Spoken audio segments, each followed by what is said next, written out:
close till I get up. Time is barely on our side. I don't wanna waste what's left. The storms we chase are leading us, and love is all we'll ever trust. Yeah, no, I don't wanna waste what's left. And on we'll go, through the wastelands, through the highways, till my shadow turns to sun rays. And on we'll go, through the wastelands, through the highways, and on we'll go.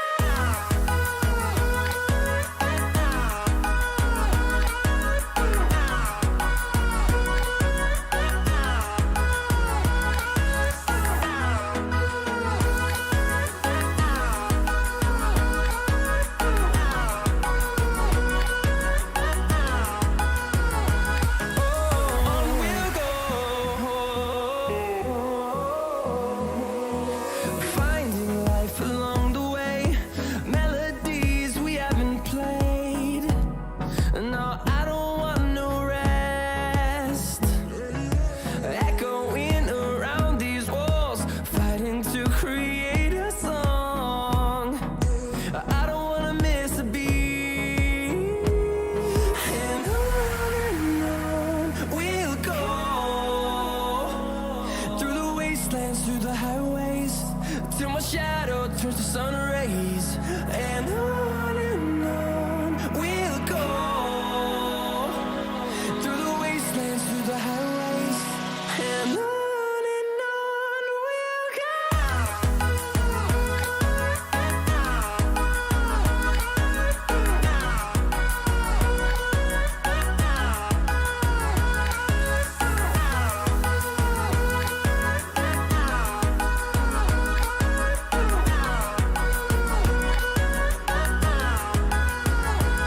And we'll grow in number, fueled by them to see the horizon, turn us to thousands.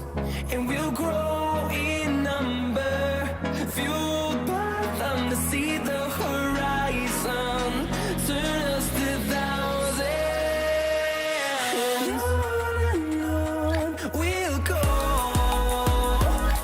through the wastelands, through the highways, till my shadow turns to sun rays. And on we'll go, through the wastelands, through the highways.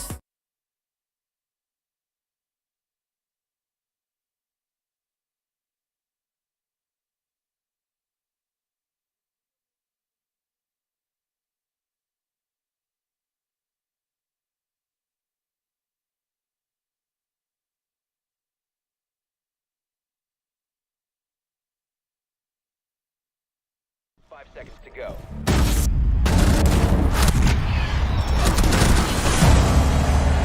Are you ready?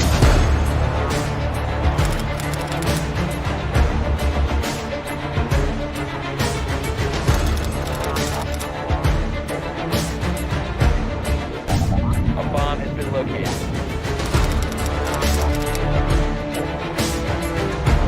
Attackers cover the bomb diffuser.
5 seconds to go.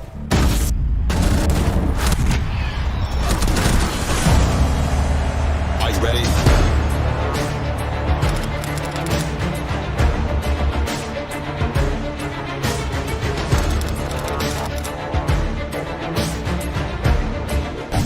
A bomb has been located.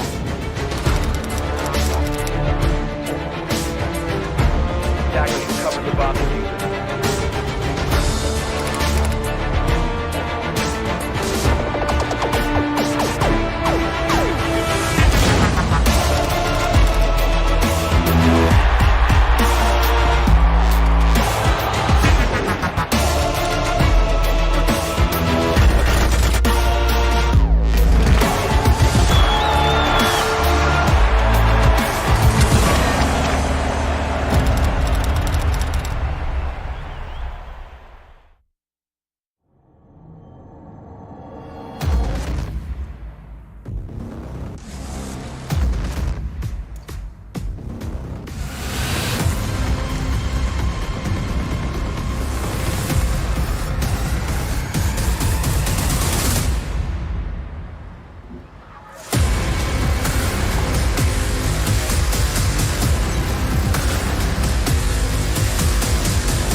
Evet sevgili Twitch.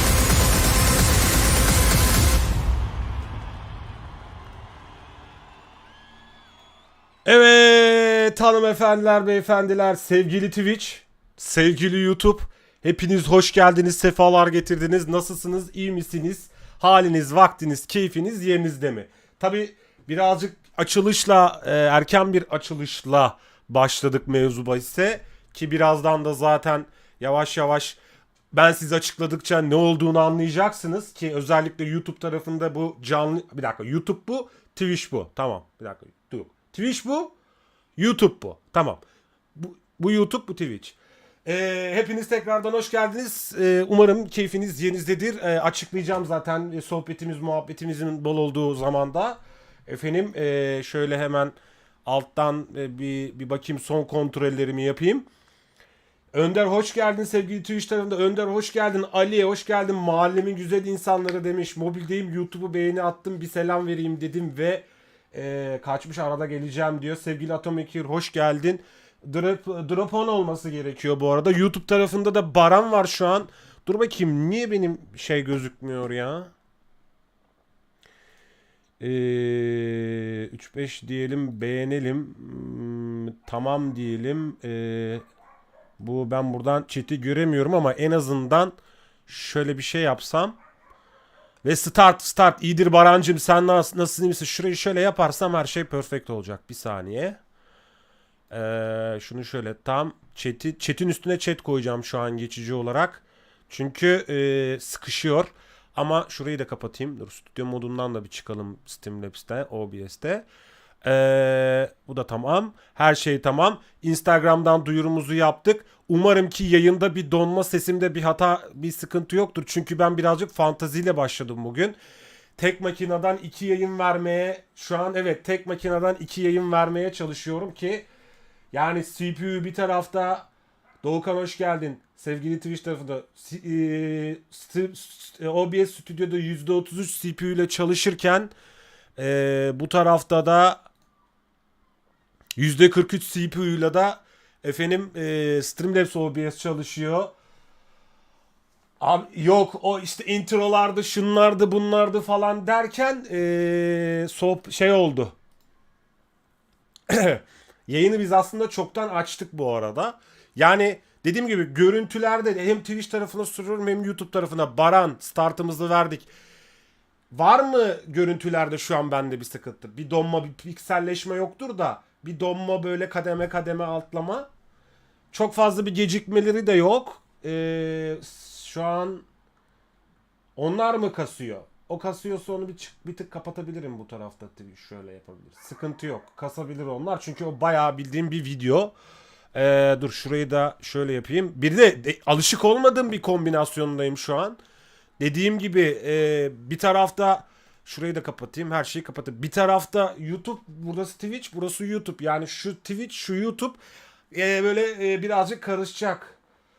Ve evet, normale göre de yayın kalitesi bir tık düşük çünkü bir fantazi yaptım. Dedim ki acaba bir makineden, yani 3600X işlemciyle acaba yayın yapabilir miyim?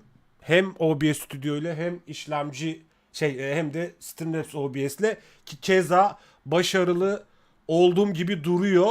Yani her şey hazır. Bugün niye burada toplandık? Başlıkta da olduğu gibi Ubisoft'ta content creator, yani içerik üreticisi anlaşmamızı yapıp partner olduğumuzdan itibaren ki ilk sponsorlu yayınımızı yapıyoruz. Bu arada bugünkü iki canlı yayına da erişmeme sağlayan sevgili Ubisoft'a buradan çok çok teşekkür ediyorum. Ki başlıklardan da zaten görüyorsunuz, Ubisoft partnerdir, Watch Party'dir, şudur budur. Ondan sonracığıma umarım nice sponsorlu işlerde Ubisoft'la birlikte diğer bütün Ubisoft oyunlarıyla da yaparız. Sizlere izletirim, canlı yayınlarda sizlere tanıtırım. Ya da bakarsınız başka turnuvalarda, etkinliklerin daha içinden, daha derininden bir yayın yaparım. İnşallah dualarınızı esirgemeyin. Biraz olabilir, şurası birazcık verebiliyor olabilir. Bu tarafta bir şey yok da. Şu an aslına baktığınız zaman CPU %98, %96 ile çalışıyor. Ama umarım problem olacağını zannetmiyorum. Bu arada turnuvamız var, biliyorsunuz ki, eğer Rainbow severler varsa aramızda. Vallahi Amerika'da, Atlanta'da gerçekleşiyor. İlk şeyde zaten turnuvanın ilk maçı da Phase 1, yani birinci günün çeyrek final, yarı final ve finalden önceki birinci günün eleme maçlarının ilk maçı NIP ile Geeky Esports arasında oynanacak. Ben sizlerle birlikte sohbetli, muhabbetli yapmaya çalışacağız.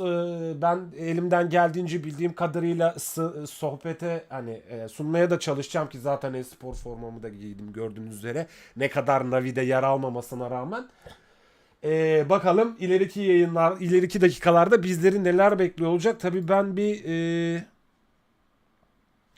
şu anda bir şöyle tarafını da kontrol etmek istiyorum. Acaba Rainbow yayını herhalde daha başlamamış olabilir. Sohbetimizi, muhabbetimizi bir devam ettirelim. Ondan sonra da artık ilk turnuvaya, ilk watch party yaparız. Bu arada Rainbow severler varsa aramızda lütfen ellerini kaldırsın yukarı. Bu arada Twitch tarafında Doğukan demiş ki abi dualarımız seninle her daim demiş. Eyvallah. Bu arada Apex indi sayıda 4-5 GB kaldı. Güzel.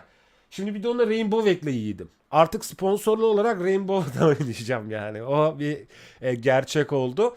Bir de şöyle bir durum var.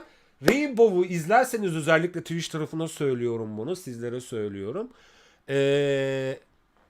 Twitch tarafında Rainbow turnuvayı yayınlama boyunca finale kadar Rainbow Six'te bir drop olayımız var. Hediyeler kazanacaksınız. Drop enable yazdım ama şu an hali hazırda daha bana bir dropla ilgili bir şey düşmedi bu arada. Panelden mi ayarlanıyor şu an onu da hatırlamıyorum ama en sonki droplarda ayarlı oluyor diye düşünüyor. Ayarlı oluyordu. Çünkü direkt otomatikman drop çıkıyordu. Bununla ilgili bilgisi olan varsa da bir bana söylesin. Açılıyor artık değil mi? Otomatik açılıyor. O zaman bu demek oluyor ki daha açılmadığına göre Rainbow da bir şeye başlamadı. Bu arada yayına başlamadı. Ubisoft hesabımda bağlı. Yani bağlı olması gerekiyor ki onu da bağlı. Dün kontrol ettim onu. Hatta bir daha kontrol edeyim ben. Şuradan. Tişört ateş ediyor. Ali yayının başında Twitch'teydi. Mobilde olduğu için şimdi YouTube'a geçirdi. Bu benim e-spor formam abi. E-spor, Counter Strike, Rainbow Six, Apex, hangi e-spor organizasyonu olduğunda ben bu formayla çıkıyorum karşınıza. Hem yayında hem etkinlikte. Bir kontrol edeyim ben bir daha buradan tekrardan da. Çünkü sevgili Atomic Heart aramızda katılmış. Eğer yabancı bir kardeşimizse de welcome to my channel bro. It's enable drop. At 5 minutes işte anlayın, oradan anlatın, siz de söylersiniz. Buradan ben bir Twitch drop olayını tekrardan bir kontrol edeyim. Çünkü link vermişlerdi bana Drops Ubisoft'ta. Şuradan bir gideyim. Yani link your account at your console. Hemen şuradan da, hatta yani ekrana da şu an verebilirim. Şu Twitch'i de şuradan ben bir kapatayım. Şuradan bir hemen sunum sahnesine geçelim. Hatta ben lower thirst'leri şimdilik kasmaması adına bir komple kapıyorum. Bu arada. Bu arada sahne değişirken o OBS stüdyoda sıkıntı yok ha. Şuradan sunum sahnesine bakayım. Vallahi Streamlabs daha çakı gibi çalışıyor. Bir şey söyleyeyim mi sana? Daha çakı gibi çalışıyor. Şuradan get started dediğimizde zaten konsol account, drop account bağlı yani hepsi. Miko perfect bir şekilde oluyor. Doğukan buraya da gitti. Twitch'tekiler lütfen YouTube'a abone oluyorsunuz. YouTube'dakiler de lütfen Twitch'ten takibi alıyor. İki taraflı harmanlıyoruz böyle. Hoş, minnoş, tatlı matlı, güzel oluyor.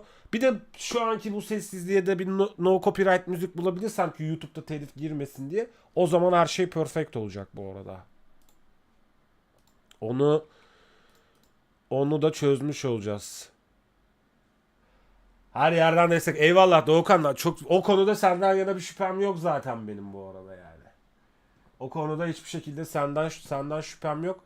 Bu arada şunu aşağı indireyim ben. Neyse, sohbet sahnemize geri dönelim.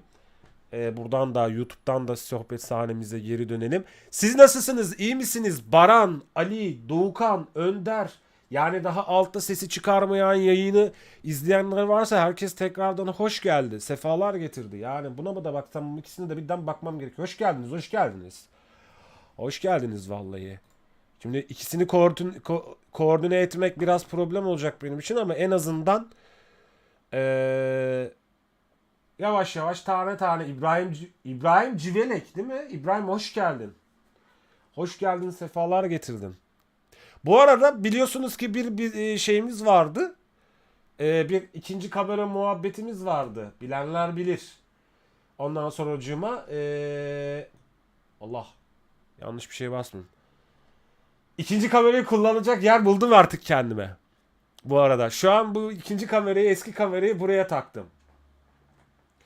Abi bu drop muhabbetini biliyorsun. Şimdi ayın ben sana şöyle açıklayayım.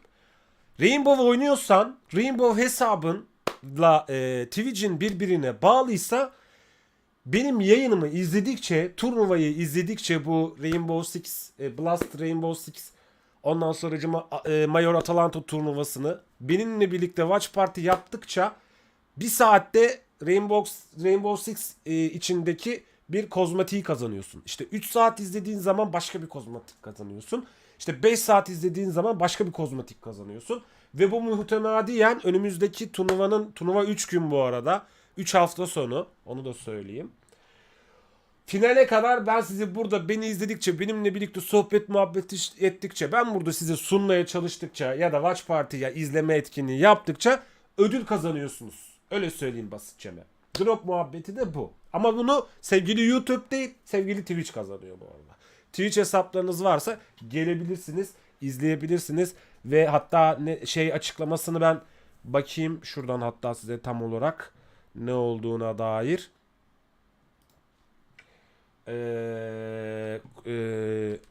Bakayım. Şuradan bizim bir arayüzümüze bir girelim biz. Birazdan, ya şu an birazdan Rainbow Six tarafı, yani Ubisoft tarafı aktif olduğu zaman, canlı yayına geçtiği andan itibaren, ki onlar da yani Rainbow'un main hesaplarında da özür dilerim, turnuvayı yabancı dilde yayını yapacaklar. Ben Türkçe olarak burada olacağım. Yani ben kendimden Türkçe olarak bu turnuvayı sunacak ya da watch party yapacak da başka Türk yayıncı görmedim. Ay lan dur ya, ben bu mouse'u şimdi artık bu mouse'u başka zaman kullanayım. Oradan da ne diyordum ben?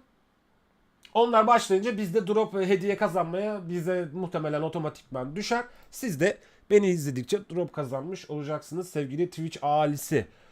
Bakayım hemen, onu da söyleyeyim ben size. Vallahi elimden geldiğince mi İbrahim, keyifli bir şekilde ben de size sunmaya çalışacağım. Mesela bir e-sports paketi kazanacakmışsınız. Mesela burada öyle söylüyor. Eğer bugün beni izlerseniz tüm Rainbow turnuvası boyunca işte biz şu anda söylediği kadarıyla burada basit açıklama yapmışlar birazcık. Bir e-spor paketi kazanacaksınız. Rainbow Six kozmetiği olan bir şey. Bu hafta 31 ile 31 Ekim'de 1 Kasım arasındaki yayınlarda. Sonra 3 Kasım ve 7 Kasım'daki olacak turnuva maçlarında kazanacaksınız kozmetik. Sonra 10'u, 11'i ve 12'sinde drop kazanacaksınız. Beni izlemeye başladığınız andan itibaren süreniz dolduğunda. Hop şimdi de buradayım. Hop bir oradayım, bu oradayım. Bu arada şu şeyi kaldıramadım ben. Anketi kapatsam sağ üst köşeden. 3-5 demeyelim, yayını beğendiğim dilim. Bu eylem sisteminde içerisinde gerçekten sohbet iletişim kurmak için bu sohbeti aç. Web tarayıcısını da aç. Tamam böyle açayım bari. Şunu kapatayım. Heh, tamam. Daha rahat görebiliyorum şu anda sizi. Güzel oldu bu. Başladı şu an drop bende. Şey geldi mi böyle üstten? Geldi mi üstten? Ben şu an OBS'in kendim yayıncı tarafında olduğum için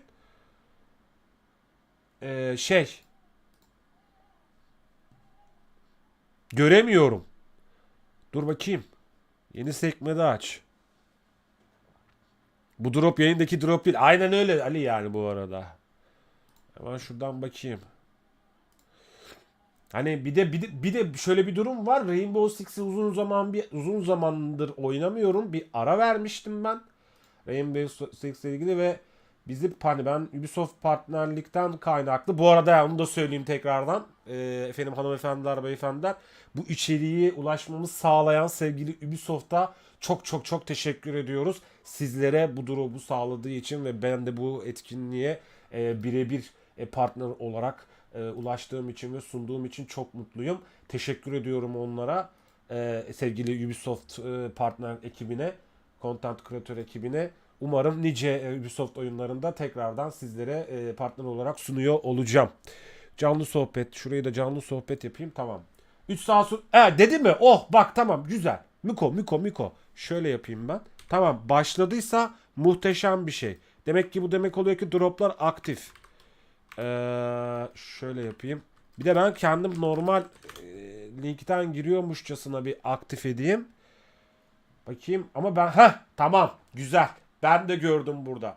Evet gördüğünüz üzere Twitch tarafında da droplarda aktif. Umarım ki güzel yayın olur. Tatlı yayın olur. Evet Twitch'te hafif bir kalite bozukluğu varmış ama olsun o kadar. Bu fanteziye değerdi bu arada. Bir şey söyleyeyim mi yani? Ben normalde böyle bir şey bu kadar hazırlık yaptım. İşte intro girdim. Videoları koydum. Ondan sonracığıma YouTube'a o ayrı 2 tane ayrı OBS ayarladım falan. Ne olur ne olmaz diye. Dün akşam bu ayarlamaları yaparken aklıma şeye geldi. Böyle dedim acaba dedim bu fırsatı yakalamışken yayıncılığıma daha iyi bir tık seviye atlatmak için bir fantazi mi yapsam sevgili YouTube, sevgili Twitch. Ondan sonra hocama 2 OBS'ten de yayın mı versem diye düşünüyor. Şu an veriyorum aktif olarak ama ufak teknik aksaklıkların ne olduğunu buradan da görülebiliyor. Tabii ki bunun daha kolay yöntemleri var ama ben 5 yıl plus'tır yayıncı olduğum için bu şeyi de bir test etmek, bir deneyimlemek de istedim. Vallahi gül gibi gidiyor şu an mesela. Şey tarafı 4.5 CPU ile çalışıyor. Bakayım şu an en azından program görev yöneticisinde %72 ile CPU çalışıyor. Yani 3600X'i de bu şekilde denemiş oldum. Allah kafalar. Sevgili Baran oradaysan bir ses ver. Sevgili YouTube tarafı ses verebilirsiniz bu arada. Yani sizleri kaçırmıyorum. Az önce minikti göremiyordum yazdıklarınız ama browser'da açınca daha hoş oldu. Daha tatlı oldu. Miko oldu yani. Miko oldu. Son olarak da bir de sunum esnasında kameramızın yeri olmuş mu değil mi sizlerden onu da öğrendikten sonra artık goy yapabiliriz.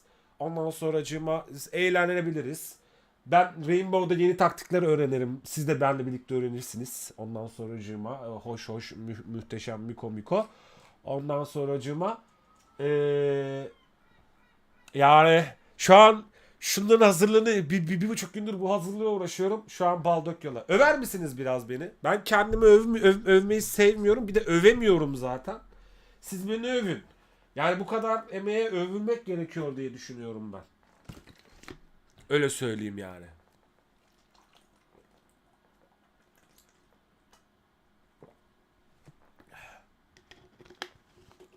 Övmelisiniz. Bunu yapmalısınız.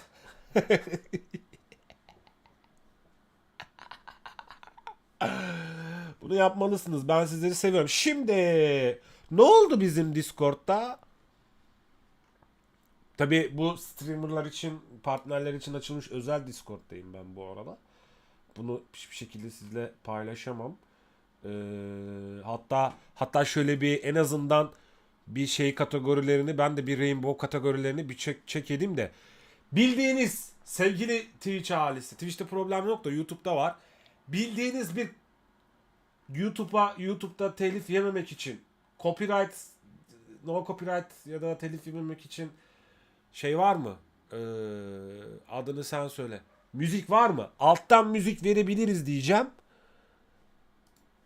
Sıkıntı olmaz çünkü copyright olmadığı müddetçe. Derecede komşu esnaf olmak için ne yapmak gerekiyor?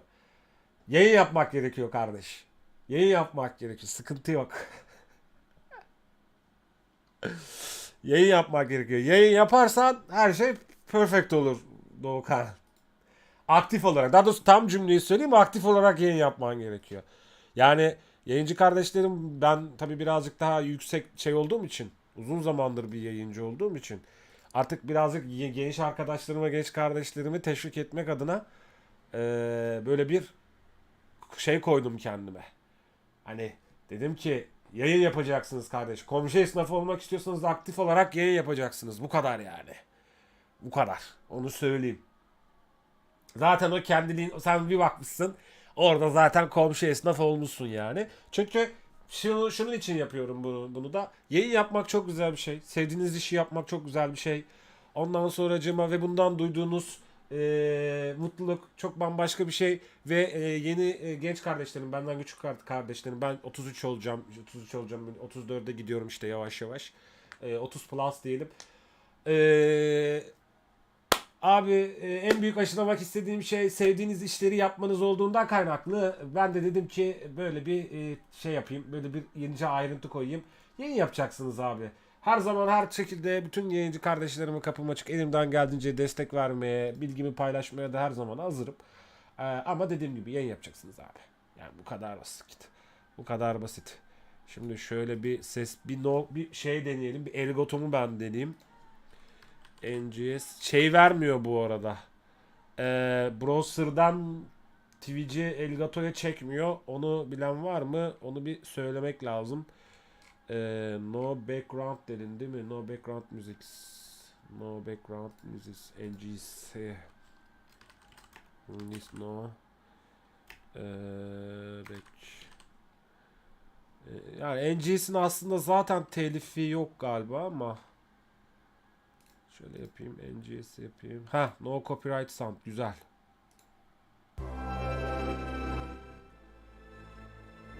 YouTube tarafında da ses var mı? Tamam, Tamam.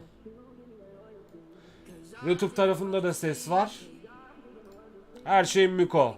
Müthiş.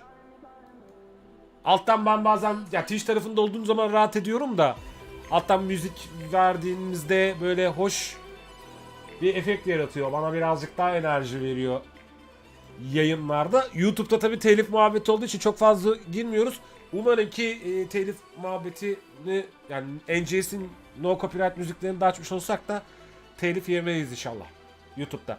Telif edersek de artık yapacak bir şey yok. Oraya ben bir şey yaparım. Çünkü para kazanmamız engelleniyor YouTube'da öyle bir şey olduğunda.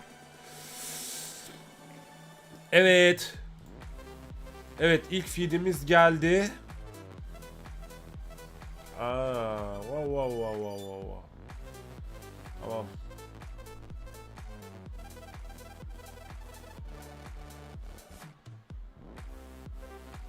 Yayınlar E-Stream.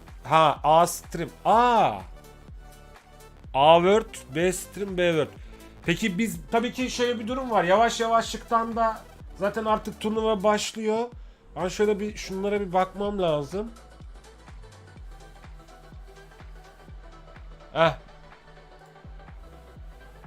Tamam. Bu Cyclops Bleed maçı, Lost Talon maçı. Şimdi birazcıktan bracketlerden de bahsedeceğim ben size.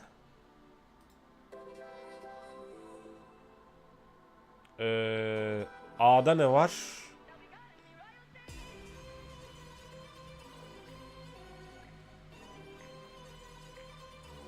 Dur. Bu hangisi? Stream A. Stream B.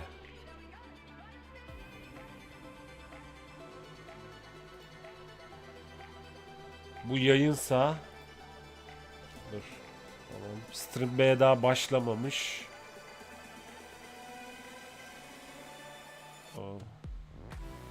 Bunun bir tanesinde bu arada şey yok. Adını söyleyin. Muhtemelen ham olacak.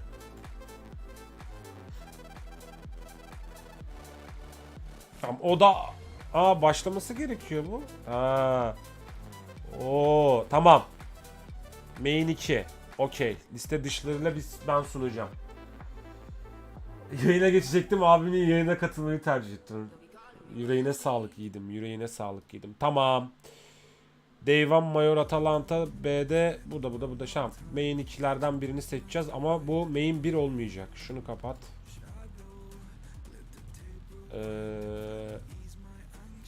Main 2'den dinleyeceğiz. Sonracığıma buradan bu. Evet. Tamam, her şey okey. Başka bir şey var mı sevgili Watch Party severler için, sevgili Ubisoft? Yok. Bir dakika. Tamam, yayında gözüküyorum. Perfecto. Tabi Twitch'te yayında gözüküyorum. YouTube'da yayında gözüküyor muyum bu arada acaba? Bakayım, devre dışı bırak.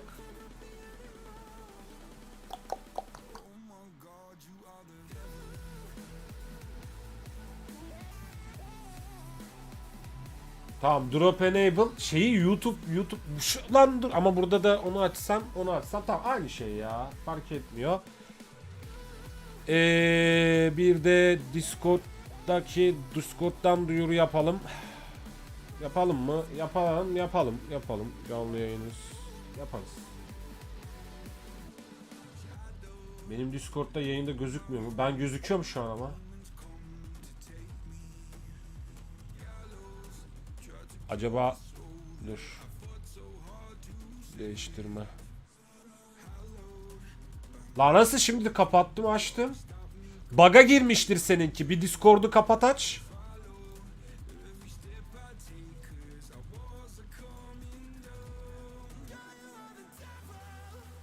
Şu an ben deneyim. Bir Discord'u kapat aç. Tamam, buradan da yapayım onu.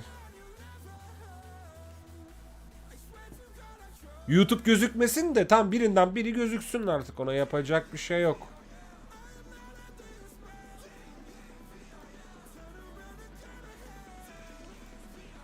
Tamam, şunu kapatalım.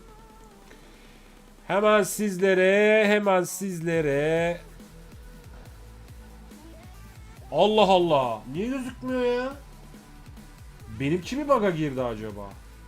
Kapat bakayım. Komple Discord. Allah Allah. Önder, orada mısın Önder? Bozmuş musun? Tamam, ben aç kapa yapayım o zaman.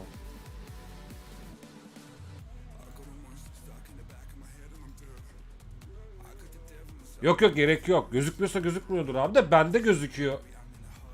Drop enable play Drop enable play gözüküyor. Tamam, Twitch platformunda canlı yayında. Bakın, ekrana vereyim. Her iki taraf için de vereyim ekrana yani. Şurası sunum sahnesi. Alın. Sunum sahnesi. Alın. Ben de yayında gözüküyorum şu an.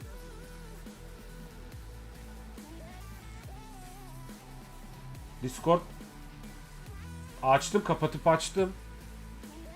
Çift yayın yapıyorum diye çakışıyor mu acaba?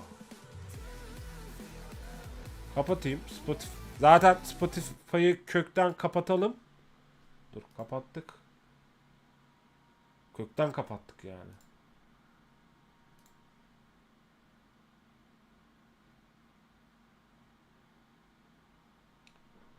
O zaman şöyle yapacağım, bir saniye. Bomboş mu duruyor? Lan beni trollemeyin ya. Dur. Sohbet sahnesi. Sohbet sahnesi. Trollemeyin beni. Şöyle yapacağım. Direkt denetim masasından kilitleyeceğim abi mevzuyu. Görevi sonlandıracağım. Hatta dur, şöyle yapacağım bir de. Buradan da denetim masasından ben komple Discord'u kapatacağım. Görevi sonlandıracağım. OBS buradan açıkta kalmasın deyip, normalde olması gerekiyor çünkü. Şaka yapıyorum ama troll olmadığını biliyorum. Şaka yaptım lan.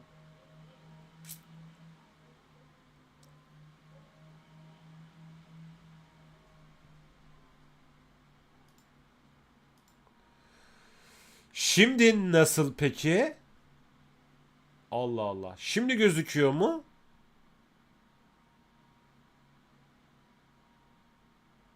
Şimdi gözükmesi lazım. Allah Allah. O zaman şöyle bir şey yapayım. Ben kendimi buradan kapatacağım ama ben Discord'u buradan açmam gerekiyor.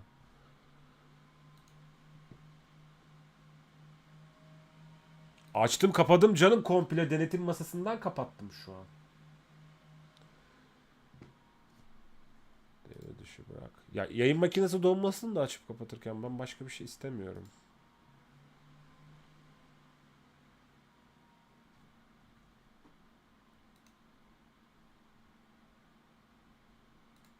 Yani aktif olarak hareket ettiğimiz andan itibaren sıkıntı yaşamayalım da. Problem olmasın. Gerisi dert değil. Ben bunu biraz daha böyle şöyle küçültsem. Aha. Heh. Tamam. Bir ara bunu yaparken de arada şeyi de hallettim.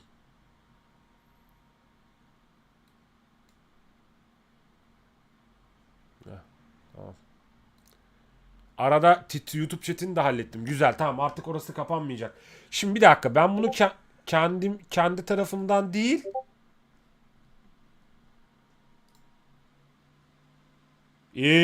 Yavrum benim. Kravli. Sevgili Doğukan. Ben bunu buradan değil, buradan aktif edeceğim.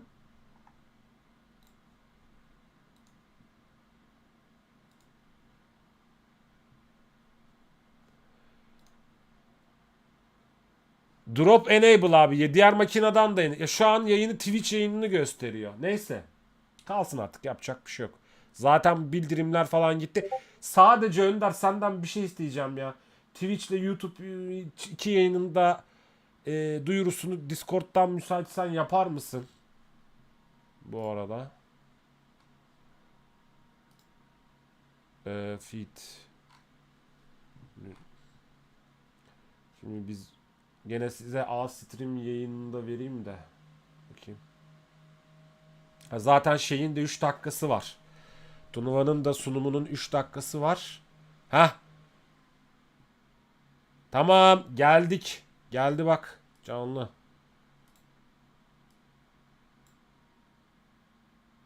Tamam. Doğru yayın. Şunu bir kapat. Şunu da stream B yap. Stream B yap. Heh. Şunu bir kapat.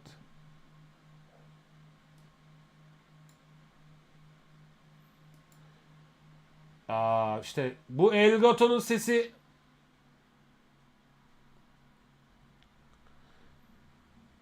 Bu Elgato sesi neden aktarmıyor? Bilen var mı?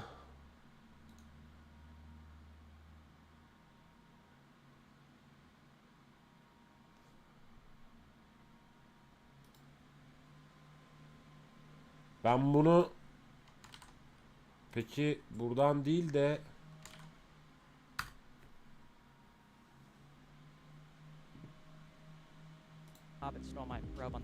Heh. Tamam. Chrome'dan bir ayar muhtemelen. Şurayı bir kapatıyoruz. Hemen şuradan zaten ilk bracket'i gösterecektim bu arada. Şeyden açınca geldi. Hemen sunum ekranımıza da geçelim.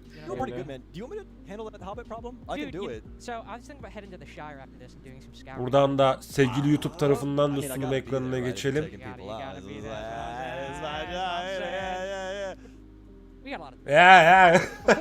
Arkadaşlar sağdaki Saruman, soldaki gördüğünüz üzere adı geçti. Tipler çok iyi bu arada. Oh yeah, especially with this play-in phase, something that's a little bit fresh for Siege this year. And honestly, Saruman, I really enjoy it, man. I don't know about you, I'm always a big fan of, daha çok size şu iki tarafa da şunu sormam gerekiyor. Şöyle bir ilk maçta böyle bir yabancı spikerle mi? Gerçi yabancı spikerle izleyelim. Yabancı spiker sunarken izlemeyelim mi? Yoksa izleyelim mi? Yoksa direkt ben mainstream'i açayım. Oradan spiker olmadan biz kendimiz mi yorumlayalım ya da başka bir şey yapalım? Benim Halloween temam yok abi. Ben başlı başına Halloween'um zaten.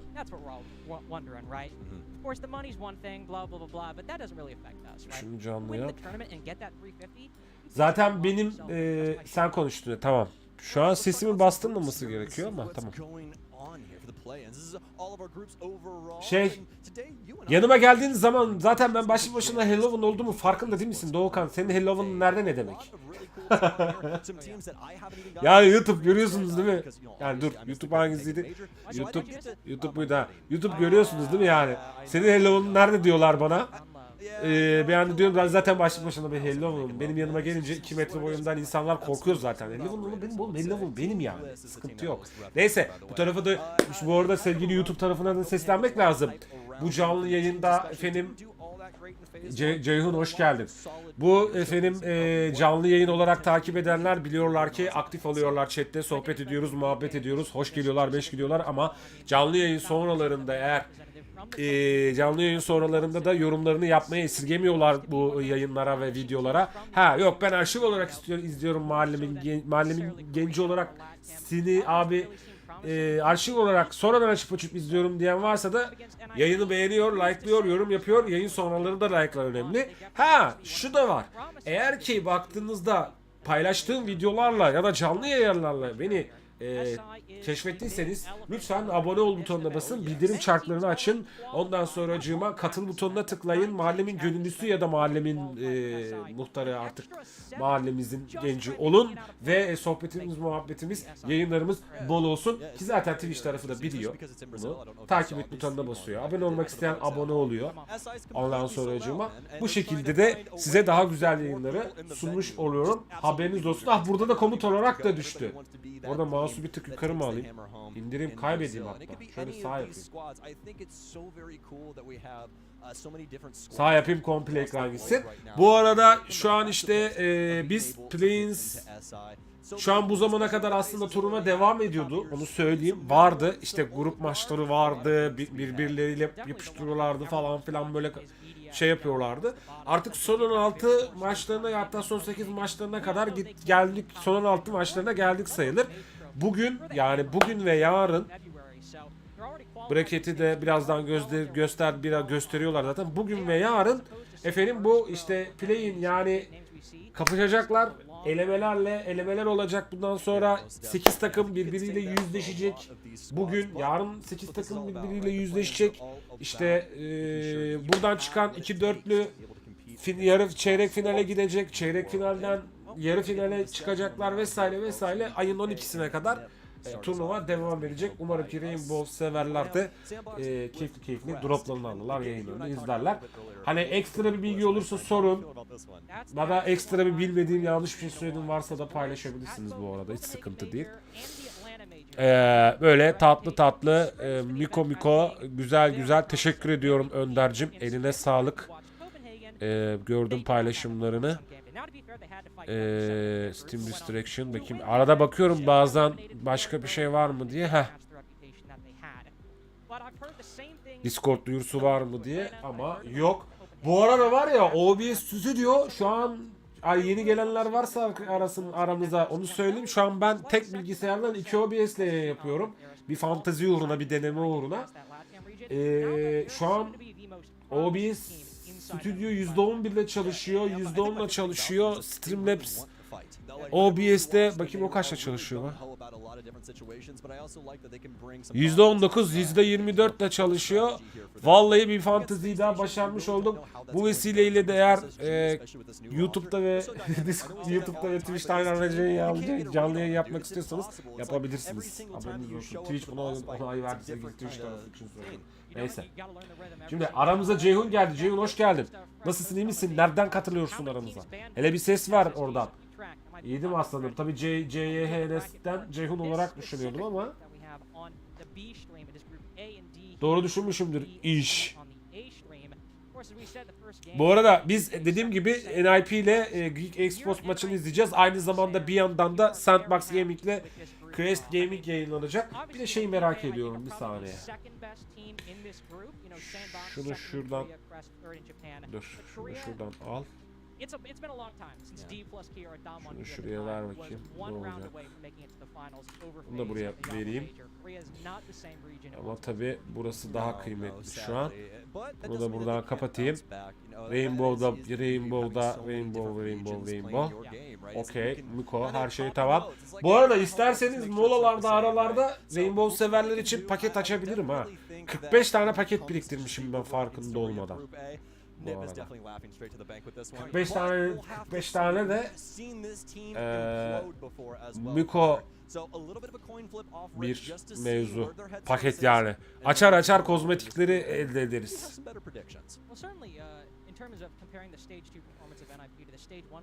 Geek Sports. Oha 7'de 7 yapmış grup A'da. Vay camışa bak.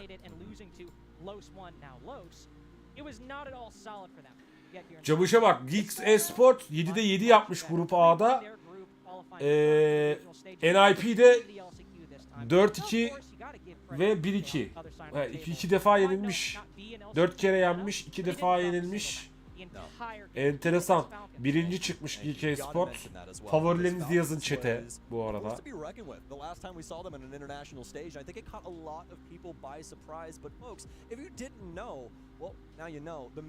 Burada alttaki ses, alttaki ses.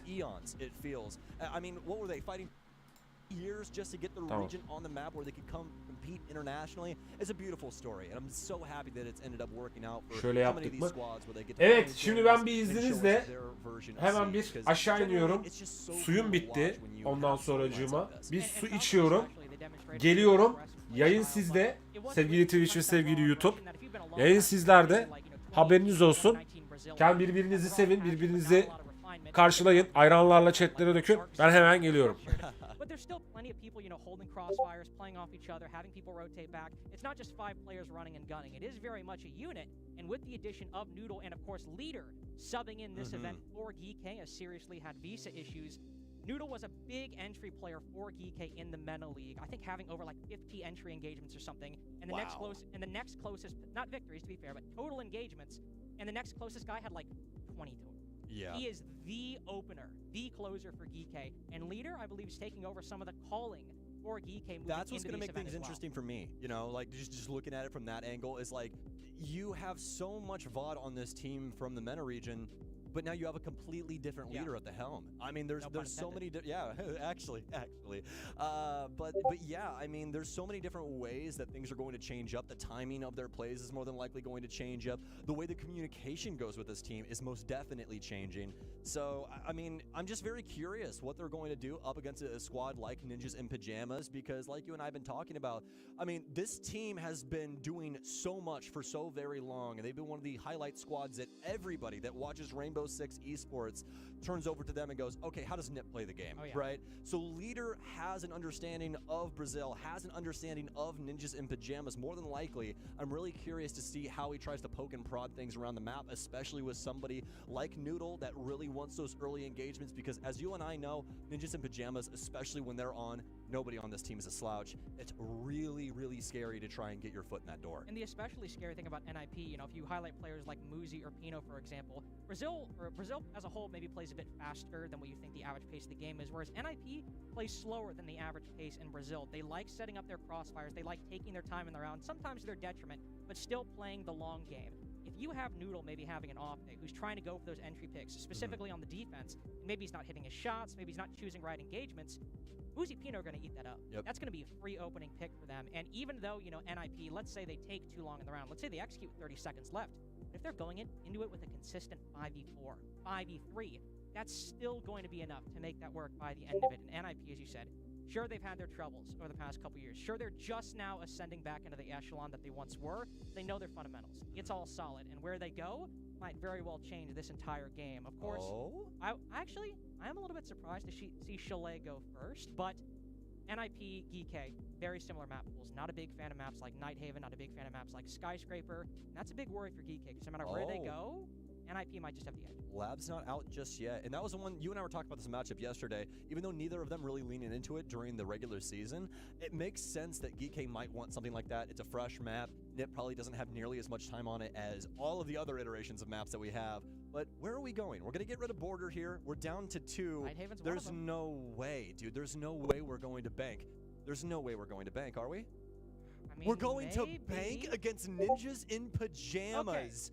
Okay. So here's what I will say, okay, before you say what I'm already thinking. So Labs and Bank are 2 of the largest maps we have in the pool. And NIP are a very slow team on attack. And so GK have narrowed down the pool to maps that theoretically should punish Nip the most for their sluggish pace, right? However, there are some issues with Bank that also favor the more experienced. Yeah, and the starting thing being just the region that they're playing into Bank. You don't even have to say Nip, you just got to say Brazil, and then everybody's like, oh. Same as Consulate from back in the day. Not nearly as much anymore since they made it to where the windows are a little harder to play around, not nearly as many angles to work from there, but Brazilian Consulate back in the day was a sight to behold, let me tell you.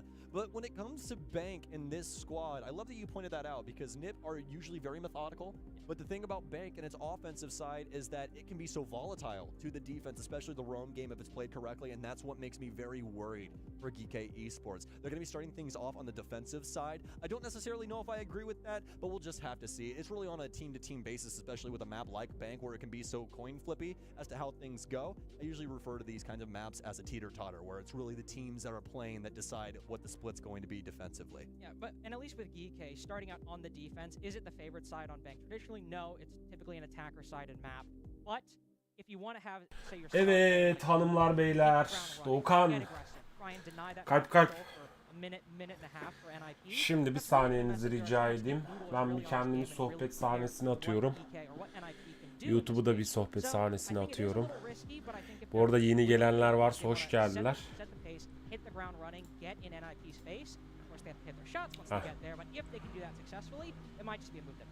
Yeah, we're really banking on the fact that Noodle wakes up. You know, he's fully awake, got that Red Bull in his system, he's living life, right? So we'll have to see what potentially they can do, but that's the exciting thing for me when it comes to this EK squad. I mean, past that, obviously, the 7-0 coming out of their region is nothing to shake a stick at, like you were saying earlier. Evet, tamam. Falcons really being the icing on the cake for that, and more than likely ensuring that they felt as though they should be here, they deserve this, so... Tekrar sunum sahnesine fırlatabiliriz kendimizi. Mandalina yemek isteyen var mı? Bu arada bir şey söyleyeceğim, bir dakika. Bildirim gelip duruyor.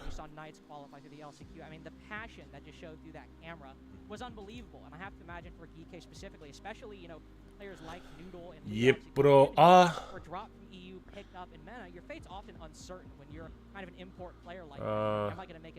Drop users, tamam. Bazılarında mesela enable değil. Droplar ama bizde aktif. Nereye gidiyorsun? Kaçıyor mu? Yoksa merhaba mı? Merhaba mı verdim? Merhaba mı?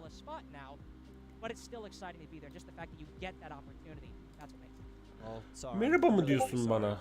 Just like your tower. We're gonna have to go to a break, guys. We have a little bit of a tech issue, but once we get it solved, we'll be right back here to cast things up on Bank.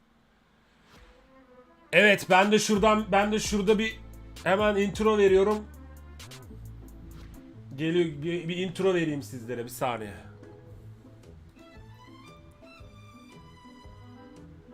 Vereyim mi bir intro? İster misiniz bir? O kalkmayacak, o kalkmıyor. Kaldıramadığım gibi yeni eklenti de ekleyemiyorum. Dur şunun biraz ses vereceğim buraya. 24 teams from all around the world made the trip here to Denmark. Okamesh is straight on inside. He finds one looking for a second. Okamesh is just Trailer bitsin, arada geçişte bir intro vereyim de bir dakikalık trailer. Ya kolay da kaldırdım şeyde Rainbow'un eklentisine ekleyecektim. Yemedi. O yüzden bir daha uğraşmadım üzerine. Hata verdi. we are now down to our elite 8. Surely not Reese. La oğlum. He's making the 1v4 look so winnable. There's no way. Bir dakika. Resets to ace to 1v4. Kendimi ben burada da yayınlıyorum modunu aldım. Oh, he's just insane. Something. Bu arada ben Ubisoft'un Discord'unda da yayında gözüküyorum. Söyleyeyim onu. 24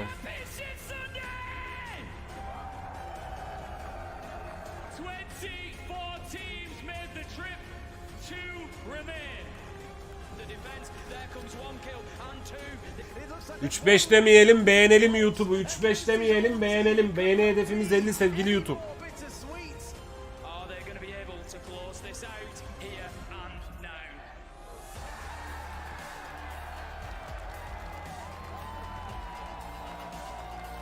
Ulan kulaklığım mı takıldı benim şu an?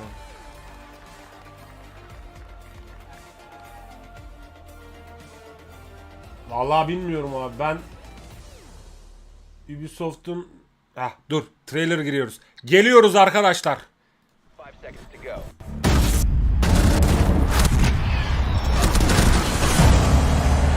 Are you ready?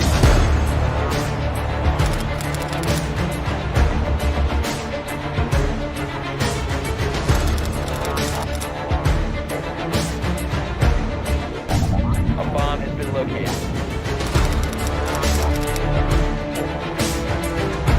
Attack team cover the bomb diffuser.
Evet.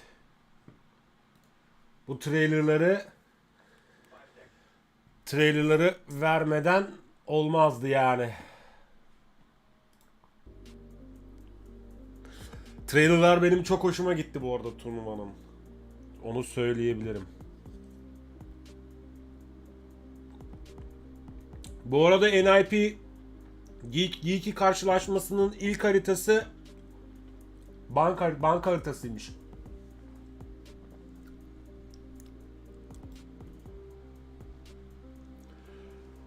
Bakalım nasıl oynayacaklar.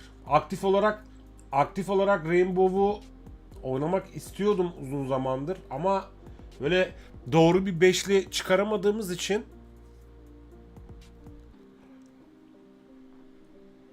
hep böyle bir havada kaldı. Umarım Rainbow oynamak isteyen varsa Discord'a gelir, bir takım çıkarız, hep beraber oynarız. Ama sponsor gelmiyordu. Sponsor dedi ki gel dedi. Gelmiyordu ne demek? Sponsor gel dedi. Bana evet, sponsor gelmiyordu burada.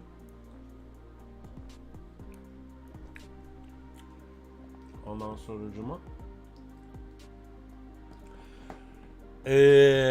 Ama işte sponsor olunca Ubisoft böyle şeyler olabiliyor. Söyleyeceğimden vazgeçtim. İbrahim demiş ki ben de yeni başladım da aynı karakteri oyna sıkılıyor insan. Açmaya zaman gerek. Yani açmaya zaman gerek ya da PES'leri satın alacaksın. Ya da indirim dönemleri geldiğinde PES'leri Battle Pass'leri, sezon PES'lerini satın alacaksın. 3. sezon PES'ini satın alacaksın, hero'lar açılsın. Mesela şimdi 4. sezon PES'leri geldiği zaman mesela alacağız yani.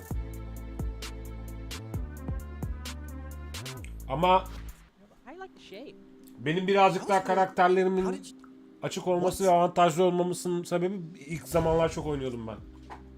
I hate this guy. Anyways, it's bank time, folks.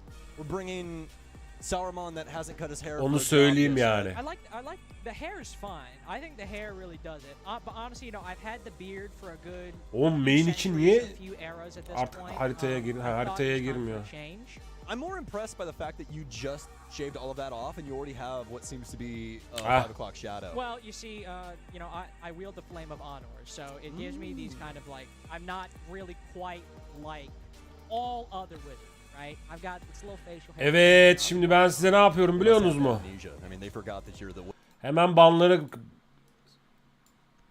şeyin ekranını veriyorum. Bu arada bir şey söyleyeceğim. Elgaton'un sesini ben bir tık arttırsam mı? Kendime olanı da arttırayım bir tık.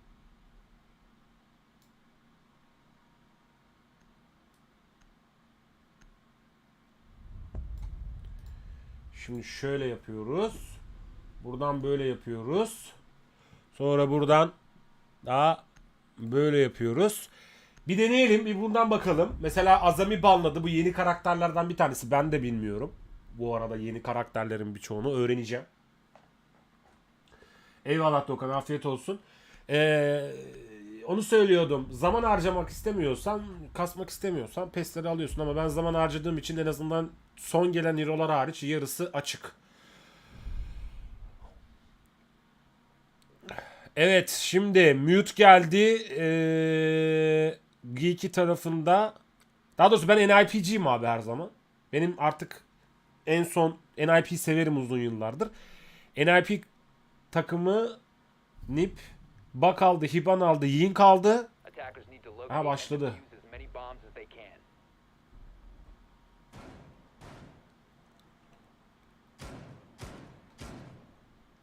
Ondan sonracığıma Psiko aldı. Psiko aldı diyorum. Thatcher. Neydi bunun ismi? İsmini unuttum bunun. Hibana, Pak, Bak ve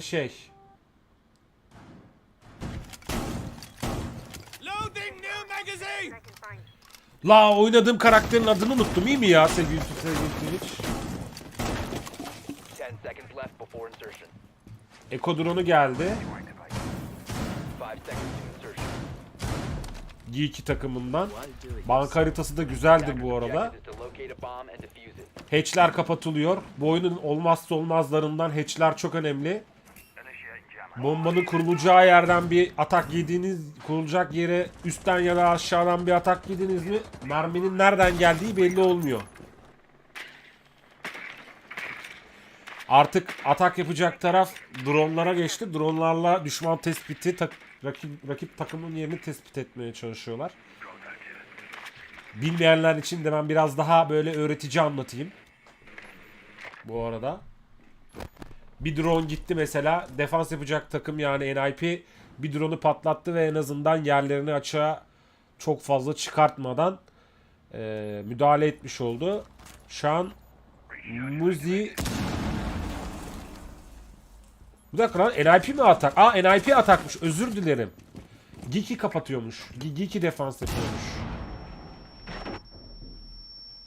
İlk atak NIP'den geliyor. Muzi bombanın base'ini koruyor. Kendi default base'ini koyuyor. Bir hit geldi müzik tarafından. Noodle mıdır? Nudil midir? Nudil. Eko drone'umuz var. Bir adet. Ha, Hibana vardı. Evet, bir kişi gitti. Geek 4 ve 4 kaldı. NIP'den bir kişi gitti. Geek'den de bir kişi gitti. Kaldı 4 vs 4. İlk round. İnsanların eli sıcak tabii. Profesyonel oynuyorlar bu arada.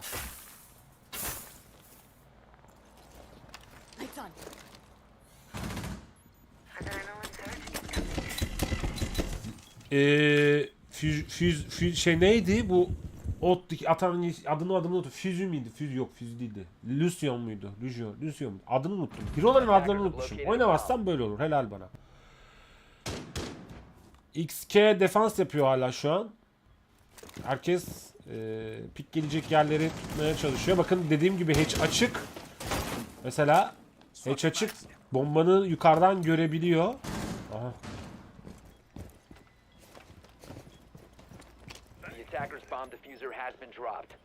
NIP diffuser'ı bombayı kurdu.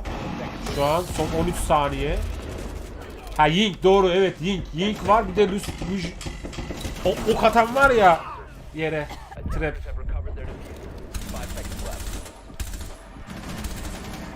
Ve ilk round'un kazananı Geeky Esports oluyor. Defans yapıyorlar. Yalnız burada böyle direkt de bir geçiş koysaydınız ya buraya. Tamam, biz bunu normalinden izleyelim ya. Şuradan izleyelim. Wizard. Yeah, they forgot that I'm him. Of course, we have the band face coming up for GK versus Nip as we are finally in the game. If you're just now tuning in, the map is Bank. Not a map either team has buradan played izleyelim, throughout konuşsunlar stage. arkadan, NIP having sunsunlar. far more maps there, or at least in their... Maybe next time around, we'll have to see. NIP really wanted to clear those roamers. They really wanted to get Ben them de in and arada push them şey back. They yaparım, were so öyle daha iyi. focused on it, not making use of open area, as you said, or stock. It ended up being that all they acquired for 2 minutes of effort was Güzel. even man Güzel count vallahi, for özlemişim ha Rainbow relatively Six'i bu little arada. control to make an execute work with. So they will take their first defense and move into open area 1-0. Really? on the Ha, map so Legion far. tamam, doğru Expect hatırlamışım. CEO to be the next side of No, Legion çok It's that güzel Hisham bir is karakter. opening ya. up Ben all çok of oynuyorum the, bu arada. cubicles. Oynuyordum bu arada. Oh, so that is a little interesting because typically, I mean, you see a lot of defenders try and use those as cover, especially if, say, a team is rushing into the printer window. Yep. That can be often very safe haven. Oh, I love the free cam. It's just so nice. So nice. Aa, kamerayı sakladı. Oh man. Now we have multiple abilities too, so you can like have someone set up a shot in advance, then cut to it. This isn't your dad's Rainbow Six Siege. No, this is not. Hisham was just showing us that too, and how we dash through walls and stuff. It'd be pretty interesting though with that setup, getting back on point. Kameramın here, yeri 'cause iyi like mi you're bu saying, arada? they use that really Yoksa often for cover, and that makes it to where paper window aşağılayayım could be mı? pretty easily exploitable by Nip. Gerçi aşağı And alsam da huge change here oyuncu for them. kameraları If falan you've var. noticed, we got a lot more info game, which I was really surprised that we didn't have in the first thing. Like Habana, Yang, that's fine, but everything else, especially like the two auxiliaries past Buck, I really think that those were interchangeable and they could have brought something that allowed them to get a little bit more info across the map. Tamam. But as we know, ninjas in pajamas, they're no slouch, and that's why you see the all Termit. Something we didn't mention as well, Duffy, one of the most impressive, but also one of the most banned attackers so far in the past couple months. Girmeye çalışıyor pencereden. Ace bu da. Ace'i de biliyorum. Ace kendini açığa arıyor, belki bir düşman görürüm diye ama.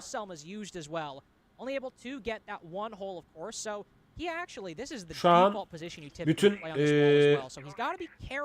neydi o duvarın ismini unuttum ben ya. Neyse, demir duvarlarıyla kapattılar base'i. Yeah, most Defans definitely. yapacak bir iki Really tarafı. interesting too. I think somebody missed a part of the setup there because we saw he was trying to get the top of the wall open for. Ay, his impact. Reinforce ha. Reinforce. Aklıma geldi bu arada. Reinforce. Be something the ninjas in pajamas are very Sağ happy üstte about. mi alayım? Nitro Cell pre-placed upstairs, just waiting for the Bucks' arrival. As soon as Alayım. Pino tries to open this up. Oh man, had to hold my breath on that one. He's just moments away. Trick's more than likely Aslında just getting that sağ üst- audio from Key or someone hearing that skeleton key and just A little bit too late on the trigger. That's okay. These are pajamas, as we expect. Yeah, there's been a lot of the round gone, but not a lot of fighting. They're usually able to try and pressure people, get them to step back, and take portions of the map that way. And it's working swimmingly for him right now. Woozy might just be the difference maker, though. He has found himself into tellers. He has a very solid angle through the small office. Last call. Cutting off open area in half. Last opening call does go out. I don't think she sent it. Ooh, did she not? Yeah, I think she clicked it for a second and meant to get up. Yeah, there we go. But now the call is triggered. Khan's pushing down. Woozy will probably hold his angle inside of tellers, but we still need to see the follow-up from NIP. You've yet to see it in this game, but Khan's flirting with an engagement. You might go soft, but the pre-fire certainly lands. Evet, bu arada NIP Geeky tarafında 2 kişiyi öldürdü. 1 vs 4 defans yapacak şu an. Hason. Bakalım Thatcher. Ondan sonra Cuma Ace. Ace'i aldılar kaldırdılar.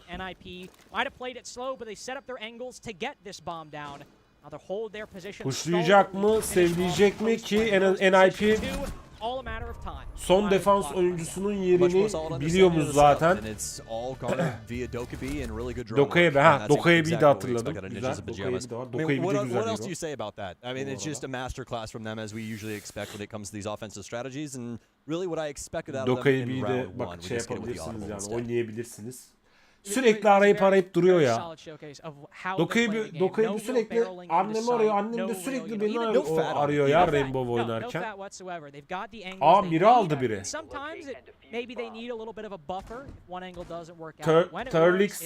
Turlix Mira aldı. Şu an cam yerleştirecekler. Gene reinforce'lar kullanılıyor.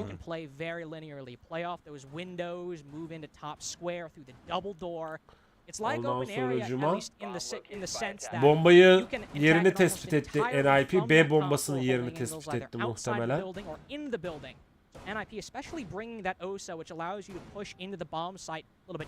NIP'nin 2 drone'u patlamış. Ya da 2 kişi drone'da değil bu arada. Really hope we get to see one of our favorite strategies with Osa where they do the double rappel and then pop the window for the guy. I always love it when we see that. Nalet olsun şeyi kurdular. Ben hiç sevmiyorum onu ya, kalkanı. Evet, NIP 3. rounda başladı. Ve rakibin açığını arayıp bombasını kurmaya çalışacak. I'm sorry, that skin is just so beautiful for that AK. Yeah, look at it. Is that new? It has to be new. I've never seen that in my life. Never fly life. Pino. There we go, Pino. Very go, Pino. Drones to clear Kibas, but with no bulletproof utility really all that present on the defense. I mean, you have the deployable shield from Noodle, but not much beyond that. Pencereler açıldı, dronlar içeri girdi. Drones can just be helpful, you know, plopping them down beneath somebody's position, forcing them to rotate to a different spot, or opening up soft walls in this case. As often you have at least one part softer. I actually don't even know what that was. He's dead at the floor. Mesela orada bir tane hero var, adını biliyorum. Görselini biliyorum, adını mesela unuttum. That'll do it. Kind of a hard spot, especially if you're not right on that wall. So, as you said, sometimes soft walls over on this side. I mean, sometimes you see like one reinforcement panel just to try and get them to, you know, force one of the sides that they prefer on the defense. But Geeke is going to go against the grain in that regard. Baran hoş geldin. Sevgili YouTube tarafında Baran. Not really meeting their maker though, and Noodle prime position right now in checkers to try and deal with this. Key as well, this timing could work swimmingly for him. I don't know if they caught the tailcoat of him. It looks like they did. There's a drone as well. This MP5 is going to have to do a lot of work because this disc, it doesn't have time. They'll get rid of it. Psycho trying to assist his teammate. They got multiple angles here, but as we know with Nip, patience is a virtue, and they will constantly exploit it. They're waiting for the perfect moment, waiting for that perfect angle to take him out. Those shots not landing as well. The Cuticle doing a bang-up job of soaking up these shots, and across the map, Geeke getting things done. Pino down from the far windows. Khans as well. And Ninjas in Pajamas, although stuck for a moment, finally clean it up. They'll open the door here, at least on this far side, but a lot more heavy lifting to go. Big problem though, diffuser dropped right in front of Leader with that shotgun. Has a clean angle onto the entrance outside of janitor position. Michael might just find a long angle, but Noodle hitting those shots far better today. 4v2's been the name of the game so far, every single round, at least the two we've seen, but Muzi starts to fight back. Leaders backed off from the diffuser, so thankfully it's İbana'dan. recoverable, but Muzi on a hunt down below, trying to flash find the daha player geldi. playing downstairs, but he's all the way over inside the main lobby. There's just no intel Wow. for Wizard to play with. Muzi Nasıl walks görmedi back lan up, the onu? diffuser still not recovered. An excellent solid round from GK in round 3. At this point, though there might be a free kill on the Solus rotating up the back stairs, that's just an opportunity. Heyecan var biraz oyuncularda bu arada. Sometimes it's your very own gadget. that Ha, does you bombayı good. But a attı. good second round from GK as these defenses seem to be going very well for them in the first half. Yeah, most definitely. Very Sevleyemedim impressive, bu and arada. I think the thing that's standing out the most to me right now, especially with that last round, their patience, right? They're really trying to force bir ninjas in pajamas onto sesleri bad timing, and it's working out. swimmingly. I mean, the ayarlayamadım bu clock is arada. eating at them. It's making it to where they have to make these rash decisions. doğru. Like Evet, what we evet, saw evet, inside that evet, 2v4. şimdi hatırladım. There's no way in hell that the best Oyun- decision is to just gözümün fly in the önüne janitor bu arada and İbrahim, just take a sevgili random arkadaş. fight somewhere when Muzi is all the way downstairs as ace. He literally can't do Gözümün anything önüne vertically. geldi şu an. You know, it's Flores'in just ilk like, geldiği like, gün that's oradan not- hatırladım that's the böyle. exact opposite Şu an of what we zihnime expect tam out of oturdu. ninjas in Unutma pajamas. We Flores. expect them to use Flores, the most Flores, out of their Flores. timing, but Bu arada you can sevgili definitely YouTube tell tarafı, what was happening to bakalım. them from I do believe Tricks over inside of stock was really bugging them. They tried to just slot things in a different way, made that quick move over towards janitor Sevgili with YouTube the case in tarafı, hand and lost it instantaneously. Ana. I mean, GK really have the game plan to counter NIP right now, and you got to give credit, just coming in, this being What? your first international event. Benim Of course, you have some şey- experienced players. şeyim leading the nerede field, ya? But the strategy, the counterplay to make NIP uncomfortable, know YouTube they take a burada long şey, time to attack, panel açıp force them to YouTube make panelim mistakes, kapanmış force them benim. off balance, like you just Hani said. YouTube panelimi, That's exactly YouTube what panelimi GK bir need to açayım. do. And running up the scoreboard on the defense once you get to your attacking sides later. Sol We'll have to see taraftan. how that is, but GK, they are achieving the win condition right now. If they want to win this best of one, they are Yoksa on kim track kaç beğeni to do what they yapmış, need kaç to beğeni gelmiş beat YouTube NIP in this yayınına. debut game. You can tell that Nip, you guys get Şey out of the state of it, man. yapamayacağız. You can Oh, see yeah. they're pissed off just with Ve this daha operator fazla da lineup. makineyi You don't bring zorlamak Jackal istemiyorum. unless you're angry, because Dokkaebi is literally right there. So they are looking to try and find these auxiliary players, these people that are truly being the thorn in the side of Nip's setup. And if they can accomplish that, we're more than likely seeing a 2-2 here. We'll have to see how successful NIP are at dealing with these roamers, as while there was a Love very it. aggressive Korkuyorum stance. makinede olmasın. What a shot We- there from Muzi. We do not see that often. You Tamam. always see people Oo. try to dodge the mute jammer, and it's very difficult to make work. But good play from Muzi right there. 9 to make beğeni that happen. olmuş. 10 beğeni, There were, I think, 10 a beğeni lot more olmuş. defenders stationed, or at least directly inside of Teller's last time. But now Shum is backed off the Solus, playing closer Neyi to kapattık elevator mı? hatch instead of marble. Keep playing in open Okey. area again, but Noodle even closer. Hazır inside elimin the open altında area. varken. Before, they were playing aggressively, but all holding their positions. Now, Evet. playing even more passively. Not Round nearly 4. as in the face of NIP as they were before. And these yokais were a big problem for NIP last time. Never shot on that Hasan- top floor.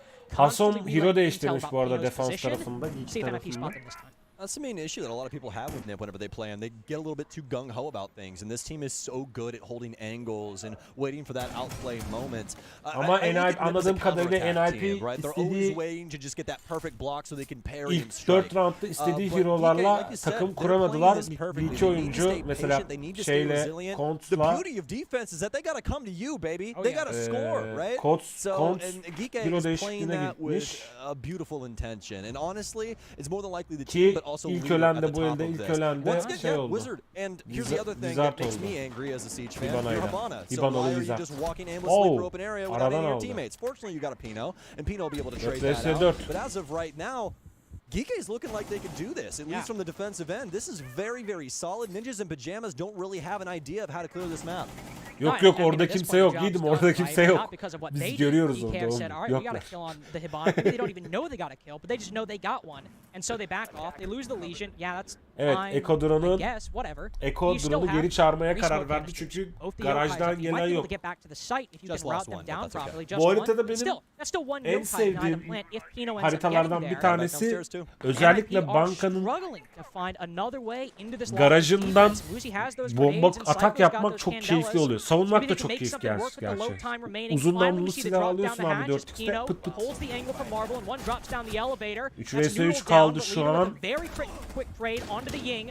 Excellent pickup by İki- Collins. Now they have an avenue into the office. 2-1 önde Huge flank by roundlarda, Trix. He's at least 2 vs. forced Pino 2 off the kaldı. plant. Uzi on such low HP. That's a big pickup if they can find it. Pino gets a huge kill. Pino, just on Hashom now. default Gotta cut his tarafı way yani across the bombanın garage, kurulduğu take tarafı down çok Muzi as iyi he walks up. koruyor. Pino Got stuck it. in the plant. He's got more than enough time to clutch. Oh my god! Oh, that was Posh. sweet. Posh. Uzi's back up. No, he's not. He's back Oh my up. God, he He is. revives himself with the Finka. He 1 vs 1 kaldı ve NIP aldı. What a ridiculous clutch to win their first attack on lockers. Get the hell out of here, man. Güzel tepki Get gösterdi the bu hell arada. out of here. All right, you can bring Zof's res back. You can do it. You can do it. Tatlıydı It's yani. fine. Ama o son That vuruşu is- That's yapamadı. so ridiculous. I mean, he downed the Finka and he's in. Geeky he's just in, Esports like, bu son instinct vuruşu mode, yapsaydı right? He's in fight or flight. He's like, alırdı alright, I got the guy down. şeyi. I gotta go Çok stop the plant. epik It's triple bir zero. Sure, he misses the win pre-fire, but whatever. round Right? You got oldu. 50 bullets. You can move down a little bit. Bombs as they can. But that's sometimes that's what makes those NIP'de little gene passive bir abilities work, man. Is when you're in hero triple değişikliği zero, var. you're in that mindset, Blizzard you just don't ace have time to almış bu react, and sefer. it ends up biting you. That's so insane. Hibana'yı bırakıp That's one of the crazier rounds that I've seen in the Atak last couple of years hero'larından. here for Siege. And honestly, it wasn't even the execute, it wasn't anything. It was just that Başka moment, bakıyorum. that interaction that really mean, did it for Geeky me. tarafında da Geeky Esport tarafında da çok büyük bir gene Mira var. Bir Hason sürekli hero değiştiriyor. Hala takımlar tam istediği performansı anladığım kadarıyla sergileyemiyorlar. Ama roundlarda eşitlik var. 5. round durum 2-2. Okay, well, we got the dope back in. We'll keep the ace here. No more Habana. Attılar diffuser'ı yere Amaru in, terbiyesiz. like you're referencing. This is more like it. You know, I'm not the biggest fan of Amaru, but I am in certain situations, and this is definitely one of them. I see Khan's ascend to the sky, but we might also see him try and work his way down low through something like dirt. Konduz sevdiğim hero'lardan bir tanesini daha almış. Very long time ago when this character Ama hero'nun ismini gene was unuttum. relatively introduced. Hero'ların to isimlerini Pro vallahi League. It was actually on this unutmuşum exact map as well. Hop. Yeah, and what? Girdi lan içeri Konduz. İyana mı o? This time around though for Yeşil Khan, he's böyle gonna go alınır. upstairs and see İyana. what he can get done. He's got Noodle here and he's gonna miss a very crucial shot. But Oğlum not Muzi. tepeden He's düştü o. gonna descend from the sky and be able to take him out, Muzi- Assassin's Creed Muzi style. merdivenleri And that's gonna be the tepeden düştü. opener for Ninjas in Pajamas. I'm glad we see NIP using the Amaru that way. While it's always exciting to see, them go up a hatch, Oh! go for a plant. Just Kendini de gets out. alabileceğim doğru düzgün Just bir gets yer out, yok. makes sure it doesn't Kapatayım. detonate beneath the floorboards. But the nice thing about that Amaru, of course, you can go through the hatches. But NIP, who have been struggling Bir sürede to apply kapatarak control in a şey timely yapalım. manner, is clearing out the top floor and immediately having Cons fly in through the window, pinch the guy on marble stairs. Bu tarafı da, That's the exact Twitch kind of tarafı, adaptation we YouTube need to see tarafında from da. NIP, who have been Kapatalım. struggling to speed up their attacks. In the final 2 rounds, of course, better late than never. But with the opening pick, they now have probably the best shot they've had getting a victory. Hala Yeah, ortası and I'm really takıldı. happy that they brought Wizard back in. Tamam, Means that şimdi for her Soul şey Ball, gözüküyor. Distinctively know where the defender was. And on Müthiş. top of that, Dope Amaru. has such better utility than Ha, Jackal evet, does. Amaru, doğru. Jackal is Lan, really good at individual vallahi clearing. İbrahim, If there's just like adaşım one person helal on olsun roam sana. or maybe 2 that you need to Güzel worry vermiş. about. Not big positions. Exactly. And the other thing is not nearly as useful for your team. You Sen know, you isimlerini call once on söyledikçe Dope, benim the other team hafızam can get on drops and know tazeleniyor, everything yerine that's happening geliyor. on the map. So super important. Pina's gonna go down. What a find from Cons though. Nice little drop. Be able to open that up. Almost a flick too. Aha, He Amaru da really gitti. wants it. Leans back into Trix. To be able to take him down. 3 vs Wizard 3. Pinch. has him locked down. Muzi. Able to 2 at least vs clean that 2 up. kaldı. Hasham Hason right on the Blizzard'ı back end will be vurdu. able to take out Muzi de Wizard too. Trilix'ti Into the 2 vurdu. versus 2. Submitted 2 as versus well, 2. Carter. It's Hasham and Key.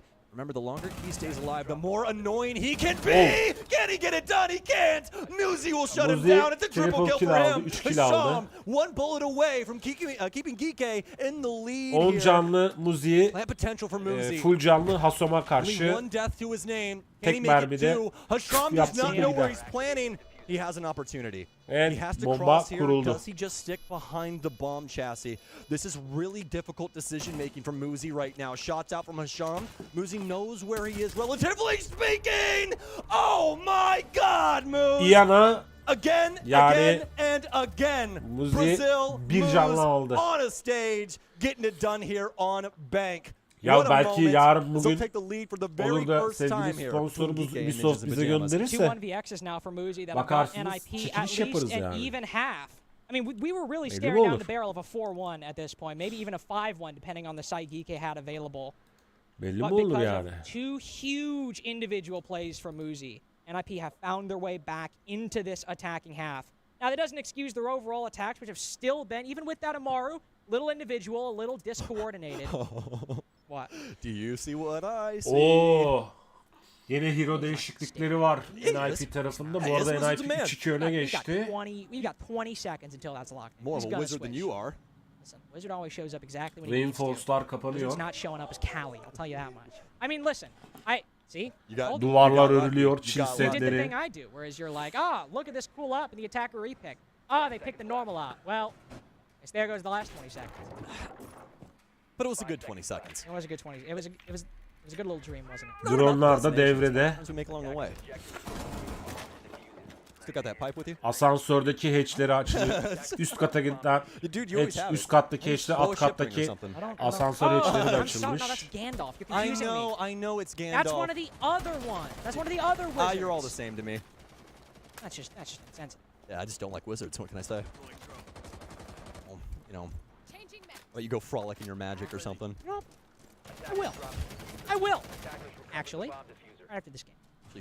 Actually kind of sounds nice. Hey, you're not I don't want to fucking- admit no, that. you're not. Baksana dronları nasıl izliyorlar. That was kind of rude, wasn't it? NIP, of course, now round 6. Looking, He's dripping though. it's a nice little uniform right there, isn't it? Like, Hans might not be, impacting things the way he wants to, but he's got that thing on. 6. round.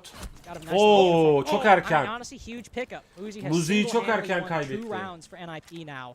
NIP. Remove that clutch player, remove the top performer for NIP in this game so far. The likelihood that if you get another man advantage, get another Daha 1v1, you actually 2 win it now. dakika I just 10 think saniye varken thankfully for GK, thankfully. And NIP have basically continued running their attacks the same core way they've done every time. They maybe changed up in a Mario to acquire quick control or switch from a Dokkaebi to a Jackal, but it's all revolved around Wizard theoretically doing some hard breaching, but he's died quite often. But Pino always on that buck, taking the second floor, open up Çok down in the erken towers. gitti It's yani. the same attack 5 that takes vs 2 4. minutes. Now a Candela's cooked.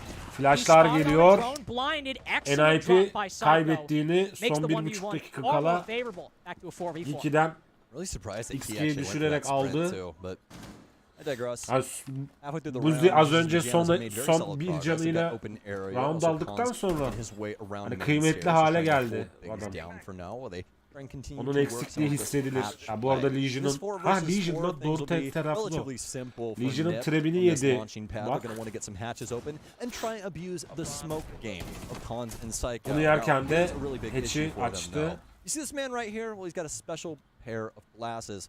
Glasses that let you see through smoke and not get stunned. And if Ninjas in Pajamas' entire strategy rests on the precipice of this going off without a hitch NIP in minimal time, then O I've got news for drone'un you. olduğu yere bak yalnız. Not gonna be Drone'un good. olduğu yer Not çok güzel. going to be good if Hashem is in a good position. Moreover, he doesn't need to use those glasses. If NIP maybe try to go for a normal plant inside a server, he's got a C4 as well. There's a solution in Hashem's hands for either. Şu an of the herkes spots son that NIP are saniyeyi gunning for. bekliyor. Looks like they want to drop down that hatch. Maybe Muhtemelen they're off the diffuser to NIP'den Khan's now. bir son 15 Instead, saniye like, kala we're just going to rush use that hatch to throw bekleyebiliriz. Candelas down. There we go. This is walking right into the smoke. Ya da This is right bombayı, into C4. NIP have actually hurt themselves B with this bombasının rotation. olduğu yere They do. yükleniyorlar. So much Anın time başında wasting. Is Hashem in the right spot? fazla Not insan smoke yok. canister goes down. Leader's out now, but there's just simply Geeky not savunmaya enough time. devam Hans ediyor. has to go for the Bomba rotate, düştü. but the C4 is perfectly timed. 2-piece for Hashem, 3-piece for Geeky, and a Ve clean round 6. Only a 3-3 half. niye böyle This bir could have been a acemilik 5-1 yaptılar? set. Yeah, absolutely. I mean, either way you cut it, O too, that's biraz the thing. enteresan Ninjas in çünkü Pajamas pulling a lot out there. kurabilirlerdi Some strategy yani changes bombayı. that they definitely could have made that could have helped them out. I really feel as though, we did talk about their timing and their patience. I think they leaned into that a little bit too much in certain circumstances. I mean, the huge gleaming beacon of that example, right, would be that very last O round. sınırda They're so duvarların very hepsini patient açmışlar that gerçi. they Biraz allow the zordu. defense to keep all of their utility into the last 20 seconds. When Smoke has 3 smokes at 20 seconds, you have now committed a Also, vast error. Let's talk about leader, by the way. You see a lot of teams like up 30 seconds, throw. Even like less experienced smokes, go their smokes too early. Yeah. He had 3 at like 20 seconds left. He was like, no, I don't have a reason to. Yeah. Confidence on him. I love that. Yeah, no, I totally agree with you. And that's really what you want with important pieces of utility like that. You know what I mean? Smoke is somebody that can entirely shut down a round by himself just by playing his utility correctly. Yeah. I mean, I cannot tell you guys the amount of dumb things that I've accomplished with Smoke across Gene the hero years, değiş- whether it be in a competitive Oo, match or in NIP ranked. full Like, the hero'ları character is just değiştirmiş. insane. So, well done to Leader just to keep that mental calmness to be able to deliver the utility in good timing instead of just being like, oh, 30 seconds left, I'm just going to start chucking these things. But NIP did get 2 key rounds to make Bu this arada- 3-3, and now moving to the defense. See how Geeky decided to work their They're going to attacks. old laser Mesela gates, bak, man. They got Noodle'un consoles aldığı on top. hero'yu I highly bilmiyorum. doubt Hiç that oynamadım. doesn't İlk clear defa these, but man, görüyorum. that would be funny. That's a classic. You stand on like the thing and server, your Rooney gate will like turn off for a second. Buzi'nin aldığı hero'ları server bilmiyorum. hatch? Ya, Yeah, bütün there hero'lar- we go. Meta'da They acaba have it on hangi the other hero'lar one var? too, but, Herkes çoğu hero'yu oynuyor. The hatch over in the small office. And if you look at the lineup from NIP, and no matter the utility, it's all designed just to Is keep. Psycho close enough to turn that off? Yeah, he is. Yeah, Oh he is. my god. No, yeah. So that's what you do with the server hatch and this hatch. If you stand on like a desk, it shuts off the Rooney gate. So when they place hard breaching, you walk off the desk. Free denial. I mean, he's got a Cade Claw in pocket for that very reason. He doesn't need to use it yet. It's simply a backup. Noodle'un oynadığı Once Brava. they see that Rooney gate and clear it. Of course, the rest of the utility though. Ne özelliği var Pause, the acaba? Fenris, it's all meant to stop. Yes, and here's the thing. This is going to be a big change up for Geeky that they're going to have to try and implement and look into. They know these gates are around. Can you rob the gates? Yeah, you can. Oh, well, yeah. Well, You can if you shoot it 3 times, I guess. I was about to say the angle's a little weird. That's going to work out for him. And honestly, that could work out if Noodle just steals the hatches as well. There we go. And then Leader, Nasıl that's what I was going to eğleniyorlar reference past that, but we obviously had that cool stuff going on with Bravo. Düşman tuzakları atıp Leader was karşıya- very important to this, and that was a strategy that I was assuming they were going to lead into, but Ha, Bravo, dronları mı ele she's just such a geçiriyor? unique character, dude. Ha, Such a evet. cool Ha. kid. Geeky overall have had a very solid attack so far. I mean, NIP not contesting the middle floor at all, which is a big risk on Bank. That often means you need to allocate resources to that server stairs to compensate for it. But NIP have given Geeky a lot of control, and to their credit, they solved the Dronları ele got geçiriyor, past it, dronları ele they got the geçirip electric karşı claws. tarafa They've got kullanıyor. everything so far, and if they can focus on server stairs, Geeky have a really good attack lined up. Yeah, they do. A tried and true strategy. I don't Ya know if you see the sessizlik Jamas oldu, here. korktum ha. Got Pino housing himself instead Kes, of blue cross stairs. koydu bekliyor. And 590 in hand, as to be expected for the smoke. Noodle knows that he's just around the corner, but he shouldn't give up the goods just yet. If he's swinging into this, he's swinging into it with a purpose. Lots of stuns out, and Yahtzee. Nicely done from Noodle there. Bu 7. Gonna roundun get server ilkini control, start Geeky opening aldı. things up, slowly peeling things back. Cause Sham, what a moment here Pino. for him. Hans, Öldü. though unbeknownst to him, moments away from death if he steps wrong. Ki smoke, Sham is going to yani have to go Smoke'un erken nucleosis ölmesi past kötü that oldu. because 30 seconds remaining. You really need somebody to be that dagger to match your Bence cloak çünkü on this Smoke play. You avantaj don't want the entire sağlayabilirdi defense being atakta front facing. So smoke'larıyla. smart. Oh no, it's Oh. so scary now though. A misstep. İşte bak, a garajdan- miscue. garajdan- Hans, he's gonna dip back inside, but he dies to Leader. They'll open things up, and with 15 seconds remaining, they have to find a home for this case. They've got to move in. Trix, able to find Muzi. They have an advantage, but do they have the time? Wizard might just have the lineup, but he's in the spin cycle. Psycho with a clean C4, but pinned down inside a gold. Doesn't have a way onto this diffuser. Sniped by Trix. Geeky with one of the most solid attacks we've seen between either of these teams. Dude, Geeky is walking a camel to the eye of the needle right now. This is ridiculous. Obviously, coming out of the MENA region, beating Garajdan, Falcons, I bu knew arada this team was garajdan going to be girdi. solid. Had potential. Right, Kili yes, yeah, aldı we were not ama walking acele this like, etti. Bir "Oh, well, tık this is geride ninjas of dursa pajamas güzel day." olurdu. Might Like, as well forfeit. exactly. Like, oh, you guys shouldn't even be here. Like, none of that. None of that at all. And the fact is, on top of that, the fact that Leader has worked so smoothly into this roster that you can't even notice that he's actually just a guy that is a sub. Yeah. Come on, man. Come on, bro. This has Come been- on, this has bro. been a very solid performance from Geeky so far. And again, Leader's 6-3-4, and he's doing it all. He's doing everything that you could possibly want out of an IGL. And you might be thinking right now, why are they so hot? Why are they so hot on Geeky? Why are they singing the praises so much? Well, one reason is this could be 6-1 right now if Muzi doesn't clutch 2 1vx's. Geeky'd be on match point, 5-round lead over NIP if Muzi doesn't show up huge in 2 of their attacking rounds. So of course we still need to see more from Geeky, right? It was a very good first round, but you know, Marble Stairs play for example. Var mı hero değişikliği? Bak, NIP bir türlü istediği oyunu sergileyemiyor. Bak ben ilk baştan beri söylüyorum. Şu an 4-3 Geeky It's önde also ama. really showcasing the downfall of ninjas in pajamas, which is how unbelievably slow they can be at times. Just to respond to anything, Harbi it miyiz really lan? feels like Oha, they daha da want to be inbaymış bu calculated arada. about things, but with the pacing that Geeky has in a lot of these situations, it's Bu like what you said arada, earlier, madem they're in the öyle. spin cycle, man. They just really can't make heads or tails of the situation, and by that moment in Yani- time, Geeky has already solved the equation. Başka Now we're going to a much simpler equation. If you're able to get control of those windows. The bombadır, CEO şudur attack. budur. Lineup we're Güzel seeing, heroymuş gerçekten. let's be a little worried for NIP. Deneyebilirim. Habitat, of course, doesn't necessarily indicate a rush, but can get quick if you get the right control on CEO. Lay down those smoke bolts, those fire bolts to clear up the electrical position. Ooh, a little bit of a mishap. tricks, unfortunately, and they got to be careful. They know where that electro claw is. The secondary EMPs don't have the radius. Bu arada Absolutely. yani And that's the hard thing about those electro claws. I mean, you and I, even in games, I've thrown EMPs for you and been like, where the hell is this electro claw, man? No idea. And you're like, I really don't know. I think I drowned. Like, Exactly. No, I actually know that you don't drown, so. It is a Evet, real 5 ve problem. 5. Did that actually end up breaking that 8. off? round. It did. It Son broke it. 1 dakika It's crazy. 45 That saniye. first Selma Daha break broke it on iki the taraftan other da side of kayıp the yok. wall there, That's so. crazy. Yeah, he got really lucky with that because that does not happen very often. So leader count your lucky stars, and for some reason the siege gods despise Bombanın Nip right now. bulunduğu bölgeye erişmeye çalışıyor ya da erişirken kill almaya çalışan bir NIP var. Not able to find any fish down below. NIP, a lot of the utility NIP need to worry about the attack, not necessarily presence. Need to worry about cons behind that shield outside of stock. DK also taking this very slow so far. Not cleared out a lot of these positions. The smoke bolts, the fire bolts going in.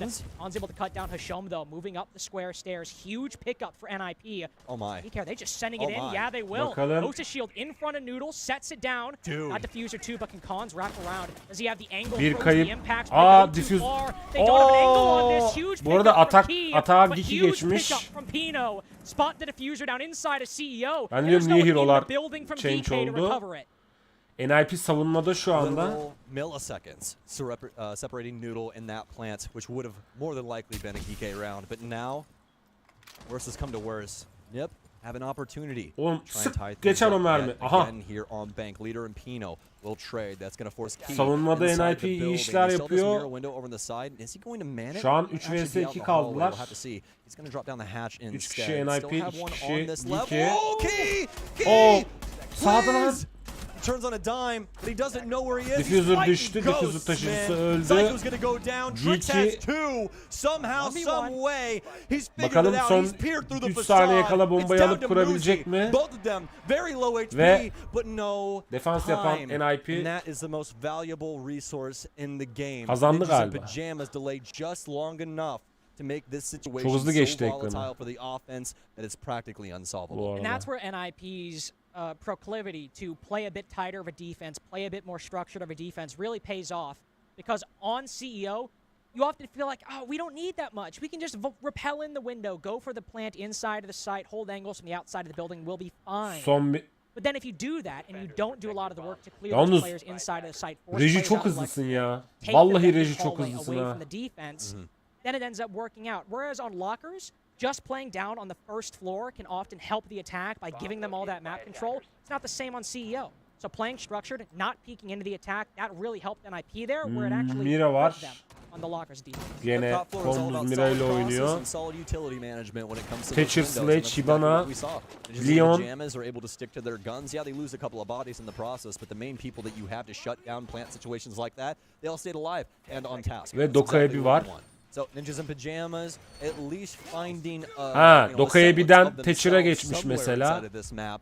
I think that just as of right now, Trilix. with what Geeke's doing, Ninjas in Leon'u Pajamas almış especially Hasan. probably Hibana, didn't reach too far into their bag K, of tricks XK because this is Hibana'yı a very almış. long Noodle, tournament, Carter. We don't play Sledge'ı until the almış. 13th. We're gonna have a Leader'da pretty good time here in Doka'yı bir ATL, almış. but can't say the same for Nip right Ve now. Is Geeke is Geek'i really tarafı making work atak for it. yapıyor. Roundlar 9. round Go 4-4. as far as they can, and when you do have these moments in the Bakalım game en where azından you don't always treat it like a bu layup, maçın you know, galibi you're still doing your prep work. You're still doing kim everything you olacak need to. onu da göreceğiz. Like for mentality reasons, you're like, oh, this is geeky. This is a mana team. Geeky Like, we're fake NIP, verdi, surely bıraktı we can win drop'u. this. But once you get to this point, you know, it is 4-4. Şey, You're really bombayı. fighting for every round. You think to Drop'u yourself, diyor. we need to pull out something Whoa. better. We What? need to make it work. Well, all Psycho had to do was do a little jiggle Ki peek around Geeky the pathway tarafında da door. atak yaparken Finds Noodle, who kötü found bir kayıp himself on oldu. server stairs.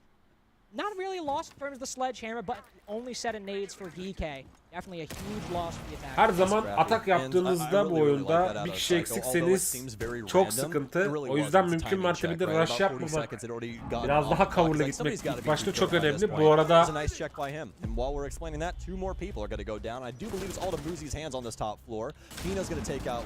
NIP biraz daha dışarıda ve Oh!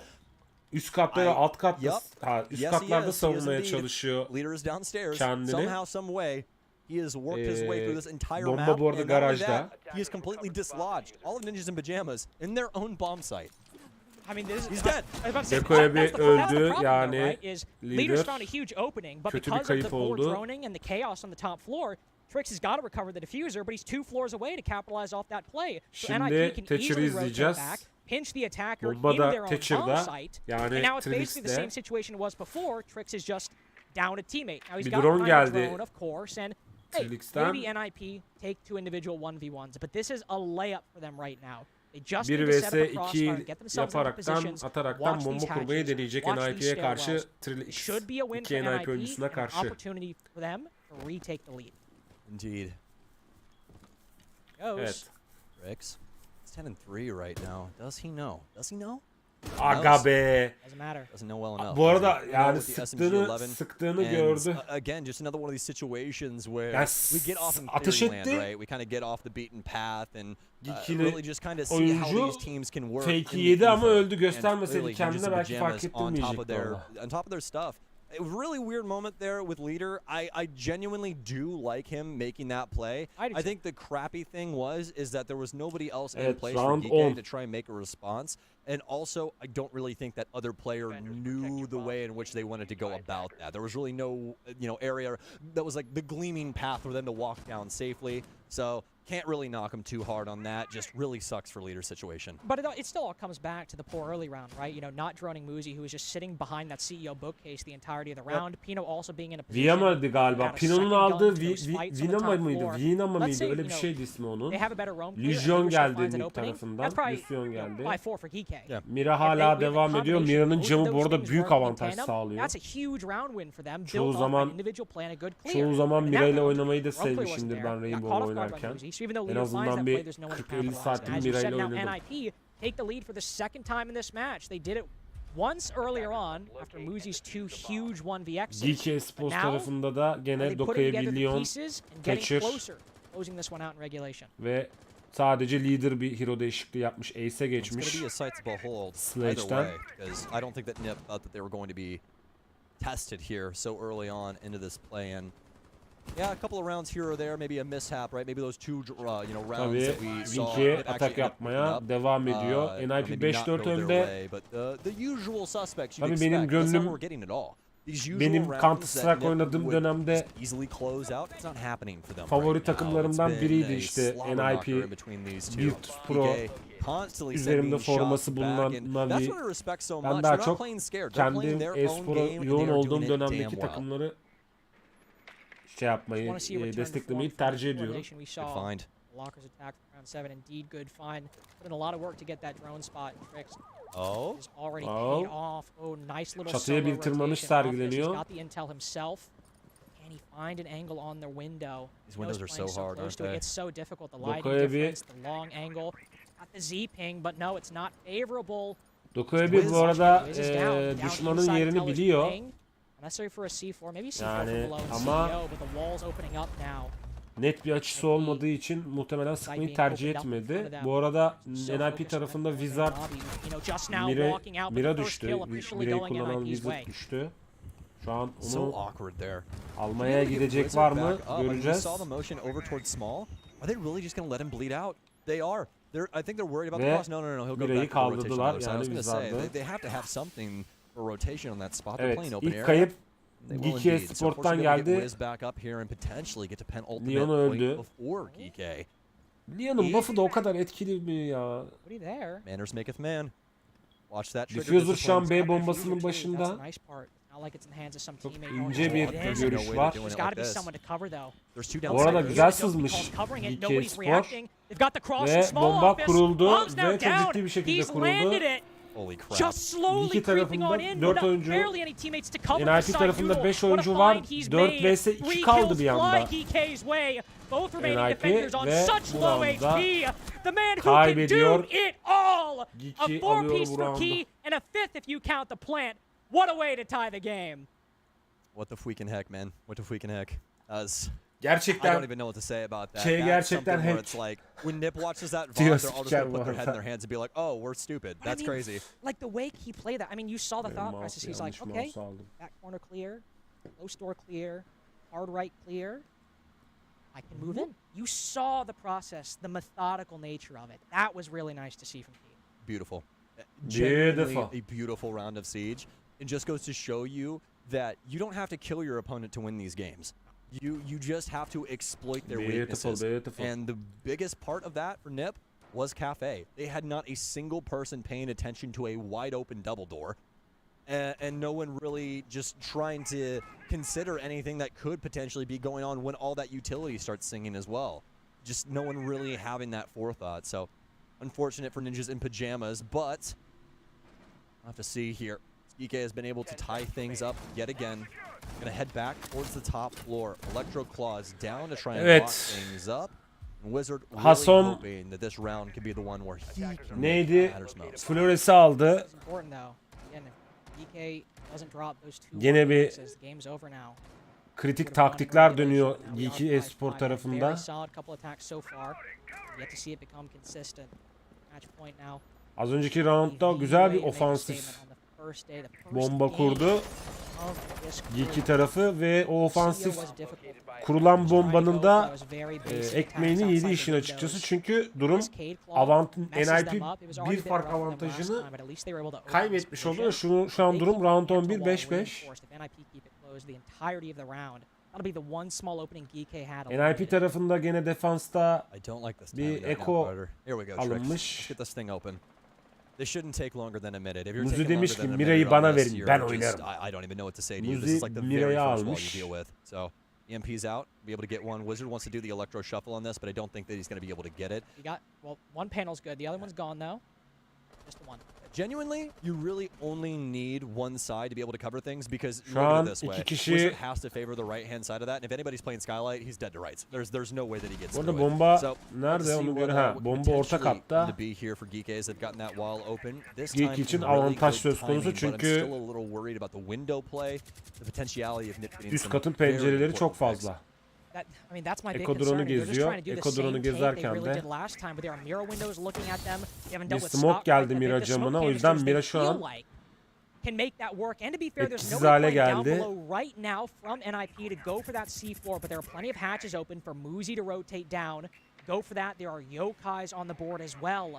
I just keep thinking with the CEO attacks, Geeke are pinning so much of this on NIP making mistakes as they try to deny the plant.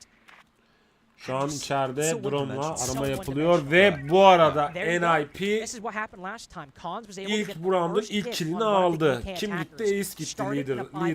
Ace lider gitti. Here we go. And they save the nitro cells here too. Muzi still has the answer to this, but let's sing. You know, we got the yokai around here somewhere. That smoke should dissipate. Geeky tarafında hızlı bir bomba kurulumu pencereden kurdu. They might have got the nitro cell there too. Noodle's gonna go down. Ve It's all up to NIP Key. If 3 there was a vs. person that you wanted to try and win this kaldı. situation out, it would have to be him. Geeky. He's got to worry about CEO. He's gonna hop the window. Key! Oh my! Key triple kill yaptı. 3. kill'ini aldı. Şu an 1 vs 1'e gidiyor. Clutch mı geliyor acaba? He's so Key'den. loud. That's the problem. He's not gonna be able to sneak back upstairs and try and surprise this repel player. It's already Key's world that we're living in. It just makes it so much harder because he can hear him stomping up to the case. Evet. Key, he's just waiting. Moments away. 3 seconds. 2, 1. He's done it. Ve clutch'ı atıyor. 2-1 VX's from Muzi and now Ve 2 huge 4 rounds kill from alıyor X kendisi. Key. Güzel round. This man Geeky avantajı, has done Geeky it for Espor Geeke at this avantaja point. He has some çevirdi big rounds and has maçı. acquired match point. I mean, just one more Atak attack, olmak, one more atak big play olması from biraz Key, or yaradı just one galiba good round from the Geeky'ye. team. Geeky DK will take down NIP the first day of the Atlanta Major. Not eliminate, of course, but send them Yabancı down to spikerler that. Geeky diyor bu I arada. mean, I gotta say this because Evet sevgili YouTube tarafı kaç beğeni olduk bakalım. Unutmuyorum sizleri biliyorsunuz değil mi? There is no if, ands, or buts. You can ask, literally, you could ask my grandma, for God's sakes. She'd be like, yes, Sammy boy, Ninjas in Pajamas is gonna win group A. That's what happened. Jesse and I were watching the group draw on stream. 10 beğeni kalmış. O tarafta beğeni hedefimiz 50. It feels like it. Umarım 50 beğeniye bu yayında ulaşırız. NIP are that team. They're top 8 at Copenhagen against one team that went out in play-ins. One team, two teams that weren't even at Copenhagen. Like that's their Öbür tarafta team. reji And biraz DK in this sıkıntılı. match have been able to bring NIP to the brink. Theoretically and now officially. Çok sessiz oluyor bir de. Yo, shout the hell out to leader though, because my God, are you calling a game, man? doing a great job. The fact that Ninjas in Pajamas could not handle the exact same strategy on the top floor when you have all of the utility in place to do so just boggles my mind. It really did ultimately come down to shooting that C4 out of the air though. I mean, the mirror was in that position for it to land. Evet. But DK, even Maç though they sayısı were running the geliyor. same linear take, which I still don't know if I quite like. 6-5 önde They olan had the positions DK correctly, Espor. and thankfully with a bit of luck, they're able to land it. Wow. The run out Ne oldu? fails. It's the Roni, boy. It's the Roni. He ran out of ammo. Rush geldi Straight up. NIP'den. I mean, that's one of those plays on round 12. You feel like you got to make a move. You feel like you got to bring this back. But if Ama it doesn't work out, you alamadı. hand Bir DK son an round advantage. rush'ı atalım They've got a dedi. 5v4, Belki and as bir they tane go kill full alırız clear the dediler map ama now, tabii there's not as many people to bu play kayıp trades. NIP'ye Muzi büyük was the yazar player yalnız. on this Rome game before. Onu Now he's söyleyeyim. gone. Yep, that's it right there for it, man. For me, you literally just read my mind. I was like, whoever called your top fragger jumping out of a window, you're wrong. I'm just sorry. Like, that's just bad, especially in a situation like this. Yeah, I totally understand trying to catch him off guard. And yeah, you had a moment, right? You had an opportunity. NIP. This is what you get. When things go the wrong way. There's only so many rounds left, and if your gambling thing is on that, if you lose that fight, you end up paying for it dearly. Yeah, let's Ama put maç all sayısı things yani on black 6-6 in olursa one of the uzatmaya first gider maç. initial rounds, and then see where it goes Şu an from there. Not when DK is one round away from beating a hammer lifting Nip squad. In NIP regulation. tarafı defans yapıyor ama o kayıp çok kötü oldu ya. Abi Mira'nın camını patlattılar. Mira şu an sıkıntıda.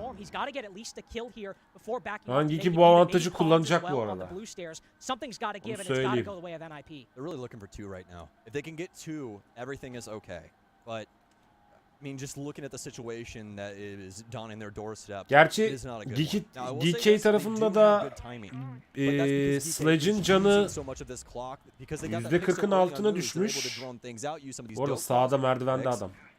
This is it right here. This is a Doka'ya huge bir vurursun moment be onu between ya. these two tricks. Constantly battling back, but Wizard wants it. Pino will take one down. 3 versus 3. Sattı. This is what we wanted. Nip, 3 they can versus do 2. it. Cons is gonna get Ah, at least 2 versus one. 2. The leader will trade it out into the 2 versus 2. There's 45 seconds remaining, folks. Lots of time on this clock. The case is in no one's hands. Wow. The shot is found Pino. It's down to Cons. He's 10-10. He wants to be 12-10. He's got that nitro İki bir cell anda in his pocket kaybederken- in a moment to shut this down.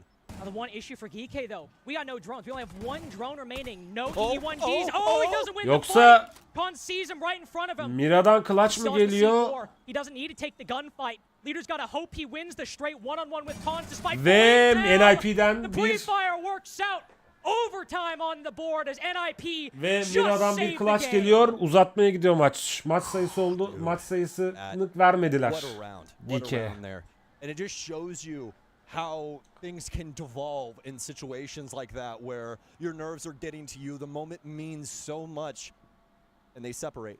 Yep. They separate downstairs, Lynx. There's no tradability. There's no way that somebody happened can try and last time. capitalize on anything going on Smoke, with Cons around Oryx, there. Legion, The Warden, beauty Echo. of the Warden, Vector evet Warden and doğruymuş. Mira is that the gun shoots so fast that if you're able to get on top of her after she's taken a couple of fights or taken like one pretty major one, Might be reloading. might be Bomba reloading, might be completely şeyde- done with things. Now she might have that secondary shotgun. That's a Neydi whole different orası? story. Well, Ne room'du? Yeah, but you know, then we're getting Television really off room'du into numbers galiba. there. But either way though, Yanlış what a hatırlamıyorsam. round from Ninjas in Pajamas, but let's be real. What a round from Cons because he needed to lock that down in such a major way, and you could see the energy on their faces. Muzi probably just counting his lucky stars. Just, oh, thank you, God. I mean, as a player, when you make that play, Hatch'ler kapanıyor. Pino Bak'a almış. Wizard tekrardan Hibana'ya almış. Ying'i değiştiren bir psiko görüyoruz. Doka'ya bir geldi. Bu arada atağa geçti NIP. Atak tarafına geçti. Ve aksiyon başladı.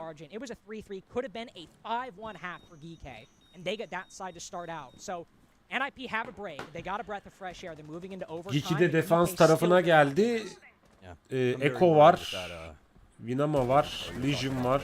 Onyx var. DK, like you were Smoke saying, their var. defensive end has been very solid, and Ninjas in Pajamas' offense has been anything but. Been very, very slow, and honestly, they truthfully should have only gotten one round on their last offensive side. But thanks to Muzi and his A, valiant efforts, and B, just downright luck with that Finka play, I mean, things end up working out. So, fortunately enough for them, Şu an iki tarafta da bir kayıp yok. Overtime up against EK. Uzatmalarda çok dikkatli olması gerekiyor iki takımda. Deyim yerindeyse dronları bile kaçırmamaları gerekiyor. Tabii burada bir deyim yok.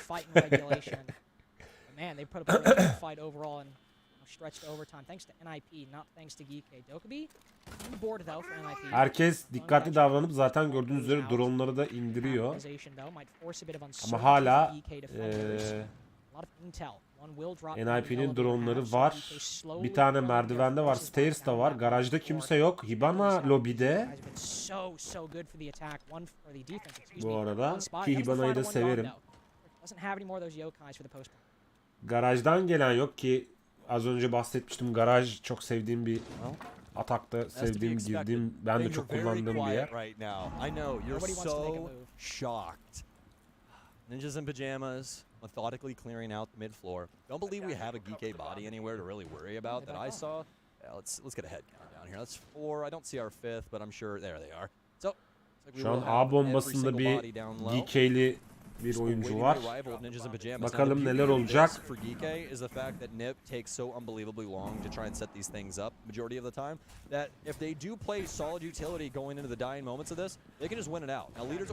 NIP kendine yer açacak, yol açacak. Oğlum orayı açmayaydın işte ki. Gerçi aha. Ooo NIP çok garanti oynuyor. Ama karşıda da onu sınıra campletecek, campletmeyecek bir smoke var yani. DK bir kişi kaybetti. Ve bomba kuruluyor. Psiko bombayı kuruyor şu an. Ve uzatmalarda 3 vs 2 kalan bir bomba kurularak 3 vs 2 kalan bir NIP. Eko'nun bir presi var ama Konz'un da bu kill ile sonuçlandı o kapışma ve kazanan, uzatmaların ilk kazananı NIP oluyor arkadaşlar. Yeah, yes indeed. What a crazy round there. GK just a couple pieces of utility away from taking that round. Ve bir mola geldi. Taktiksel bir mola aldı GK Esports. The immediate follow-up when you already had the one pop was a little awkward to me, and I really don't know what leader used his initial one for. That was more than likely just to try and o sırada main stairs or something like that. But I digress. Biz de bir bakalım. Twitch ailesi ne alemdesiniz? Keyfiniz yerinizde mi? Önder, İbrahim.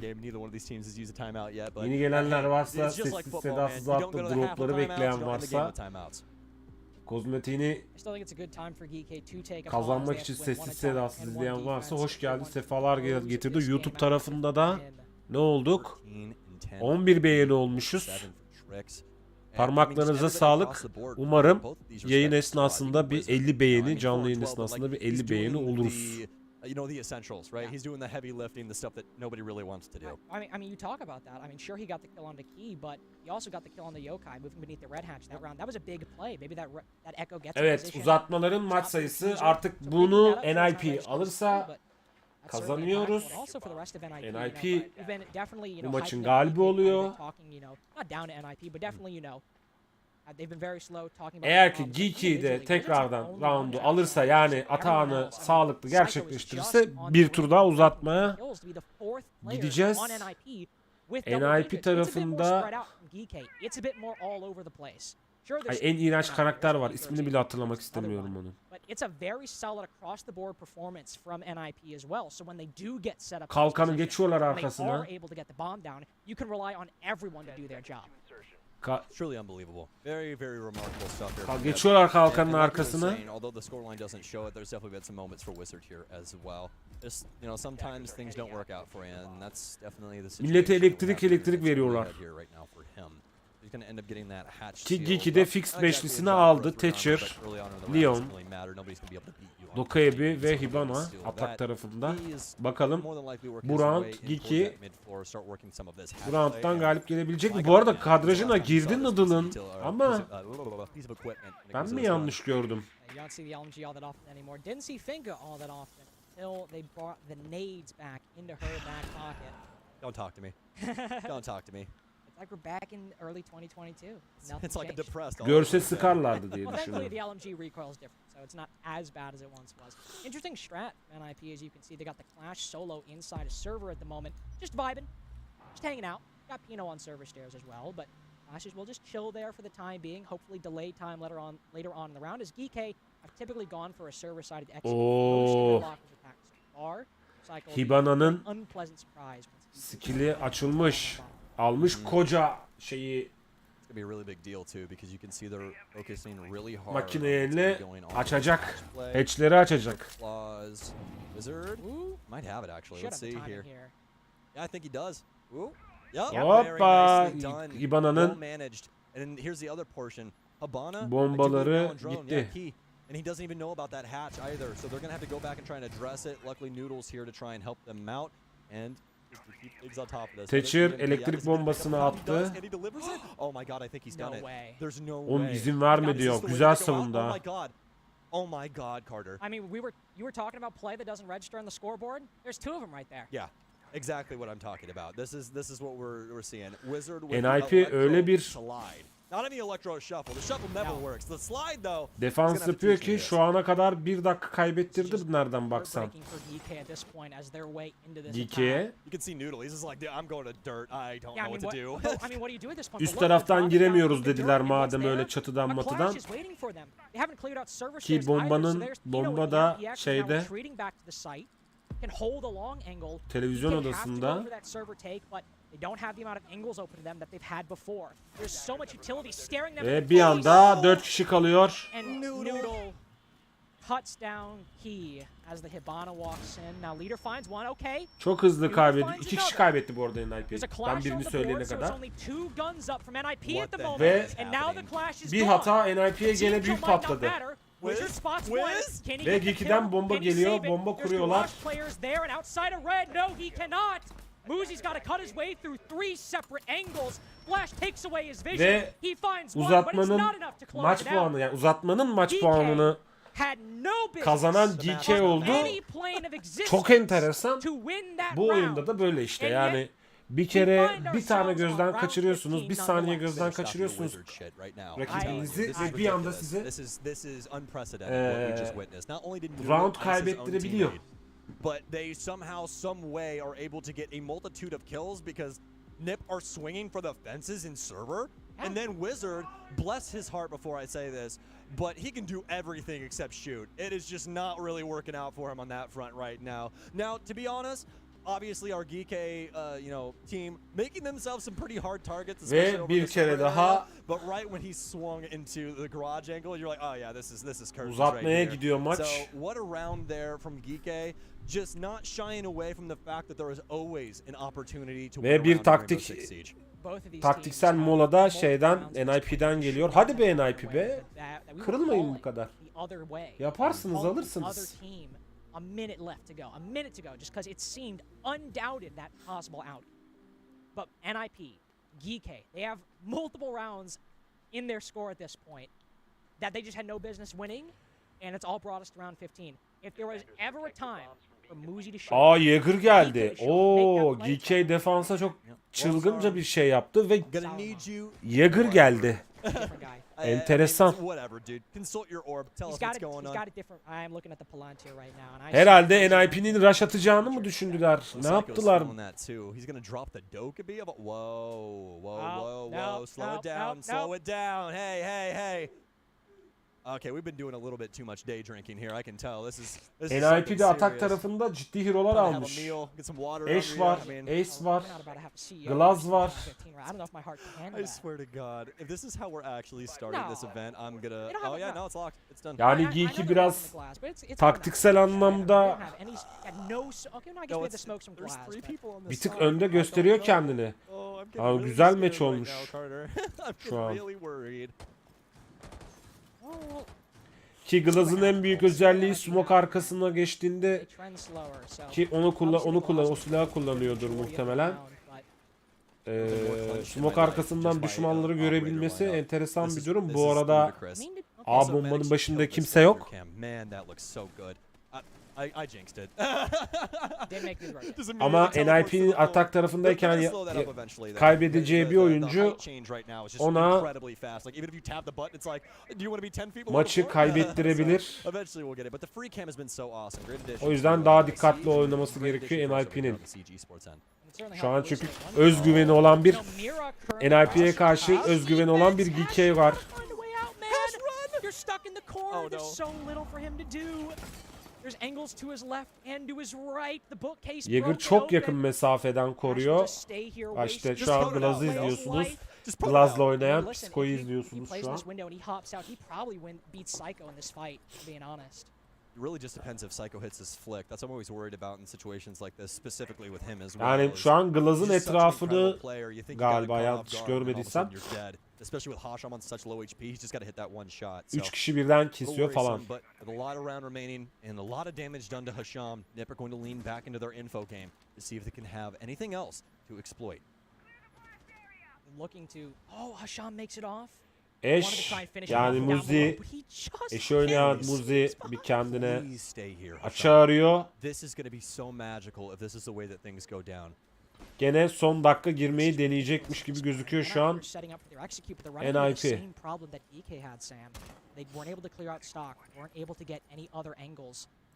Muhtemelen bunu dersine iyi çalışmış ki Oh, GK. no, got caught. Okay. Second one as well. A bombasının Hasham başında sadece Jäger fighting var through ve this. Such metal to this man. enteresan bir Great şekilde patience. Muzi's gonna be able to find key on such a crazy angle dışarıdan from the savunmaya outside. çalışıyor GK. It's gonna be Bu arada stopped ilk on. kill They've got at least NIP one, but tarafından they have geldi. to get in this damn building, man. XK öldü. En skorer oyuncularından bir tanesi. Daha doğrusu 8 kill'le. Pardon 13 kill'le XK'yi öldürdüler ve avantaj aldılar. 4-3, 4 vs 3 kaldı. GK maçı mı alacak? Bir anda 2 vs 2 kaldı ortalık. Son 10 saniye. NIP maçı alıyor mu?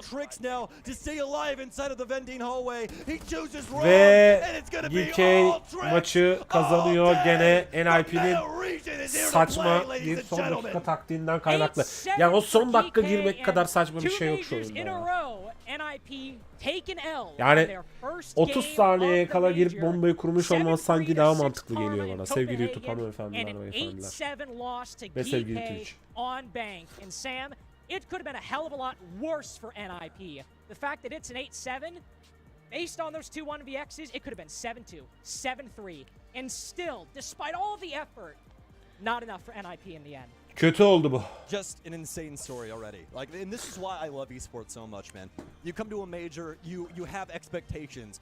You look at these teams, you're like, wow, Ninjas in pajamas. What a squad. You think Brazil, you think Nick, you think Liquid, you think FaZe, right? You think all these amazing teams, and then you come in with a team like Geeke, a team fresh out of their own region, just beat the Falcons, trying to fly and soar as high as they can. And they have not hit the sun, my friend. They landed on the moon, not the stars. They're looking beautiful today, dude. It's so crazy, guys. Son konuşmaları da dinleyelim diyeceğim ama gerek yok. Saldım repliği. It's whoever secondary gets out.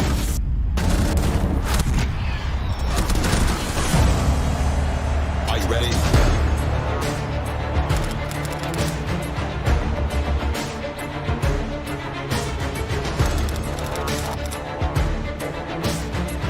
A bomb has been located.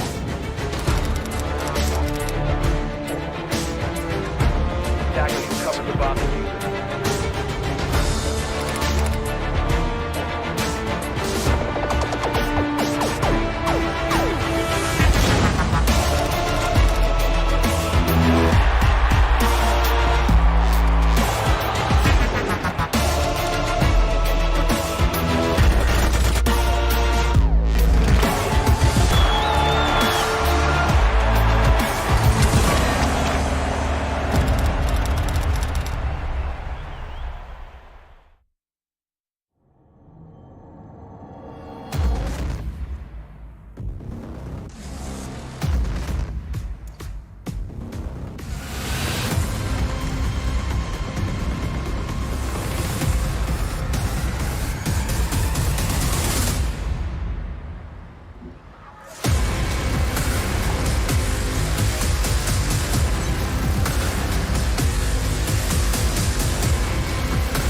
Evet hanımefendiler, beyefendiler, tekrardan selamlar olsun. Artık yeni maçı bekleyeceğiz. Tabii ki öbür tarafta da bu arada şöyle hemen bir alttan ben biraz da şey de vereyim, müzik de vereyim. Hemen oradan da copyrightsız bir müzik verelim şuradan. Hop hop hop hop hop hop hop hop hop.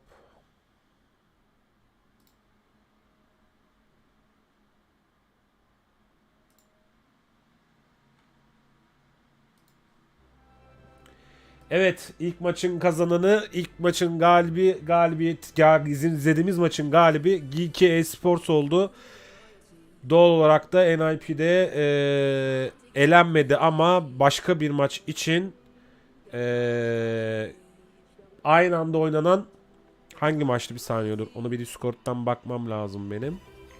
Şeyden bakmam lazım.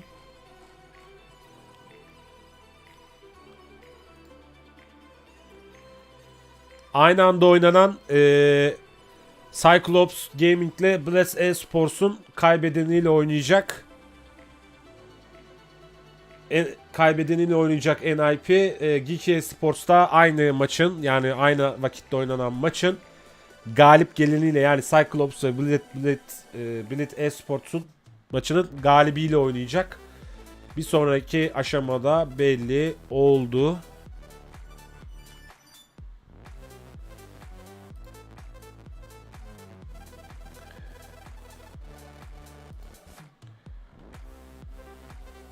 O da güzel oldu. Tabii o maçın galibini bir görmek istiyorum ben.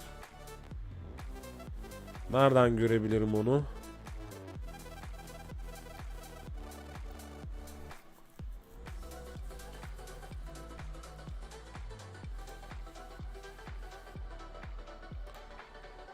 Evet.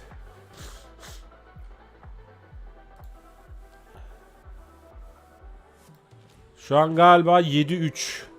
Hala devam mı ediyor peki diğeri? Main A stream.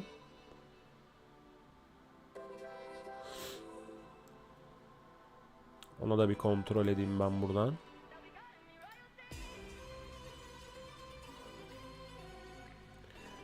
Şöyle yapalım.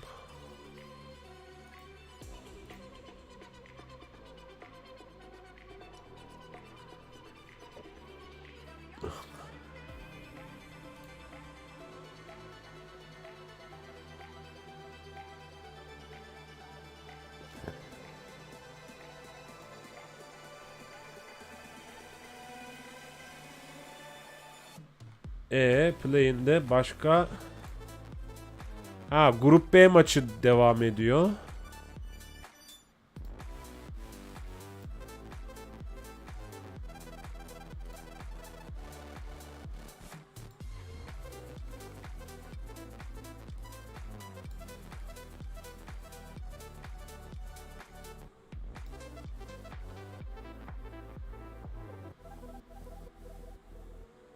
Lost'la Talon maçı başlamış. Lost Talon maçı peki hangisi ki? Bir dakika. Şeyi göremiyorum şu an ben. Ona uyuz oldum.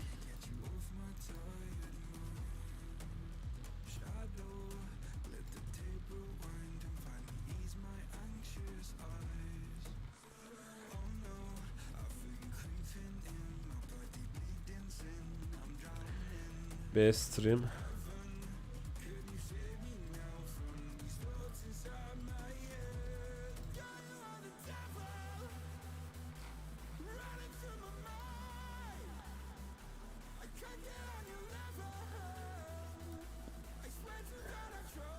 Buldum burada sonunda ya. Semifinal. Yarı final, final. Grup B'nin mücadelesi bitmiş.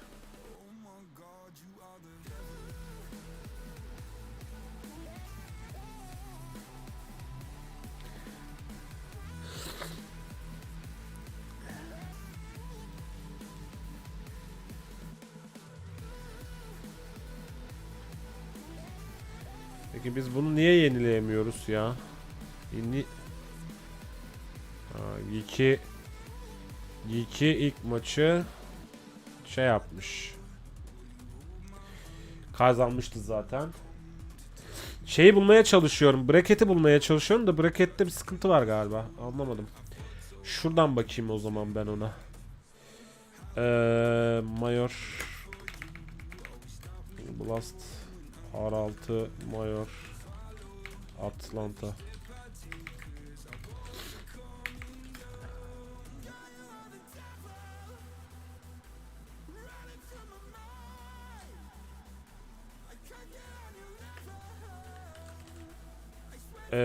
Wiki. Orada hemen oraya girmişlerdir. Liquidpedia'da vardır.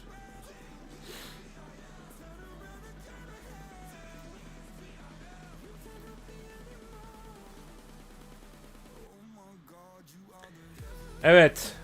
Grup A'da dediğim gibi Geeky çıkmış. Geeky hemen galibiyet olan galip geldiği için bir sonraki maça atmışlar. Ve A ile B grubunun değil, öyle değil, tamam.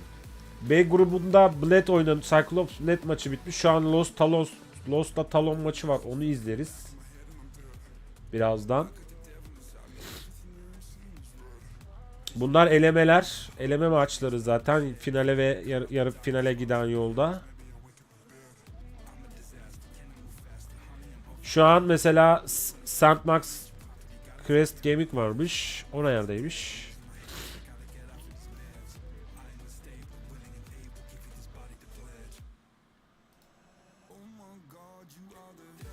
Birazdan Sandbox Gaming, Crest Gaming mücadelesi başlayacak.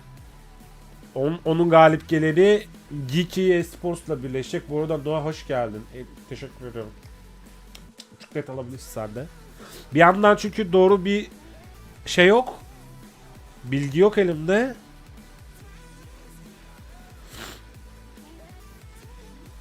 Başka yerlerden, başka sitelerden bulmaya çalışıyorum. Matchlemeye çalışıyorum onu da. Şunu da şuradan alayım. Yani hangi maçları izleyeceğime dair sırayla giderim diye düşünmüştüm. O yüzden de bir check etmem gerekiyor.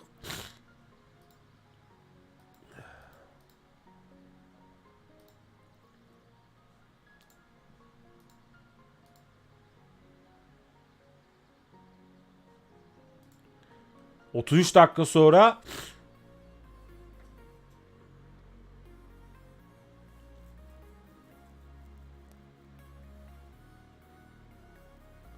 ...30 dakikalık bir countdown koymuşlar. Tabii ki biz onu oynayamayız. Muhtemelen şey maçını bekliyorlar. Hemen ona çevireyim ben yayını hatta. Onu açayım size. Ona bir şey yapalım. İzlemeye başlayalım. Muhtemelen onun bitimine yakında... ...diğer maç başlar. Hemen şuradan fit.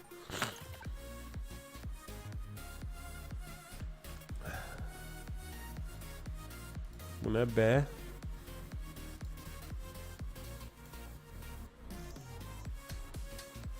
Ah.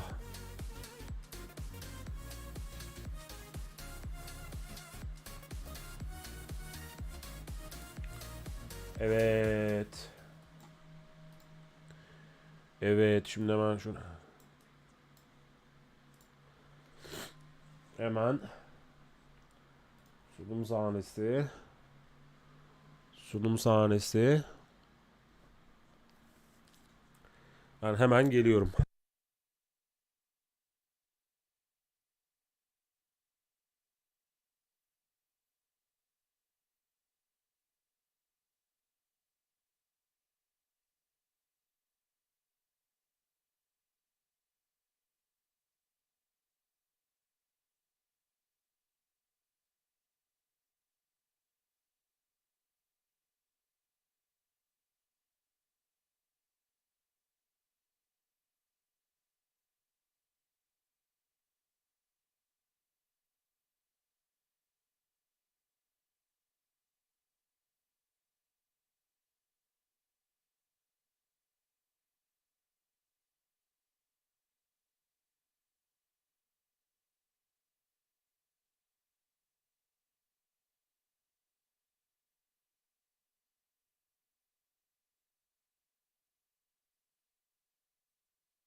Hoş geldin uçan balık. Aleykümselam.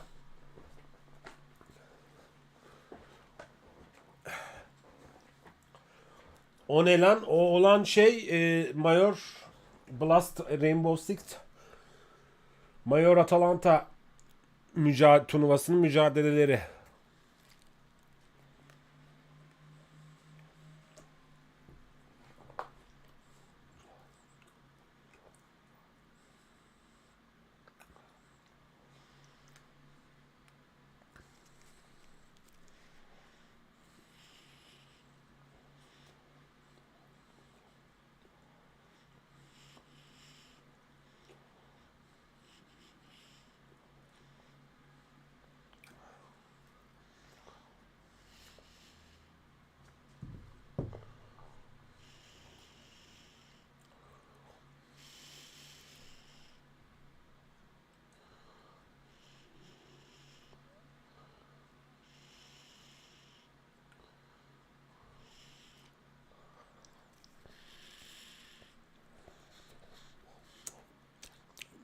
Los Talon mücadelesini izliyoruz şu an.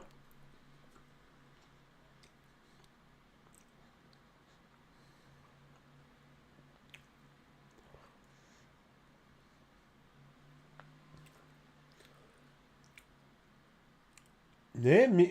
Mikropi Petit hoş geldin. Is server down mı? Down. Not.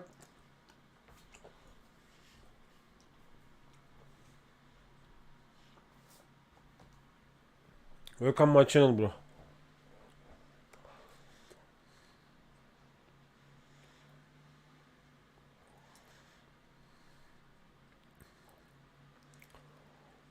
Geride olan Los şu an defans yaparak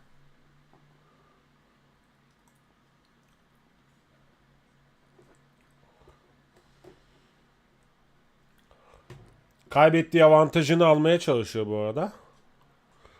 Ki Talon'da 2 kişi kaybetmiş. Şu an bir kişi daha kaybetti. 4 vs 2 kaldılar. Talon bu avantajı şu an kaybetmiş gibi gözüküyor. Çünkü sayı anlamında gerideler. Takım oyuncu sayısı anlamında.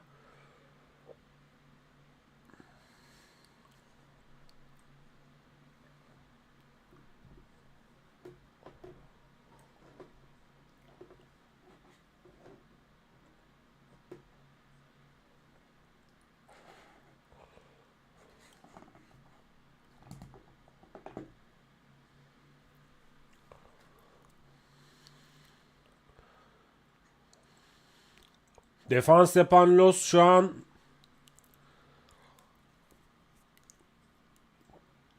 öyle bir defans yapmış ki 1 dakika kala daha Talon yeni buldu bu arada bombayı ve şu an aradaki farkı kapatacak gibi gözüküyor Los. Çünkü 3 vs 1'ler şu an ve 20 canlı bir Ryder 20 canla bekliyor ve Los da başarılı bir savunma yapıyor.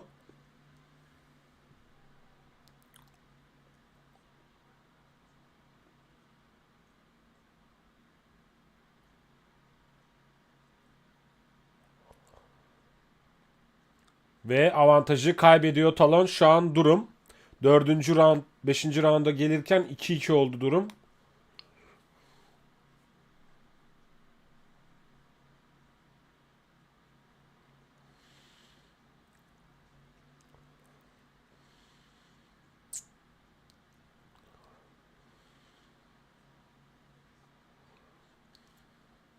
Ve 5. roundda başladı.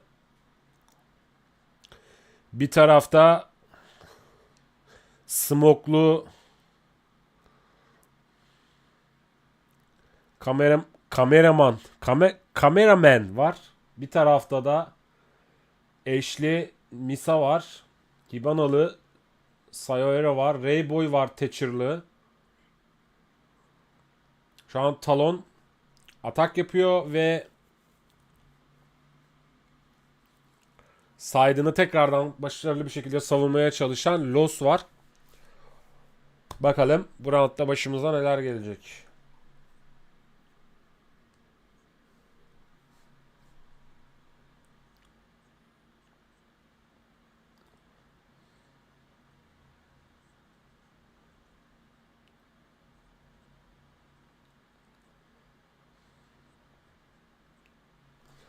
Vehicle poo.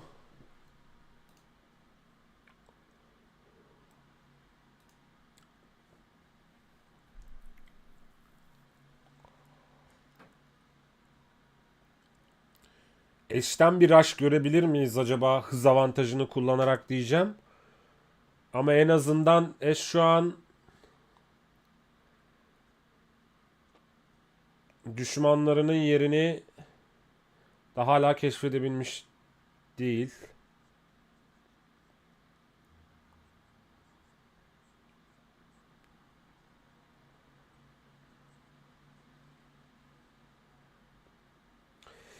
Hibana'dan bir kapı mı açacak acaba Hibana? Ne yapmış Hibana orada?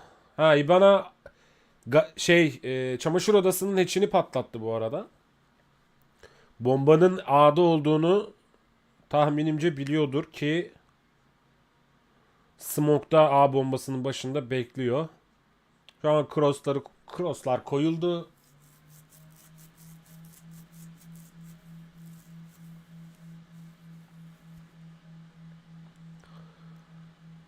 Ve çamaşırhaneyi coverlayan bir Los takımı var.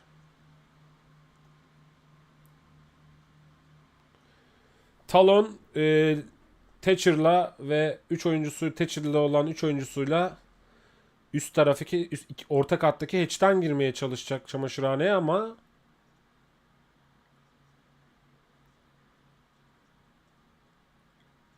bakalım Talon atak pozisyonundan ne kadar başarılı çıkacak. Bu arada hatch'leri es geçmiyorlar Talon tarafı.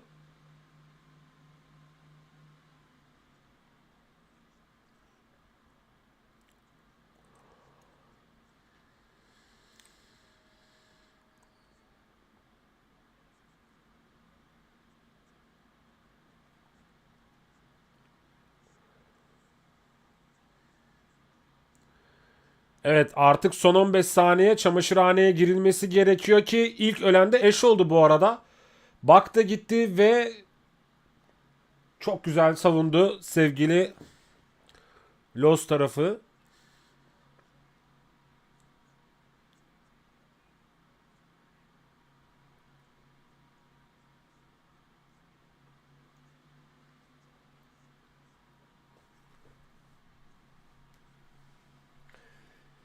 Ve avantajı olan Talon bir anda mağlup olarak geriye düştü. Şu an tahminimce 3-2 olması gerekiyor. Aynen öyle. 6. rounda gidilirken durum 3-2 oldu. Smoke güzel savundu bu arada çamaşırhane A bombasını. Ve Smoke'la savunmasının artısını win'ini Los aldı. Dediğim gibi 6. roundda 3-2 önde Los şu an. Los tarafında önemli bir hero var. Oo, şey gelmiş. Kapan kuran karakterin ismini unutmuşum. Neydi kızın ismi ya? Önemli bir karakter o da oyunda. Los tarafında bayağı ciddi şu an hardcore bir defans yapma isteği görülüyor. Seçilen hero'lara bakılırsa. Talon tarafında da ona. Oo, hepimiz gittik. Reji lütfen.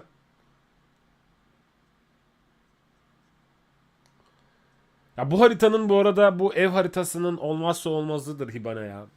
Bu haritada olup da atak tarafında Hibana yoksa ben bilmiyorum yani. Oyuncu demesinler, takım demesinler kendilerine yani. Her yeri patlatman gerekiyor çünkü her yeri ahşap.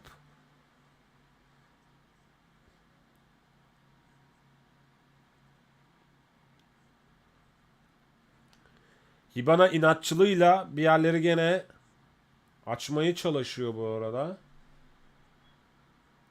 Merdiven tarafındaki duvarı da açtı. Ve Stairs'taki infoyu da aslında aldı bak. Aldı yani Hibana.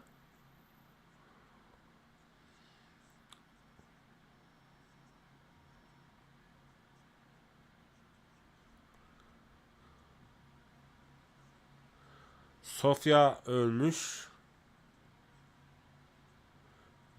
Yok abi. Yani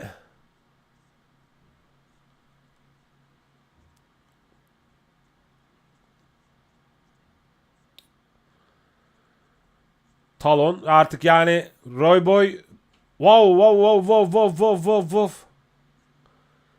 Roy Boy double kill aldı. Bu arada bir clutch gelir mi?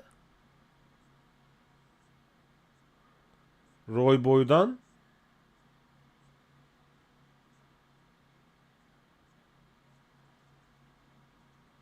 Ama canının 50 olması çok kötü oldu. Onu da bırakmazlar. Yani o kadar yol geldikten sonra şey yaparlar yani. Biz geldik. Kardeş sen oradaydın. Seni vurmadan biz gidemeyiz falan da diyebilirler yani.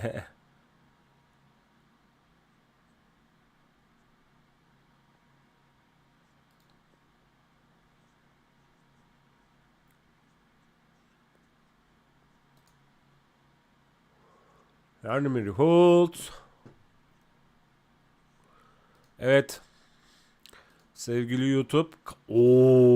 Sevgili YouTube. 16 beğeni olmuşuz ha. Teşekkür ediyorum. Parmaklarınıza sağlık. 50'ye gider bence bu yayın ya. Bence 50'ye gider yani. 3-5 demeyelim, beğenelim. Bu arada anketimiz ne olmuş YouTube tarafında? Güzel. 10 oyumuz var ama 16 beğeni var. Sevindim. Mutlu etti bu arada beni.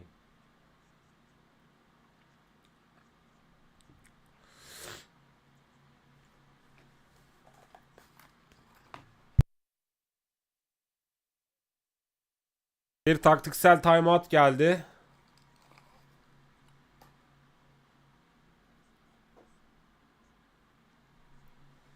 Ki 4-2 önde bu arada Los. Yani bu 4-2 önde olmasına rağmen bunu yani bir talondan bir zaten timeout beklenir de yani düşüştesiniz arkadaşlar lütfen.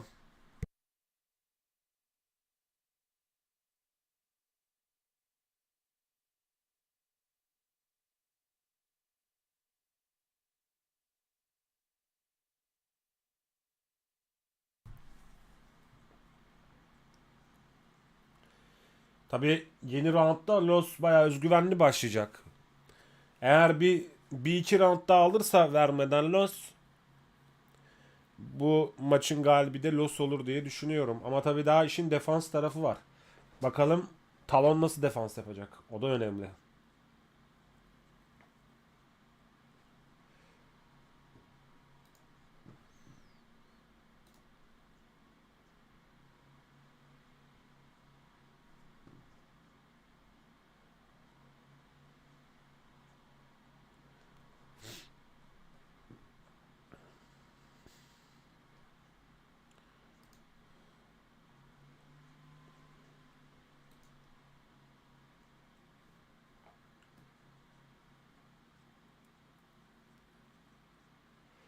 Ve 7. round başladı.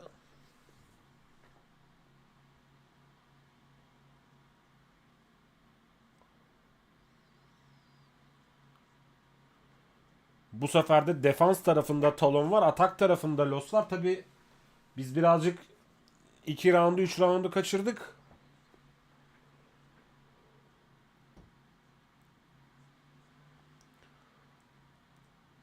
Bakalım bu sefer Talon nasıl savunacak? Los buldu bombanın yerini.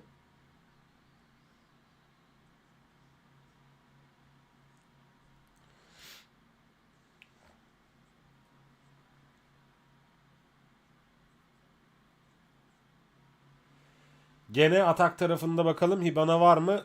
Yok. Püh. Ama Termite var. Ace var. Oo, Montaigne var. Zofia var. Güzel bir beşliyle çıkmış. Los Ata bu arada. Olması gereken. Bir de Hibana olsaydı orada güzel olurdu. Lobby'nin aldığı Hibana olsaydı keşke.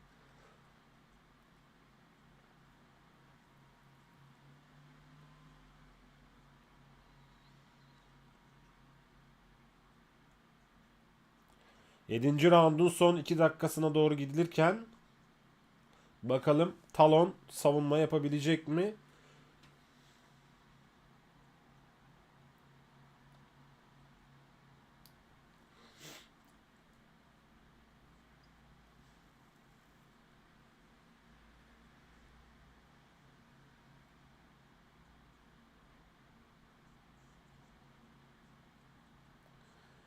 Montaigne kalkanının verdiği, bilenler bilir, Rainbow'cular bilir. Montaigne'in bir kalkanı var boydan boya. Adamın da boyu sanki 2 metre.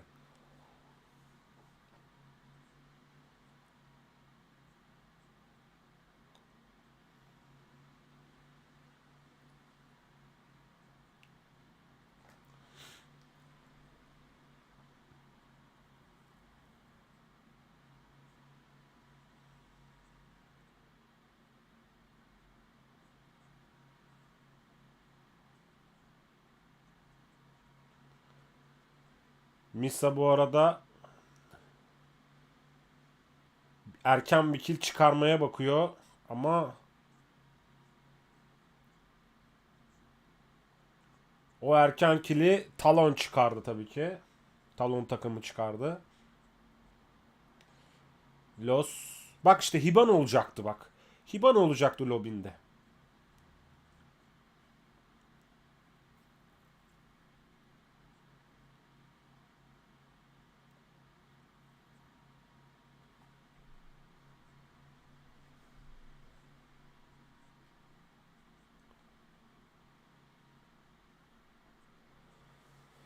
Son 25 saniyeye gerilirken 5'e 3 kalıyor, defans yapıyor Talon. 4'e 2 kaldı Talon. 3'e 2 kaldı. 2 vs 2 oldu.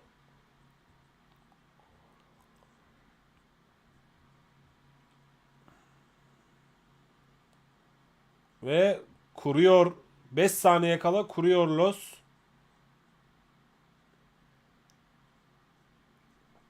Ve 2v1 kalıyor Talon. Talon defans da yapamıyor ha.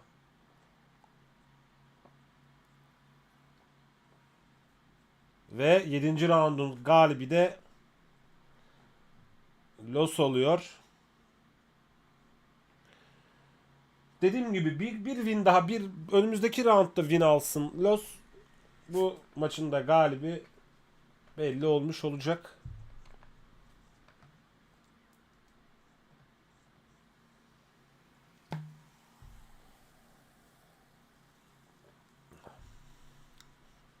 Ve sevgili Asyalı kardeşlerim,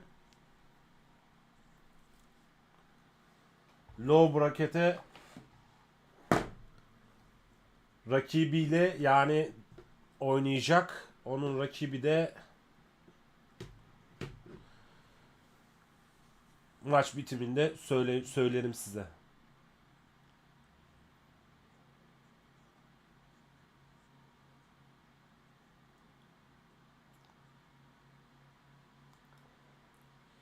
Los'un karşılığında kim oynayacak acaba?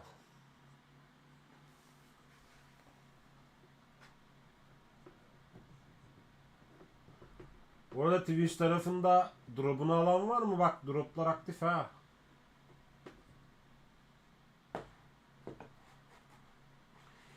Diğer yayını da telefondan açtım. Orada bir değişiklik olursa diye. Tabi atak tarafında Los şu an 8. rounda geçerken bombanın yerini buldu Los. Bu arada bak, dediğim gibi bak, Los Hibana'ya geçti şu an. O Hibana'nın yokluğundan var ya, içim yiyor.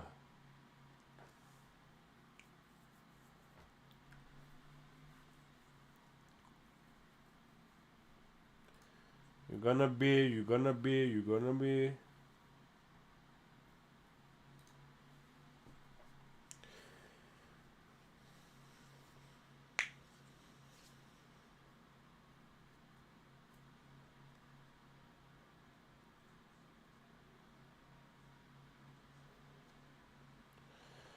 Şimdi 5-2 önde Los.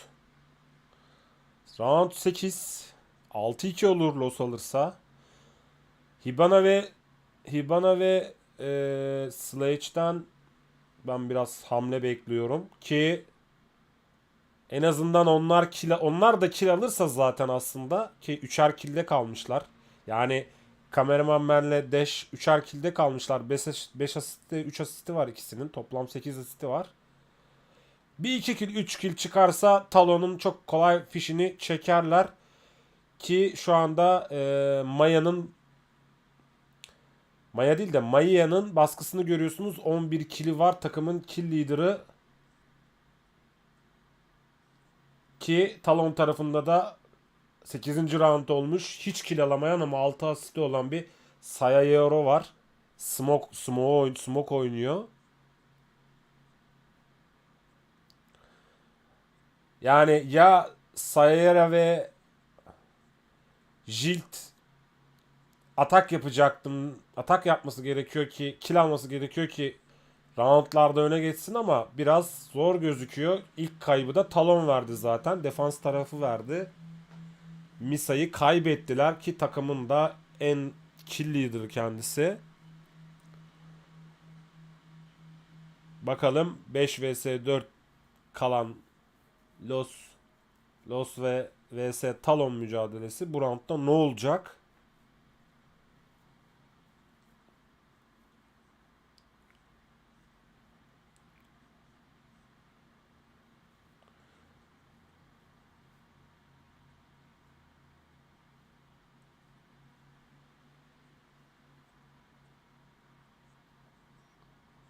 Şu an Los Diffuser'ın artık dedi ki ben hani biz dışarıda savunamıyoruz.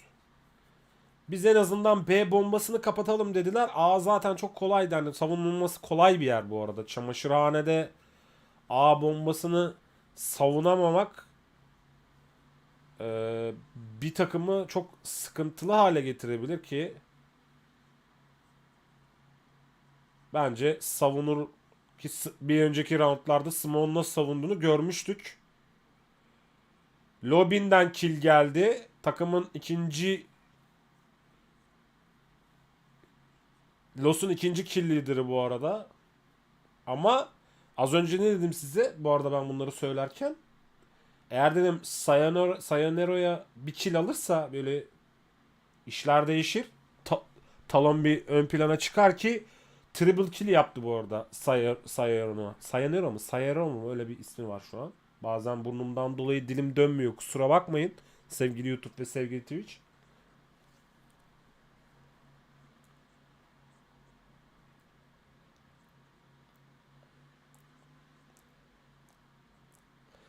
Sekizinci roundun galibi de Talon oluyor ve bir anda skor 5-3 oluyor. Bakın Sayayero. Birazdan verecek ekrana. Duvar arkası güzel bir kill gelmiş Sayavero'dan. Smoke içinden de güzel bir kill gelmiş. Triple kill alaraktan takımına roundu kazandırmış oldu. Vallahi tebrikler yani. 9. rounda gidiyoruz. Hazırlık aşamasında şu an defans takımı Talon. Son 2 saniye kala 1 ve şu an 9. roundda başladı.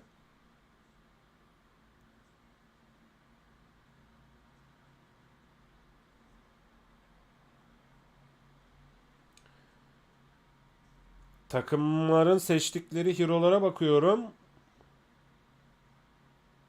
Anlıyorum ekstra bir şey var mı diye. Bir ace hamlesi ve benim en sevdiğim hero'yu almış Dash. Gene bir Montaigne'li Lost var. Montaigne'le çünkü başarı bir sonuç aldılar. Bu aradaki avantajı kaybetmemek için Lost saldıracak atak pozisyonunda şu an.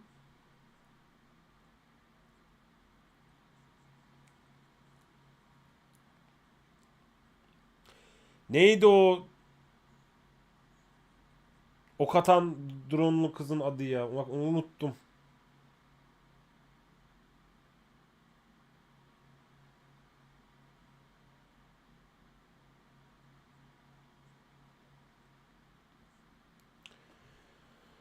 Sayero'ya bir özgüven geldi.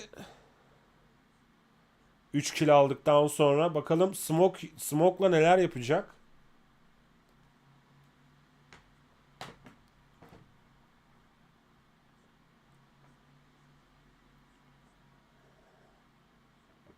Talon avantajı yakalamak için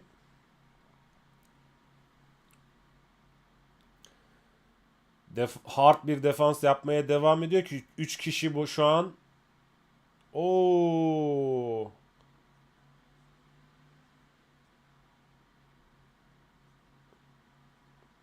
Alt katta çamaşırhaneden savunmaya çalışırken bir an kaybettiler.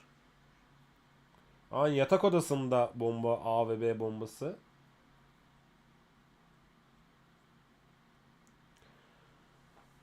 Ama 2-1 alverle 4 vs 4 kalan iki takım var. Bir tarafta Misa Valkyrie ile gitmişken diğer tarafta da Dash gitti.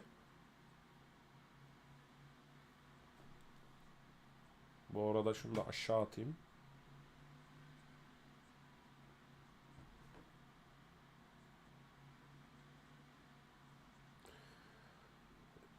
Los bombayı kurdu ve roundu da aldı. Dedi ki ben bunu bırakmam size.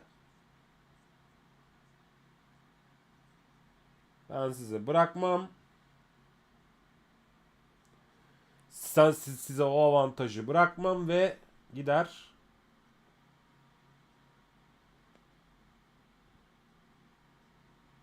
Bir roundu daha alırım. 5-3 öne geçti Los. Los güzel oynuyor bu arada.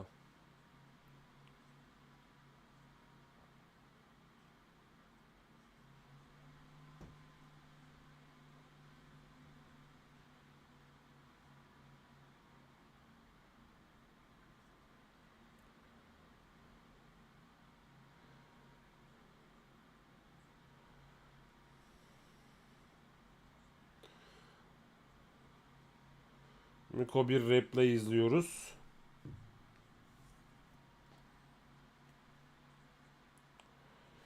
Double kill gelmiş Maya'dan bu arada son roundda ki triple'ı da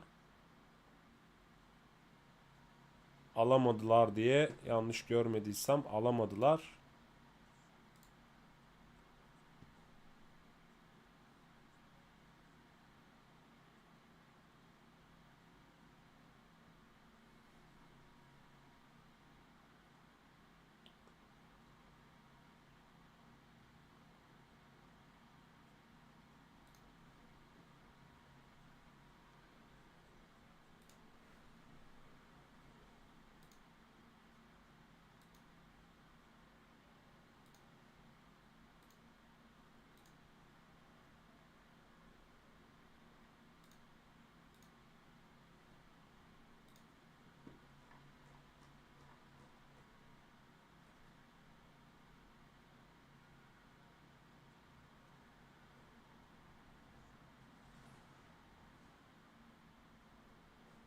Bakalım bir sonraki maçta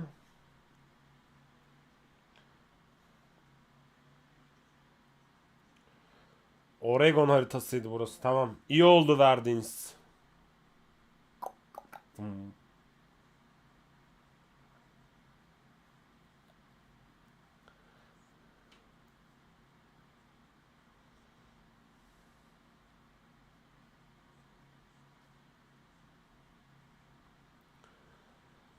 Sayayora'ya niye böyle yapıyor acaba? Sağ altta ekranda gözüküyor. Konuş mu diyor. Konuş biraz. Konuş. Info ver diyor. Siz olun bu tarz oyunlarda info verin arkadaşlar.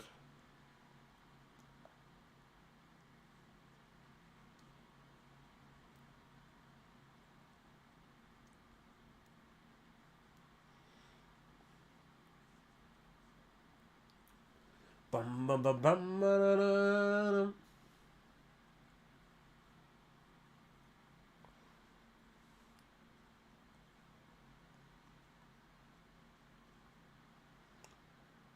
Uf.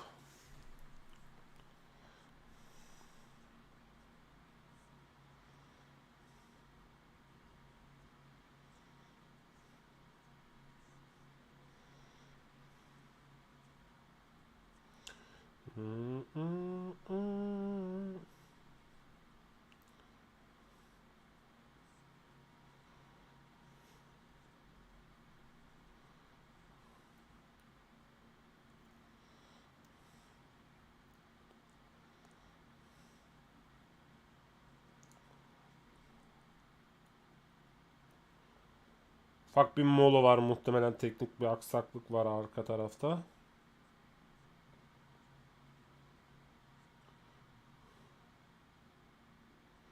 Ben de sizlere o çok sevdiğim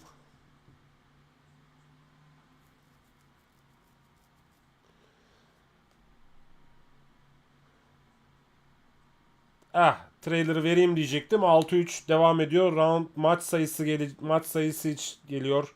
Gelecek inşallah Los için. Eğer bu roundu da alırsa, ki dediğim gibi 2 round daha aldı Los. Rakibine de 1 round verdi ve şu an final round'da maç sayısına gidecek atak tarafında Los.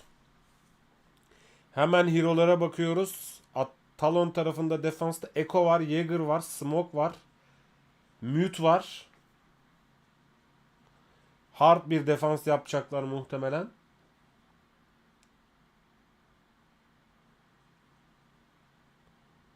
Los tarafında da Ace var. Ondan sonra Cuma Bravo var, Ash var. Hani bir tık hafif kalmış olabilir atak tarafı, yani Los takımı.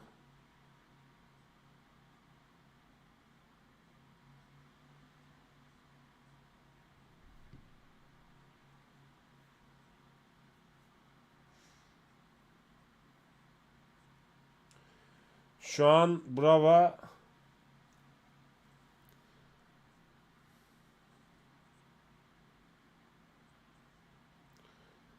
drone'la bir arama yaptılar. Kill'lere gelecek olursak 16 kill'le Maya kill lideri Los takımında, ama ne hikmetse bir an evvel Talon bitmiş, zihnen bitmiş, bir an evvel maç bitse de eve gitsek diye bakıyorlar. Vallahi çok belli yani. Çok büyük belli.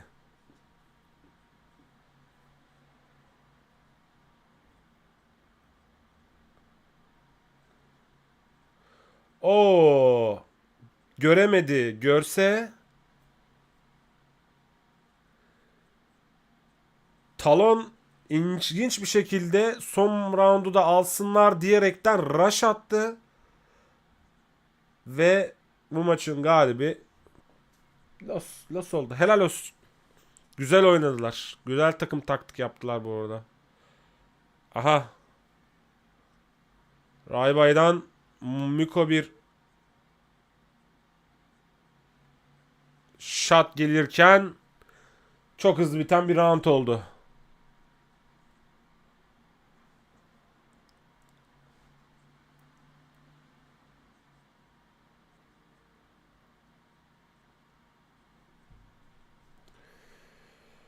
Evet. Hemen şuradan bir video sahnemizi girelim. Yani bir girelim bakalım be. 5 seconds to go.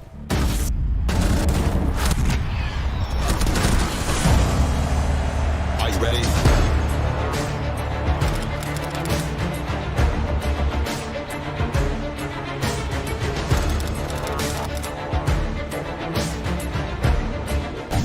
A bomb has been located.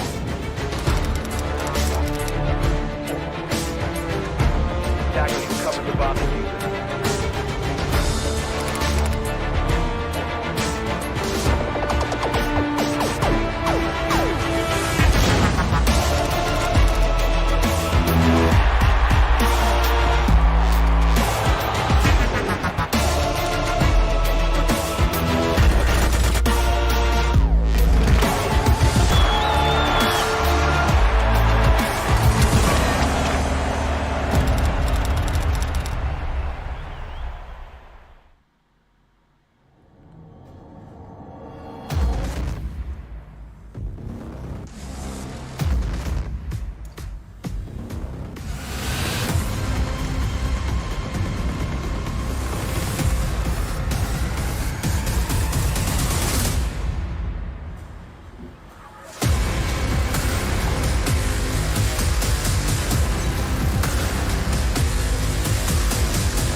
hanımefendiler, beyefendiler, sevgili Twitch, sevgili YouTube. Umarım ki haliniz, vaktiniz, keyfiniz yerinizdedir. Güzel güzel droplarınızı, özellikle Twitch tarafı özellikle droplarını alıyordur. Oyun içi kozmetiklerini alıyorlardır. Şimdi bir sonraki maça geçeceğiz. Bu arada ben de bir bracketlerimi merak etmiyor değilim. Ne oldu, ne bitti şu an? Tabii Geek'i biliyorsunuz ki ilk maçta Geek'i yendi. NIP'yi ve upper bracket'e kendi adını yazdırdı. Şimdi ise tamam. Şimdi ise de son izlediğimiz B grubun ikinci maçı mücadelesi Los'la Talon Esports kapışmasında da Los galip geldi. O da kendini upper bracket'e yazdırdı. Los da lower bracket'e yazdırmış oldu. Birazdan da zaten herhalde girerler diye düşünüyorum ya. Yani girin artık şu bracketleri de biz de buradan rahat rahat görelim. Şimdi sıradaki maç Sandbox Crest arasında olacak. Bakayım neredeymiş grup. Evet. Sandbox şöyle de ekrana da vereyim ben bir saniye. Sunum sahnesine geleyim. Buradan da sunum sahnesine geleyim. Birazdan başlayacak olan maç Sandbox Gaming Crest Gaming mücadelesi olacak. Bu maçın galip geleni de kendini upper bracket'te bir üst tarafa çıkaracak. Yani upper bracket'in finaline çıkaracak ve Geeky Sports'la karşılaşacak. Onu söyleyebilirim. Onun peşinden de hangi mücadele vardı? Mücadelesi var. B grubunun mu? D grubunun mücadelesi var. Volves Esports'a biliyorsunuz Volves'in de futbol takımı var bir de. Onun esport takımı Team Bliss'le oynayacak. Muhtemel öyle gözüküyor ki evet ben de öyle şu anda teyit ediyorum. Onun peşinden de Space Station Gaming ve Alpha Ateris mücadelesini göreceğiz. Tabi bu sırada bakalım başka ne var? 8'de o başlıyor. A'da 22 dakika sonra o başlıyor. Dark Zero A yayınında da Dark Zero şeyi varmış. Dark Zero Esports'la Night. Tabi biz burada DC grubunda G2'yu izleyeceğiz. Saat 11 gibi muhtemelen. G2'yu izleyeceğiz. Bir de şeyi merak ediyorum yani Volves'in maçını da merak ediyorum. Orada neler olacak hepimiz göreceğiz. Yani nasıl göreceğiz, nasıl olacağını göreceğiz. O yüzden kendimizi şu an hemen grup A streamine atalım. Grup A mı grup B mi bu? Grup B streamine atalım kendimizi yayınına. Bakalım. Tamam.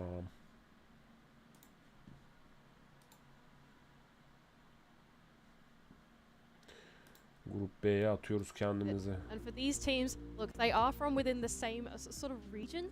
So these Japanese and Korean teams do often play against each other in scrims. They even played against each other in the same league back when APAC North was a thing, right? So these two teams have probably got a pretty good read on each other's play styles, and they're going to go up head to head against each other. Ki şurayı da bir kontrol edeyim ben. And making out of the plans is especially important for both of these teams. I mean, Sandbox, of course, they're at that 350 mark, which is almost the de facto cutoff, right? They're in the top 20, still yet to qualify. But Crest, if they can make it out of the plans and push a little bit into Swiss, SI qualification becomes a very real possibility.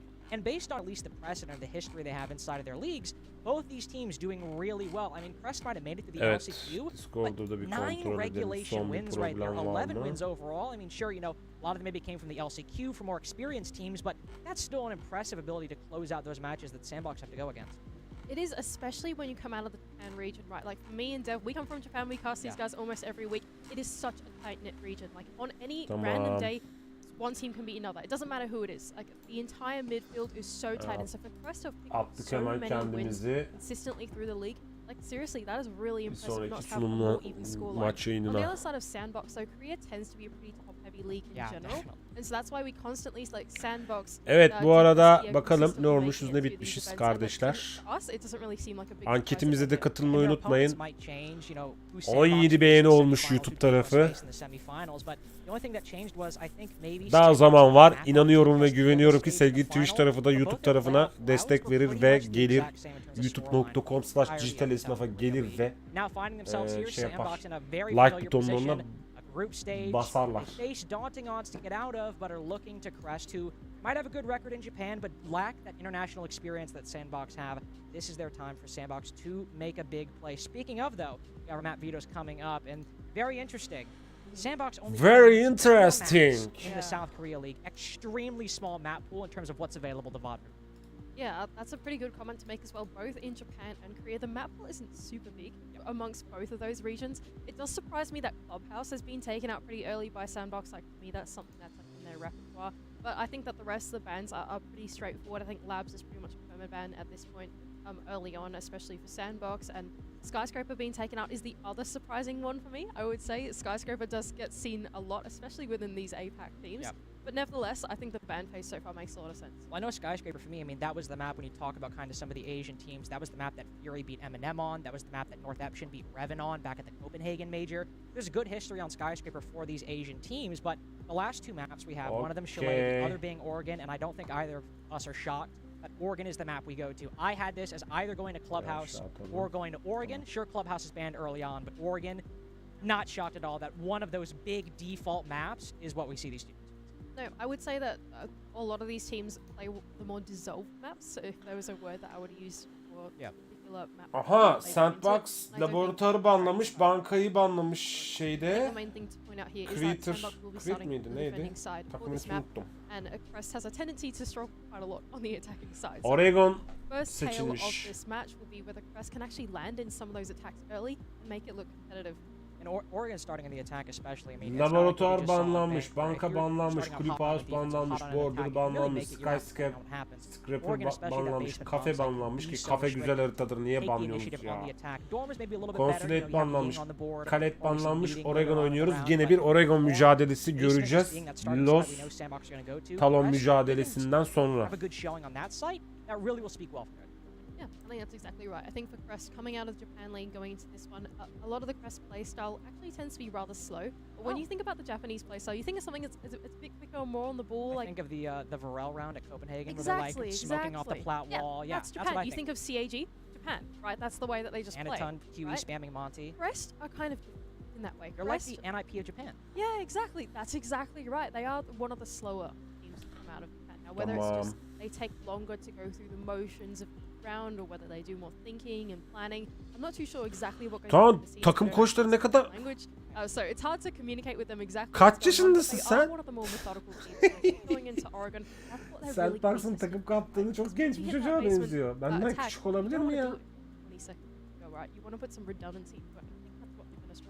And on dorms as well, if you struggle to clear those power positions, right? Like being methodical works, but if let's say we have a trophy shield, somebody's playing behind it with Omai, your utility clear has to be on point. It's got to be timely, but if you end up spending a lot of time on that one position, Dormers might not be as defender-sided as basement, but if you take too long, it's still going to be dominantly in favor of Sandbox. Bakalım hangi hero'lar gelecek bu maçta. Bak, Oregon'da söylüyorum, Hibana çok önemli. Hibana'ya alın. But in the game where at least ranking-wise you are the underdog, you're going up against a more experienced team like Sandbox internationally, you want to get as many of those rounds as you can and not just rely on the theory of it. Actually make sure that you're being a bit more proactive, being a bit more aggressive, and even if your strength is being methodical, have a bit of explosiveness to break those stalemates when you encounter. Yeah, that's exactly right. Even though Crest are one of the slower teams, do they still have a little bit of that Japanese identity that the rest of their counterparts actually bring to this major? Speaking of experience, as you were talking about it, one of the most experienced players on Sandbox is actually not playing at this major. Envy Taylor, who is a staple name of Sandbox, is actually not here and is being replaced by Nova instead. One of the younger players coming out of Korea, but nevertheless, that's a big bit of experience to has suddenly Acaba been şey taken diğer- away from Sandbox. And when you go to these international events, the translation between playing in scrims and playing in your regional league to suddenly playing on LAN, it's completely different. And when you don't have that leadership figure there to keep everyone calm and in the zone, it can be really tricky. I think also for the people watching, I mean, Envy Taylor, at least for me, you know, watching Rainbow Six back when they were Mantis FPS, Cloud9 at a certain point, now Sandbox, Envy Taylor was the guy on Sandbox. Not necessarily he was putting up big numbers in the server, but it's like, oh, it's Sandbox, Envy Taylor's there. There he is. He's still 30. He's rocking with the boys, right? He's still 30. Well, I mean, so what is, hold on, quick aside. So is, Nick and I were talking about this. Is Virtue the oldest player now? Like 28, 29, something like that? Tamam. That's a don't Def Mata question you asked. That's for. true. Wrong one. Wrong Australian. I'm sorry about that. I'll next time if we cast together, I'll bring him after. What?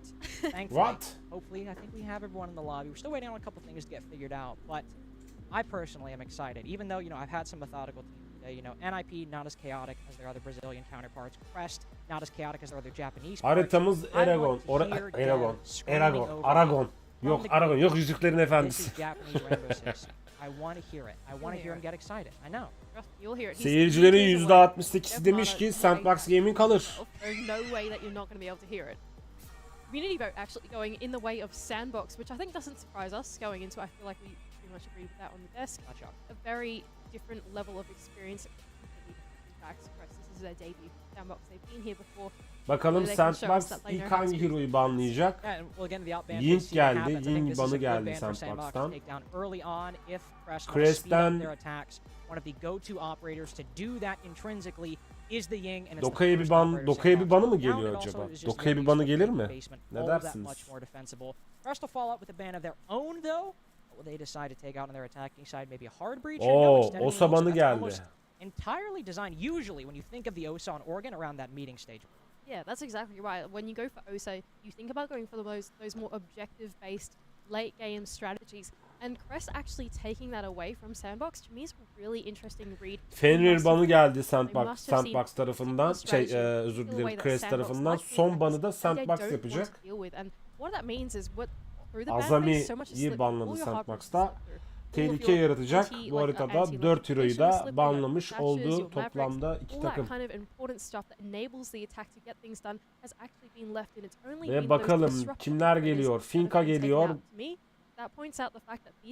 Finka geliyor. Crest tarafında. Hibana atak bak diyorum. Hep diyorum. Hibana olacak atakta. Amaru, Bak ve Montaigne geldi ki Los Talon maçının mücadelesinde de görmüştünüz zaten Montaigne'in ne kadar işe yaradığını. Bir anda yapacağınız 2 atakta, savunmalı atakta size 2 round kazandırabiliyor. Tabii ki Reinforce'lar atılmaya başladı. Hatch'ler kapanmaya başladı. İlk roundda nerede oynanıyor? Alt katta, çamaşırhanede oynanıyor. At least via like doorways and hallways a lot easier. By the same token, all the hard breaches up, all the EMPs are up, but if Arakaze is good with those electric claw tricks and say there's a Hibana or a hard breach charge, Crest might still find some difficulty to open up key angles. Yeah, that's what we're going to be looking İlk atakta Crest tarafından gelecek. Son anda Thatcher gelmiş. Hibana'yı değiştirmiş son anda. Evet, ilk atak gerçekleşiyor şu an. Drone atıldı Sironeko tarafından ve Sironeko'nun drone'u düşman arıyor. Lobi katında, yani giriş katında. Eclair drone'u da bombanın başında mı? Bakayım, yanlış görmediysem bombanın başına konuşlandı. Ve ilk mermiler geliyor. Sironeko'nun yarı canı gitti. %60 canı kaldı. Diğer tarafta da Goodboy'un %70 canı kaldı. Ki ilk kill'de Sandbox tarafından geliyor. Defans yaparken Whiskey'i indirdiler. Kaldı bu roundda 5 vs 4. Daha doğrusu Crest 4 vs 5 kaldı.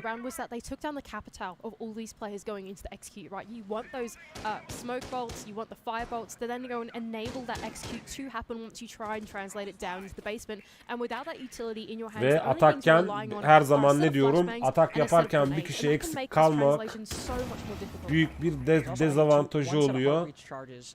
defans yapan takıma karşı. Tabi toplantı odasından hatta oraya toplantı odası ya da sinema salonu mu desek ne desek.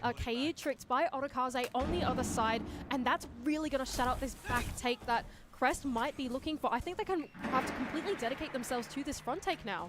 I mean, they have to. If the only thing they can get open is free. Montaigne'in şu an avantajını görüyorsunuz. Mermi sıksanız da geçmiyor. Adam bütün yerlerin infosunu, rakip takımın oyuncularının yerini gösteriyor. Bu arada Finka'dan bir heal geldi. Bir atak görebilir miyiz Crest tarafında? Heal boost'un etkisi geçmeden derken 4 vs 2 kalıyor ve ilk round'un galibi Sandbox oluyor. Diyorum işte yani 5 vs 4 vs 5 kalırsanız olacağı bu. İlk round'u da kaybetmiş oldu Crest. First pick, but they didn't get overzealous with their roam game that they went for. The first thing they did was, okay, let's just fall off. We've got the first pick. Our strategy is more leaning into that anchor type setup. They want to be able to trick the hatches, play that utility game, and that's what they went and fell back and were able to do. And then by the time that Crest actually hit that basement bomb site, there was nothing that they could do at all to put a dent into the defense. So the fundamentals güzel very defanstı. solid for Sandbox to start. K-tricking. Tabii Crest o kadroyla giremeyince, tutturamayınca hemen değiştirdi. Sadece Finka hala ilk roundda oynanan bir Finka vardı ve değişmemiş Srenako tarafından. Crest takımı line almış, ace almış, Doka'yı bir almış ve Zofia var.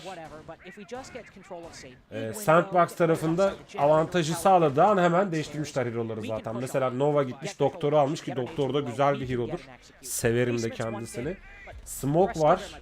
Memphis Smoke'u tercih etmiş. Şu anki ikinci roundda think about it, and it can be quite challenging to attack, but it's within the realm of possibility. When you think of the basement bomb site, you don't think about it in the same light, right? So here's Crest on their attempt at attacking the big tower. Crest'in Eclair oyuncusu, Eclair adlı oyuncusu drone'la şu an düşman tespit etmeye çalışıyor. Bir de kule tarafında bir Doktor tarafından bir şey var. Etrafı check etme durumu var. Geçti mi? Aa vallahi geçti ha. Baktı ki o taraftan gelen yok. Hemen o tarafı garanti altına aldı. Doktor reinforce'unu attı. Bu sırada birer kayıpla 4 vs 4 kalındı. Sandbox tarafında sumo oynayan Memphis kaybederken diğer tarafta da TOP'yi kaybetti Crest takımı ve 4 vs 4 kalındı. Tabi bakıyoruz Finka'dan bir heal desteğe ihtiyaç var mı? Yok. Ve ikinci roundda ikinci kaybı Sandbox verdi. Doktor gitti. Doktorun gitmesi kötü oldu bu arada. Doktorun heal'ı çok kıymetli. Doktor gitmemiş, özür dilerim. Doktor yaşıyor, Nova yaşıyor. Down below as well. If there's info on the site, they can then enable him to try and clear out one of those anchors with those up grenades from down below. Even if one of the grenades misses, I mean, we've got 29 shots on Eclair's skeleton key at the moment. He could move into kitchen just by the Finka, and there you go. Opens up a key position, the rotate hole behind that bomb. Bombanın yerini buldu bu arada, bak. Play behind to stop a player from pushing up white stairs. That angle is now much more difficult to play. Bakalım ekstra bir kill çıkacak mı? Bak, çıkaracak mı o kill'i? Aa!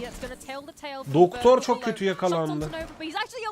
Himself from the lines of death from down below, and with only 45 seconds left to go now, they are looking for a big winner. Yani ipten aldılar Doktor'u, yemin ediyorum. Kıymetli. Somehow they're going in the way of Sandbox. It's all Cyrenaico left to do. No up nades either. They know this execute's coming from white stairs. Both guns Oy, definitely Doktor'u be trained ipten in that position, but oh no! A potential 1v1 slips away from the Finka. Nova able to take cover behind the other side of the floorboards. Arukadi so low. Knows he's there. Good jiggle peek. 10 canı vardı zaten. No more stims for Nova. Big 1v2 from Crest. Basement like all the way of the defense, but Crest finally get their first attack. çok kötü yakalandım. Az zaten de doktorun 2 ipten alınma bir anda oyunu Crest'e verdi yani. Enteresan bir maç oldu şu an. Round oldu. Bir anda Crest durumu 1-1'e getirdi. But really, this stage 2, Cyrenaico seriously stepped up, especially in the qualifiers. Some would argue that he was the player that actually pushed it over the line for Crest with these big performances that he's been able to put up. Well, and how he played that 1v2 as well. I mean, sure, he misses the opportunity playing of the Doc playing next to the big window, but he knows what he has to do at this point. No, all right, I got to make a play. I decide to go white stairs. So what does he do? Onyx'de Valkyrie gelmiş. Sandbox tarafından tercih edilmiş. Crest tarafında da Eclair bir ace tercihi yapmış. Whiskey'den Sledge var. Bakalım 3. round'un başlamadan önce nereler hangi hatch'ler kapatılacak, hangi hatch'ler kırılacak?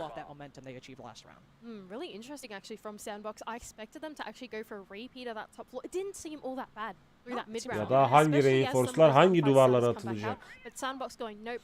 They have a number on that one. Let's go and change to do a tertiary bomb site instead.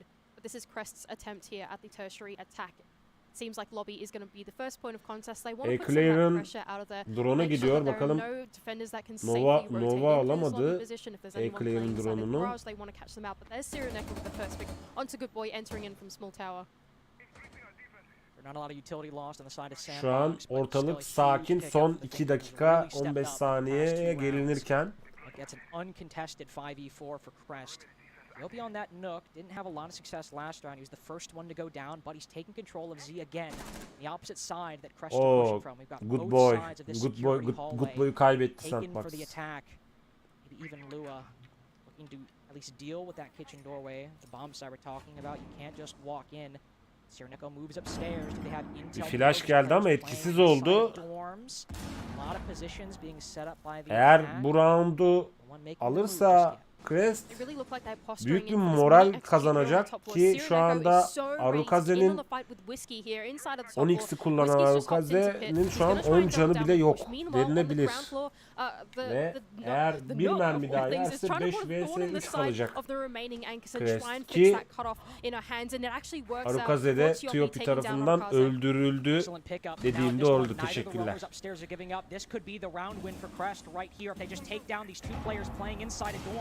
Hatch normally open. Will Demic be able to retreat? Goes for the wraparound. Might just evade the eye line of the Finka, but Nova goes down as well. Yoksa just Mephi upstairs. Solda. Excuse me. Oh, spots one. Whiskey getting a little ahead of himself. Whiskey ne yaptın sen Whiskey? Demi kaldı Whiskey'yi. 4 vs 1 kaldı şu an. Sandbox. Hatta 1 vs 4 kaldı diyelim. Memphi'den bir... Aha, ne oluyor? Really nice attack there from Crest. Simultaneous one. Reji bak rejimizi bozuyorsun ha. Not only did they collapse in on all those positions. Yalnız sahneye geçti. Korktum. Server çöktü diye. Translated into Zulu control and pinched out with small tower as well. It just didn't feel like Sandbox were quite present enough in the map to actually deny that entry from coming through. And as soon as Choppy was there and ready to play that disruptive role, they were really able to collapse in on those two positions simultaneously at the same time. All those gunfights were able to go down. YouTube'da yayındayım sevgili reji lütfen. Now the basement defense loses a lot of the importance, a lot of the hype we gave it, right? Because the first round, everyone's going to start basement first. We're like, all right, what a terrible site to attack, right? But now Crest have those 2 wins. Yani bizimki bozuldu, bizim rejimizi bozma, bizim rejimizi bozma ki bizimki de bozulmasın. YouTube sonra kızıyor.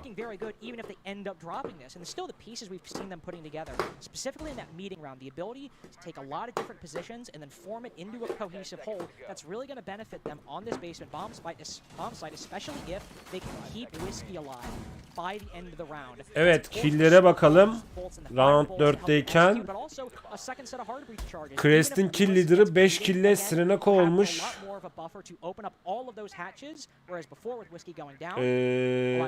Sandbox'ın kill lideri de takımının kill lideri de Arukaze olmuş 4 kill'le.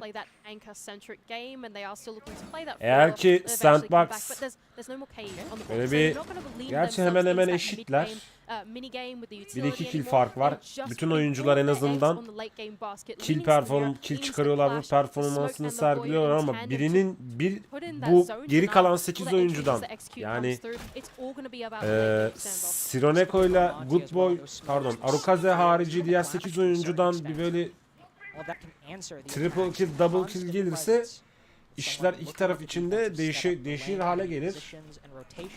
O yüzden şu anki bu roundlarda 4. round özellikle bu round ve 5. roundda kill almaları çok önemli oyuncuların. Clash is a little bit easier to deal with than a Monty, just one explosive, or a Zofia concussion, for example. Not on the board, but still can very well deal with that clash, whereas Monty's a bit more difficult of a beast, but they know it, they're accounting for it. Deal with it later. That being said though, because Nova is on those Teşekkürden bir he has forced Lua to bomba geldi. Of course, when a Monty and a Fake Clash bomba plays head to head, fake olabilir mi? because the Clash Ki can go and zap the Monty behind his düşmanı own shield şaşırtmak and he's için got to fall off. So Lua realizing, öyle okay, olduğunu this is not tahmin the point that we ediyorum. want a contest, is actually going to shift his focus over in towards that freezer side instead. We can see the rest of Crest now posturing for through that Sironeko'nun deciding what the drone'a best point of gittiğindeki entry ne is gonna kadar be down into kötü, the space, but ne where kadar is the path of least sinirlendiğini resistance? yüz Can they ifadesinden, identify it? oyuncu And with that kamerasından Monty hand, görmüş can they then olabilirsiniz. speed ahead push? That's Şu gonna an be the son question. 1 dakika 15 saniyeye girilirken hala bir kayıp yok iki tarafta.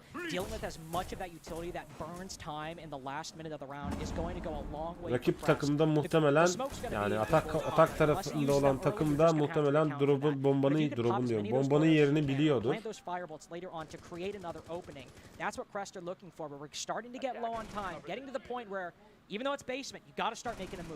Yeah, it does look like they are posturing in for this back take as well. Lua to Bakalım spearhead ilk mermi push, and that kim, double bumper yani is gonna ilk be demeci open now, kim telegraphing yiyecek? exactly Hala what they're bir doing. But with only 40 seconds left to go, herkesin they have canı to press the neredeyse attack. 100. Armorlar taze, kalkanlar taze. Mira camı kırıldı bu arada. Arukaze'nin mira camları kırılırken Menfe gitti arada. Sirene konaklandı ve bombayı düşürdü. Sandbox'ın önde baskısıyla Arukaze'yi de kaybetti Sandbox ama hala bir önde basma durumu var. B bombasına zarar gelmesin diye. Montaigne'in canı %30. Şu an 3 vs 2 kaldı Crest. Ve demin double kill'i Sandbox'a round'u getirdi. Ve durumu bir anda eşitler pozisyonu oldu. İşte bundan bahsediyorum aslında deminden beri ben. Yani kill leader takımın kill leaderlarından harici bir iki kill çıkaran, double kill çıkaran, triple kill çıkaran takımı ya oyunda tutar ya da galibiyeti getirir. Bu çok ince bir çizgi en azından Rainbow'da. Çünkü bir anda iki hareketle ne yapacağı insanın, oyuncunun belli olmuyor. Onu da söylemiş olalım. Evet. Sandbox have got their two basement defenses. That site's done. It's locked away. Can't go back to it again. But Dorms ultimately came down to a Sireneko 1v2. This is where it could be the difference between a 4-2 for Crest Ki zaten for Sandbox, depending on how the tertiary Demik'te o dediğim kill'i çıkarmış ve 5 kill'le kill leader'lığı oturmuş takımında en çok kill alan olmuş takımının round 5'e gelindiğinde. Defans tarafı hazırlıklarını yapıp atak tarafı da drone'la araştırmasını yaptıktan sonra 5. round başlamış oldu. Bu arada Good Boy'un neden canı gitmiş ya? Oyun canı gitmiş %10 canı gitmiş. 5 canı gitmiş hatta. They played this super conservative game. They all fell back onto the bomb site and then they got picked apart through the vertical and it was really tough after that. This time they've created all these lines of sight down in the ground floor, through meeting, into classroom because they're bir drone hareketi anticipating var. that ground floor push to come through before it then Bakalım becomes a düşmanın push into the yerini bomb site. And that's tespit what they're gonna put their edebilecek mi first ya da point of drone'unu resistance güvenli bir towards. bölgede bırakıp pushlayabilecek mi? Bu arada Good Boy'un canı bayağı gitmiş. Onu kaçırdım.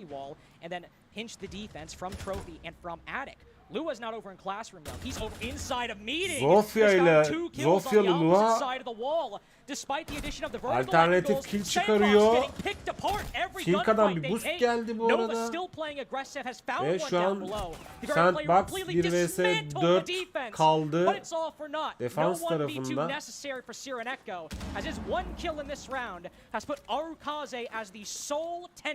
Of the upstairs bomb site left alive. Ve Crest knew bu exactly what they had to do. They sayı had olarak such a üstün good read on the olması sandbox defense, Crest'in knowing that even 5. though meetings roundu where they were almasına situated, all they needed to do büyük was bir go for avantaj 3 or 4 sağladı. man Güzel push, killer inject çıkardılar. Luna inside the building, and that's where he found a success. It's Crest all, tarafı Arakaze ki left to do in the one versus one. seyircilerde Go for the swing out onto %68 Tiofi sandbox and take him down kazanır low, dedi but ama not şu out an just maç yet. çok Odro ortada spotted out, geçiyor. he's gonna fall back and, well, he's got a couple goo mines to at least telegraph what's going on. But when Lucian there bu are arada 4 traplerini players of attı. Crest, surely this isn't doable. I mean, look at Oo. Crest right now. I mean, Sireneko gets Arukaz'da the kill gördün from adamı the ya. very spot he clutched that 1v2 a few rounds ago. But even in the 4v1, you'd think, you know, maybe you're just now encountering Crest. You're not as familiar Evet. with them as, say, a G2 Beş- or an NIP or a Dark. beşinci You know, you think, roundun all right, galibi maybe de they start swinging, maybe they start throwing away a couple bodies, taking a Christ necessary 1v1. oldu. But what do we see? A pause. Crest The mi? Buck doesn't Christ peek the diyeyim ya. Legion. He's just holding an angle inside of the bedroom. But what do they do? Christ oldu. They're still opening up master bedroom. Bakalım They're still 6. getting their roundda angles neler right, taking someone on görecek. right stairs. They're treating that like it's a 4v4 Ama or kesin güneşli 4v3, günler and göreceğiz. that Bunu wide biliyoruz, swing like it's a biliyorum 1v1. chatler. Crest have been remarkably disciplined so far. You mentioned a methodical game that they play, that they're not just running around, running a lot of crazy strats, but the fundamentals are Rainbow'da extremely solid. bir for hero'da Crest so sabit far, kalamadığınız and it's got zaman them at least insan an even half çıldırıyor on a ya. map that Bak very hemen often goes to Viski the bu defense. sefer de Yeah, gitmiş that's Sledge exactly almış. right. Crest, Belki they şu an know how 6 to dial roundda it 4 back. They tane know how hero to falan respect their değiştirdi opponent. yani. I mean, they've been in Japan League for so long, but just Kill'lere on the brink bakıyorum of bu arada. success. And when you've been in Sironeko that 7 position kill so many almış. times, there is no such Takımında thing in the hala vocabulary as throwing, swinging. Oh, yeah. Oh, we're in the man advantage. Kill Let's just lideri. go for it, right? That's not who Crest are. That's not their identity. They know how to respect their opponents because they've been Ve number 3, number 2. geri kalan so killerin de many yani times. And 6 even roundda against Sandbox, 3'er and olarak especially takımına against dağılmış Sandbox, killer var ki someone- a ekstra team kill that has çıkarıyor. Bu been da here so takımın many times, that's what you have to performansının do. arttığını gösteriyor. Gotta say, I Yerinde feel like olduğunu the lineup gösteriyor. into this last Ki round, hala Sandbox mesela make a difficult Sandbox'ta decision. Do they go back to kill alamayan the Legion, Murphy which ile they Good lost Boy var ki Good Retry Boy geçen Gold, which is now their third attempt at this roundda bomb canını site. bayağı Crest, gitti. just as round 1 was a new approach. Round 2, new approach, or at least attempt to, for the Dorm's bomb site. Attempt Yeri number 3, deyim different yerindeyse approach. hiçbir şey Here's the yapamadı position of the yani. Grim and the Amaru. Usually, you see that Amaru on Oregon, you think, Ve okay, maybe he's gonna büyük find bir big dezavantaj tower, oldu take some takım için. control Şimdi of gene that bir part of the map, but doktor on Dorms, görüyoruz. lot Defans more tarafında options. Sandbox And with Grim as well, this takımında. could be one of his more popular maps, at least in Nova North gene America. demiş ki ben doktoru alayım da size heal atayım ama tabii Yeah, that's a Lua classic as well. Like he's the one on this team that birkaç is going to be bringing rounddur those ideas, and you just know with the Grim in his hands that son he's bir gonna be buçuk having a good dakikaya time. kadar He's gonna gerilirken try to kimsenin initiate heal'a the player who's on the ihtiyacı Amaru, the IGL, he's gonna make olmuyor. his way. Şimdi Eclair tarafından Amaru'nun bir hata geldi ama tabii B bombasını 2 kişi tuttuğu için bir anda milletin kucağına inmiş oldu bu arada Amaru. Kötü ama gitti. Özür diliyorum. Ki doktor gene gördüğünüz üzere gitti.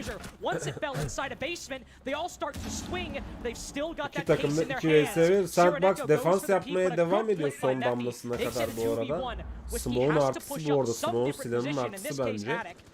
Şimdi Whiskey'den hamle bekliyoruz ama bu biraz zor. Bir round olurdu zaten.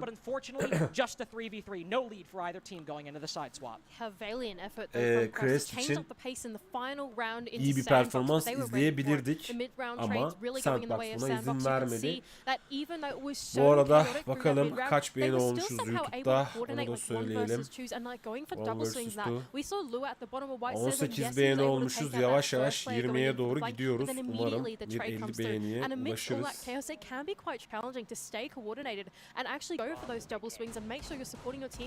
Ve 7. rounddayız. Hazırlıklar yapılıyor. Son 37 saniye. Defans oyuncu, defans takımı hatchlerini açarken, camlarını, mira camlarını takarken, reinforcement'ını atarken bir yandan da atakta olan Crest bombanın yerini buldu gördüğünüz üzere. Onu söyleyecektim ben de tam.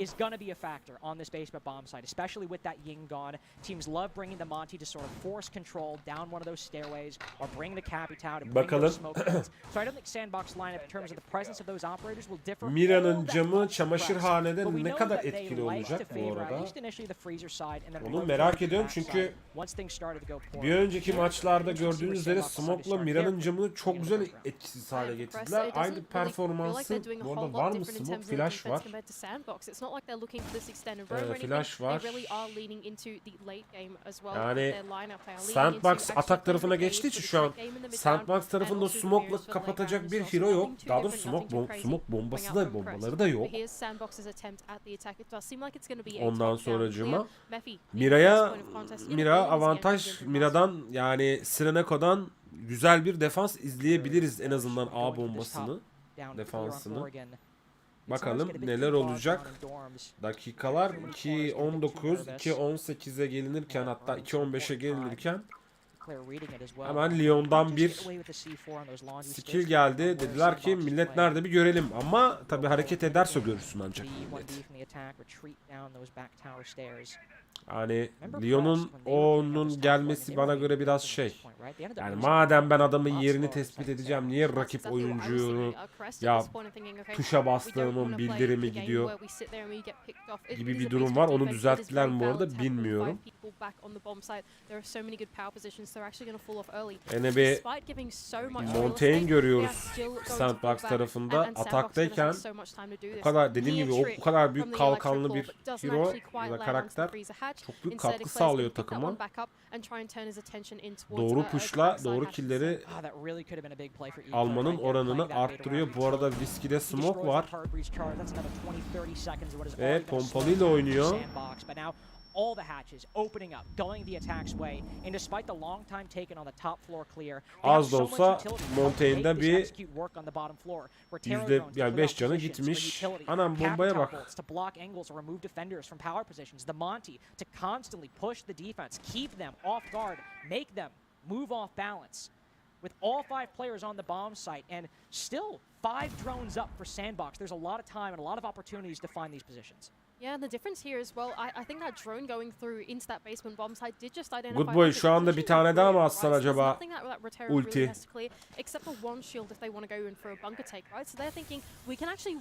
Evet, Sandbox tarafında bir atak bekliyorduk yalnız Tiopi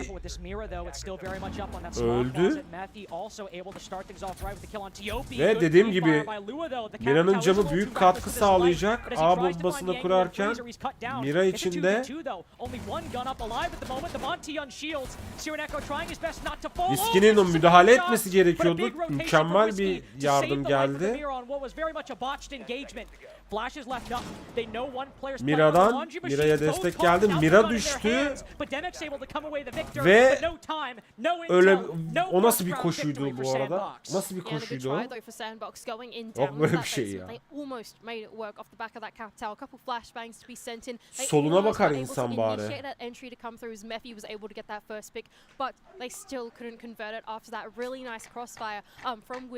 Soluna baksaydı da orada adam vardı yani.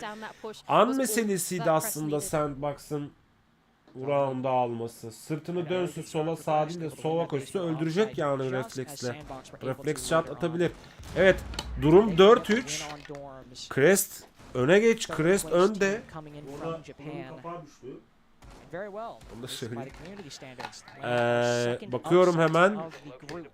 Crest tarafı defansta Jäger var, Valkyrie var, Smoke var. Ondan sonracığıma Sandbox tarafında da yani atak yapan takımda da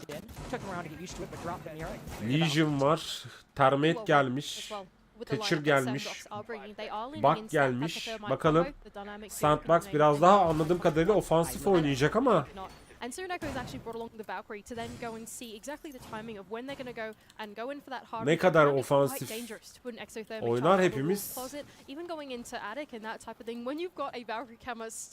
Göreceğiz. Bu arada Nova ve Arukaze bayağı bildiğiniz şarjör boşaltıyor şu an. Demik de bir şarjör bitirdi.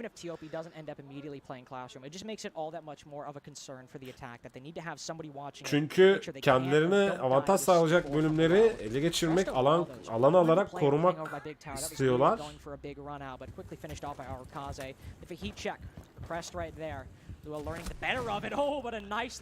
Ve Whiskey'den Arukaze kili geldi. Yalnız Arukaze'yi bu kadar bloklaması, bloklamaları yani Crest'in çok iyi kill leader'dı. Bir anda son Arukaze performansında düşüş var. Ama bir yandan da takım arkadaşları kill almaya başladı. Şu an 4 vs 4 kaldı iki takımda. Tabii ki Whiskey'nin canının az olması dezavantajlı ve 4 vs 3 oldu iki takımın arasındaki oyuncu sayısı. Şu an 3 vs 4 3 takım oyuncusuyla savunma yapacak bir Crest takımı var. Tabii bir de Finka var. Finka heal basarsa ekstra heal verir takıma. Eğer ki Tiopi ya da Eclair ekstra bir double kill ya da triple kill çıkarmazsa Sandbox'ın galibiyetini, bu round galibi olacağını tahmin etmek zor değil.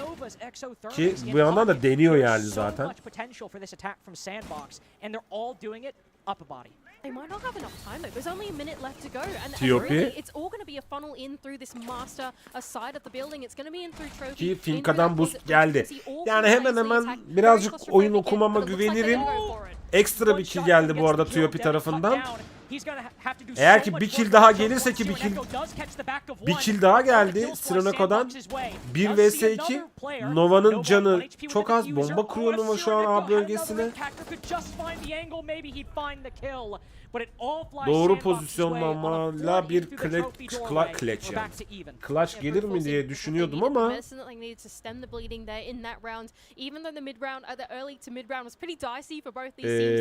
Crest o gücü gösteremedi ve round'un galibi Sandbox oldu. Hemen hero'lara bakıyorum. Melusi, Simok, Solis, Vamai, Valkyrie geldi.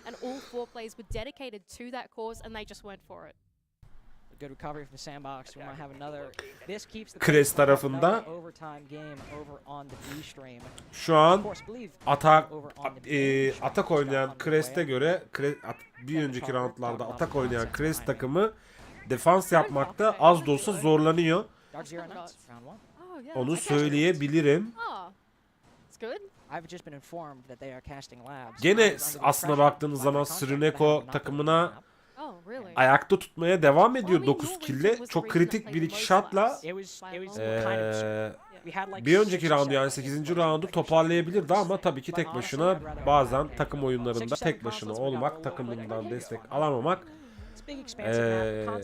dezavantaj olabiliyor ya da zor olabiliyor o roundu kazandırmak adına.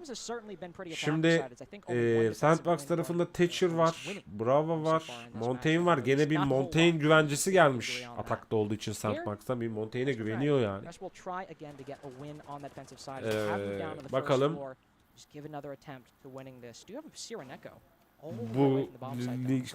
Bu round'un galibi, maç sayısından önceki galibi kim olacak ama çok beraberlik kokuyor ya bu maç. Onu söyleyebilirim yani.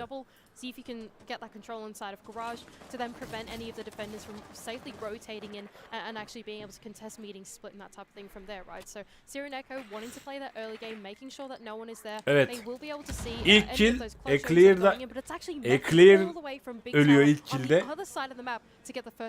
Menfi yani Menfi Eclair kapışmasında galip gelen Menfi oldu ve 4 vs 5 kaldı defans pozisyondayken Crest.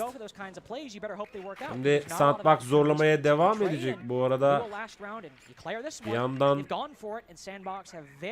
Montaigne'i görmeye çalışıyorum. Montaigne nerede derken bir kill çıkmadı Sireneko'nun atağından.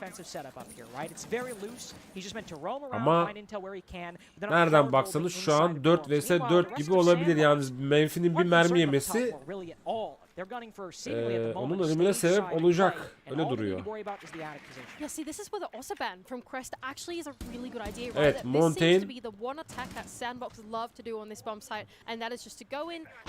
zorluyor Lua'yı ve pozisyon anlamında geri gitmek ya da ana girişe bakmak zorunda kaldı ki Lua'dan bir pick bekleyebiliriz. Infoyu aldı, dışarıdaki infoyu muhtemelen Lua. Yani Mama'yı oynayan Lua. Bakalım oradan kill çıkarabilecek mi? Bu arada Luna o kill'i aldı. Lua o kill'i aldı bu arada. Çok belliydi. Ve bir anda 4 vs 4 kaldılar iki takım karşılıklı olarak. All built for the stage play, but there's nothing on that side of the map. No more pressure on Montaigne to release some of that pressure, release some of that steam. All the utilities stopping Arukaze from pushing forward. They've got one player up above. Montaigne bombayı kuracak ama zor. Hani orada o bombayı kuramazsın. Adama yani Lua Çok güzel kesmişti. Karşılıklı killer trade'ler gerçekleşiyor ve 2 vs 1, 1 vs 1. 20 canlı Demik mi, 100 canlı Whiskey mi? Demik'ten bir bomba kuruluyor. Bakalım A'ya bomba kuruluyor. Whiskey eğer ki sessiz kalırsa, ki kaldı. Whiskey'nin bu roundu galip getiren oyuncusu oldu ki ekstra kill çıkarmış oldu Whiskey. Bu arada Whiskey inanılmaz hareketli bir oyuncu ve şey yani hani deniyor, atıyor, bakıyor, çekiyor, giriyor, çıkıyor. Ama ilk roundlarda, bu maçın ilk roundlarında Whiskey'nin tam olarak böyle nokta atışı yapamadığı mermiler çok gördüğümüz için iş açıkçası birazcık agresif oyundan geri kalmış oldu ki şu anda da oynadığı agresif oyun bir noktada takımına galibiyeti getirdi. Belki bombanın başında olsaydı Demik'le birlikte diyorum. TOP ile birlikte aynı anda ölüyor olacaktı. Sandbox hala Montaigne sevdasından anladığım kadarıyla vazgeçmiyor. Görebilirsem tabii tam çerçeveden haritayı. Şu an defanstalar, atağı da göreceğiz. Bu arada Sandbox bombayı buldu. Ve 10. rounda gelinirken Demik 10 kill'le Sandbox takımının lideri oldu. 11 kill'le Sironeko takımının kill lideri oldu. Ve Whiskey de ona destek veriyor. Bir de böyle clear ekstra bir TOP ekstra kill çıkarsalar bu roundda belki de final roundu için büyük bir avantaj sağlayacak Crest 10. roundda. Ama şöyle bir durum var. Kill dağılımlarını biraz daha inceliyorum ben. 10 kill alan Demik, 5 kill alan Arukaze çok geri kaldı ilk roundlardaki oyunundan. Good Boy 6, Dova 4, Mayfi 9. Yani 1-2 fark var aralarında. Bakalım roundda ne olacak? Bombanın yerini biliyor atak yapan takım.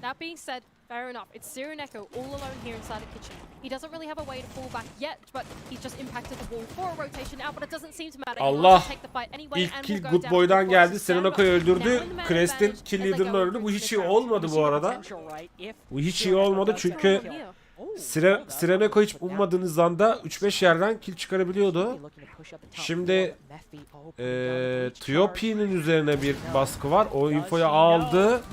Ama Menfi onu yapmaman gerekiyordu. Gerçekten yani.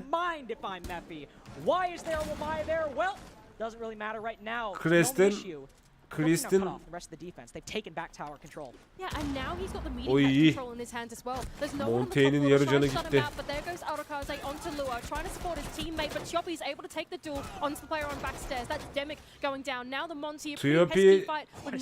TOP ekstra kill çıkarıyor demiştim, çıkarması gerekiyor dedim. TOP güzel bir katkı sağladı. Maçın sonlarına doğru gidilirken, round'un sonlarına doğru gidilirken hala Crest'i çok kritik seviyede tutuyor takımını. Artık Whiskey ve artık A-Clear'ın da kill alması lazım bu arada. Yani A-Clear'ın en azından Good Boy'u temizleyip avantajı ellerine alması lazım ama tabii Montaigne de güçlü bir karakter olduğu için çok zor o kalkanın arkasından demeç atmak. Ona rağmen %40 canı var. Bakalım son 30 saniye kala başımıza neler gelecek bu arada. Nova deniyor, Montaigne deniyor. Smoke geldi bu arada. Smoke bombası geldi. Nova side'e girdi. Eğer ki Good Boy tarafından arkadan destek gelirse bombayı kurabilir Ama nereye bakıyorsun sen? Bunu çok merak ediyorum. Ve Good Boy'un tabii ki doğru bakışı, cross'u koyma yeri doğru seçemediğinden kaynaklı bu roundu da kaybetmek zorunda kaldı Sandbox ve gerçekten şu an büyük bir avantajla iki farklı öne geçmiş oldu. Ve tabii ki bu kayıpların ardından da Sand'in taktiksel bir timeout'unu görüyoruz. Umarım keyif alıyorsunuzdur. Ben de elimden geldiğince en düzgün dille sunmaya çalışıyorum.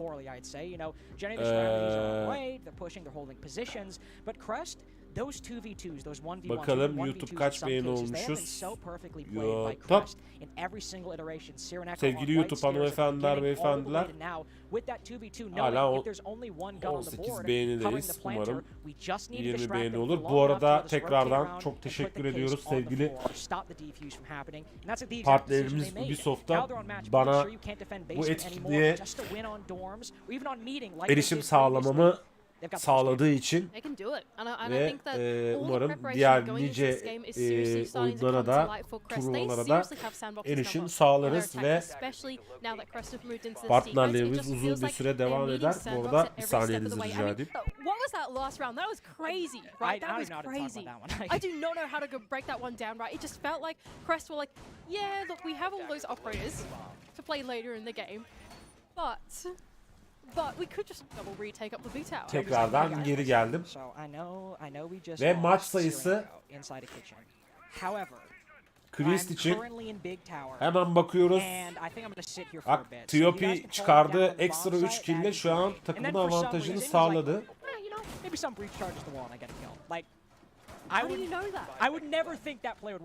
Ve durum aslına baktığımızda, killere baktığımızda kafa kafaya ama şu an round bazında Chris önde, Sandbox'ta şu an atak yapıyor. Bakalım o güzel ataklarından sonra Crest savunma yapabilecek mi? Neler olacak başımıza, neler gelecek?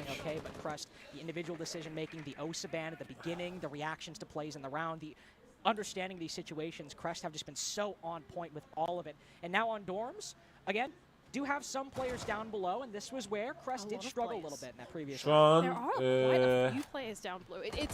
defans tarafında, yani Crest tarafında Legion var, Smoke var ve nasıl bir kill oldu? Yani Lua çok şey oldu. Yani Lua'nın kaybı çok iyi olmadı bu arada. Yani geçen round'un neredeyse şeyini aldı. MVP'sini aldı.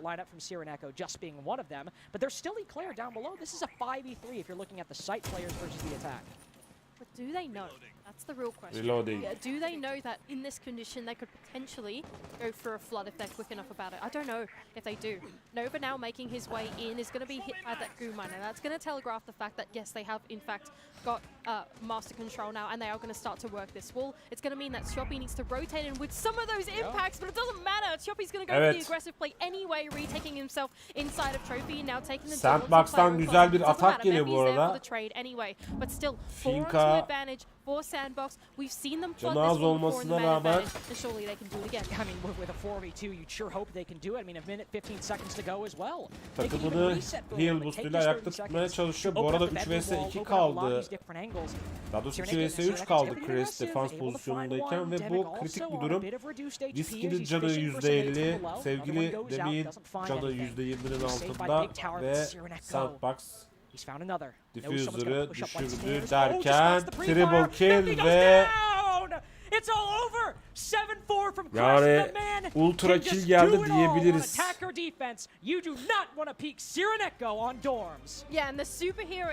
Ve o gelen, hey bak, bu maçın başından beri söylüyorum yani ekstra çıkılacak 2-3 kill, triple kill, double kill, ultra killer maçı bir anda çok farklı pozisyona geldi ve roundu kaybederken bir round daha uzarken oyun Sandbox tarafından bir anda maçın Chris'te vererek, ya Chris bir anda, Chris'teki oyuncu bir anda 4 kill alarak maçın galibiyetini getirdi. Maçta galip olmayı başardı Chris takımı. Bu arada her iki takıma da teşekkür ediyorum. It's a 1v3. You're going to need to rely on some 1v1s given you what Siren Echo's ability to win them. Just I'm very impressed by Crest so far. Güzel bir win'i hanesine yazdırmış oldu sevgili Chris. Crazy stuff. Anyway, something crazy happened here. Yeah, something crazy definitely did happen here. Another upset. Another upset of the Atlanta Majors. Two in a row in this stream. Listen, the community predicted so. Evet hanımlar beyler, sevgili YouTube, sevgili Twitch. It's not an upset for you. It's an upset for the rest of us, but not an upset for Quad you. But kill almış. definitely a great showing from Crest as we have at least our next matchups for Group D decided. We have NIP versus Sandbox later on in the evening, a best of 3, and for the winners match we have GK tomorrow, GK versus Crest. And what a matchup. I think a lot of us expected it to be the complete opposite. Ve artık şu an hemen bırakalım. GK Esports Crest'le karşılaştı. Nip Sandbox'la oynayacak. Best of 3 var bir de. But all of a sudden, they're down in the lower bracket with Sandbox, the other name out of APAC that everybody knew. And it's Crest, the newbies, and GK, also the newbies, both of them in their debut event, actually stepping up in Group A. Sandbox also in a very weird spot. Again, I don't have the numbers off the top of my head, but they're very high in the top 20, you know, not qualified, but in that contender status. And I think a lot of us expected, based on this group draw, like, all right, maybe GK fumbles, maybe they don't play well, NIP qualifies, maybe Sandbox gets to phase 2 and ends up qualifying for SI. Now they're in a very weird position where they'll probably still qualify, but their fate is not nearly as much in their hands as it was previously. As you pull up the stats, I mean, I called Siren Echo as the MVP. Tablolar, I think that was a very hot take on my part. Yani Siren Echo 15 kill almayı başardı ama takımını hani Luan'ın ekstra oyunu, Tiopi'nin ekstra killleri ve Whiskey'nin agresif oyunu olmasa dediğim gibi zor kazanıyor olurlardı ki güzel oynadılar. Ve bu arada ankete katılan yayının ve maçın anketine katılan izleyicilerin de dediğini tersi çıktı. %68'de Sandbox kaybetti. Haberiniz olsun. Şimdi şöyle ben size hemen vereyim bir videoyu da kendinize gelin sevgili YouTube hanımefendiler ve efendiler. Mephi 4-1 of course, but only 2 players on Crest, not positive.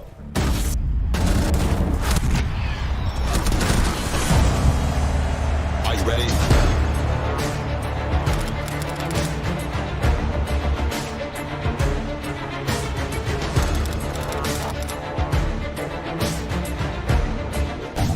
A bomb has been located.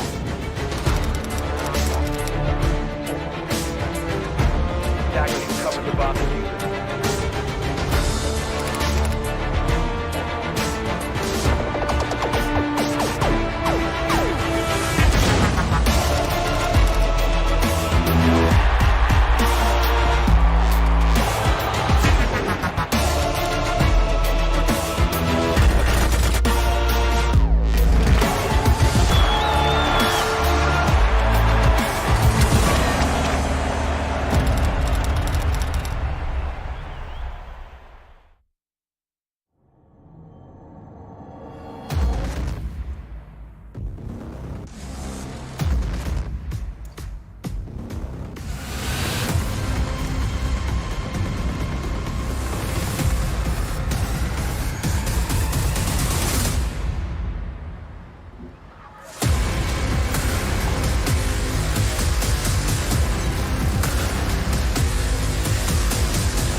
Evet hanımefendiler, beyefendiler. Şimdi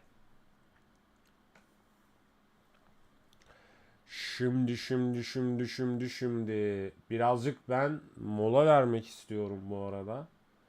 Sevgili Twitch, sevgili YouTube, hanımefendiler, beyefendiler. Bir sonraki maçımız muhtemelen, şimdi ben onu da bir check edeceğim buradan. Bir sonraki maçımız hemen bakayım şuradan.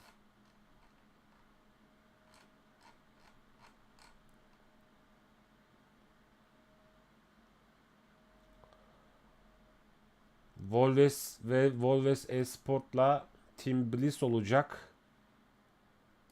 Bakalım. Tamam, 21:30. Şu an Dark Zero Night maçı mücadelesi var ama ona bakmayacağım. Eğer ki bir sıkıntı olmazsa kendimizi Volves Esports Team Bliss maçında bulacağız. Ve sonrasında da GT Sports maçında, GT Sports'la Friki, bildiğim iki takımdan iki tanesi bir erken final gibi bir şey olabilir mi bilmiyorum ama öyle bir ihtimal var mı? Ama bildiğim en iyi iki takımlardan iki tanesi de burada.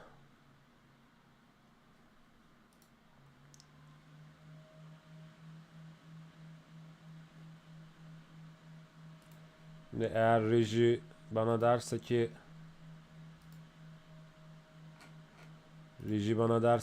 bir 15 dakika mola veriyoruz.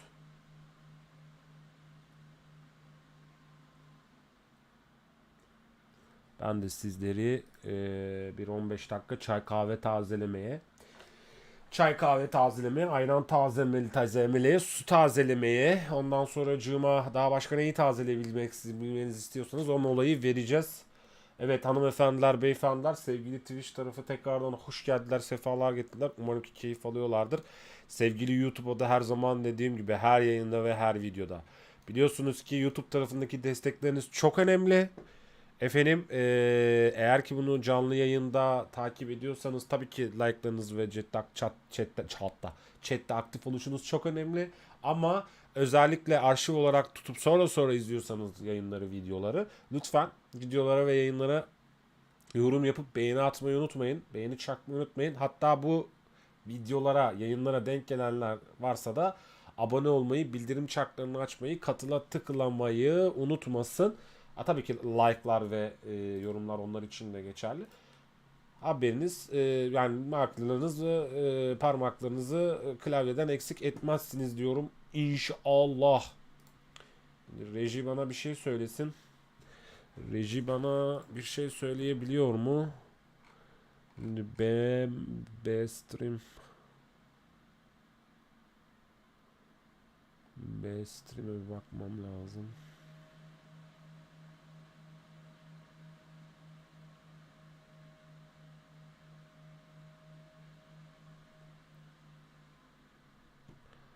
Şu an B main 2'de bir şey yok. B main 1'de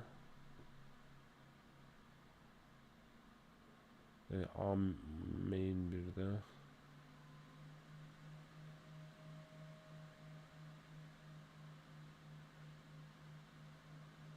evet, Dark Zero Knights mücadelesi var. Tamam. Dokunmayın, çok fenayım.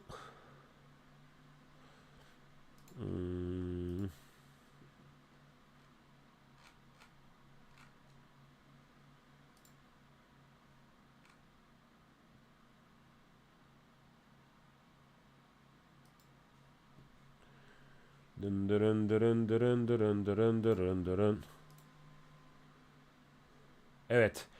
Bir 18 dakikalık molamız var. Sizleri şu anda tam ekrana alaraktan ben de bir molaya gidiyorum. Sizi güzel bir countdown'la baş başa bırakacağım ve hemen geleceğim. Öpüyorum efendim. Ayranlarınızı, çaylarınızı, kahvelerinizi tazeleyin lütfen. Hadi. the end of Ondan the half, sonra and then görüşürüz. maybe just explodes on the attack and creates that space, gets those entries, and Knights are going to be left sort of wondering what's hit them. Hemen They're gonna şuradan be YouTube drunk uzunuzda after he's got activated, so we'll see whether that continues, but you can just see now with his little jiggle peaks, he's certainly starting to feel himself, I think, a little bit, and that's a dangerous thing. Knights need to make sure that they're finding him, isolating him, and shutting him down. Well, he wasted a lot of time, and by falling off that top floor, you're gambling that with half the round to go, Knights are not going to re-drone this. They don't have a lot of drones left. Only 3 drones remaining, it looks like. But guess who retook the top floor? Gavin did. So now you've got another defender up there that you might not necessarily know about. And if Gavin can make it over towards this garage area where you see right now, the bulk of Knights players are assembling. Gavin can do some serious damage. Canadian's gonna read on into the buck, take out Tuku from down below. The lead for Dark Zero grows as the time continues to work against Knights, but hold on a moment here. Atlas, amidst the smoke, getting it down. Canadian kills him from below. Take a deep breath, Dark Zero. They're looking for a flawless finish to this first half. They're not going to get it as BLKO duels Canadian. He can now attempt to plant himself, which he will do before getting slaughtered by Gavin. Question mark, who returns to the bomb site. Last one left.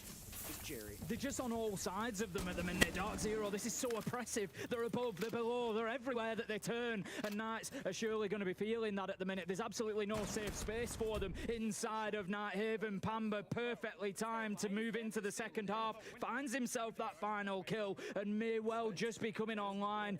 Pulse play was fantastic from Canadian there. We saw him die in the first 30 seconds the first time he picked that operator up, but none of that this time. Gets himself an easy kill. It's back to that same problem for Knights, not understanding where Canadian was, not having that information as the Bucks coming in, who certainly would have been an important operator for them to have in that position to be able to open things up from underneath. But no, Canadian also then following up. Nitro gets the kill onto the man above, just using that information beautifully. Dark Zero looking like they've just, for me, gone up a gear in that last round. Well, I mean, I mentioned it when Gavin retook from above, right? It's that you look at the time, you look at how little drones Knights have remaining. You're not going to be able to dig yourself out of this with information. You're going to have to do it with gunfights and whatever utility you have at your disposal, which was already starting to dwindle for Knights after they lost those first 2 players. And then losing that buck.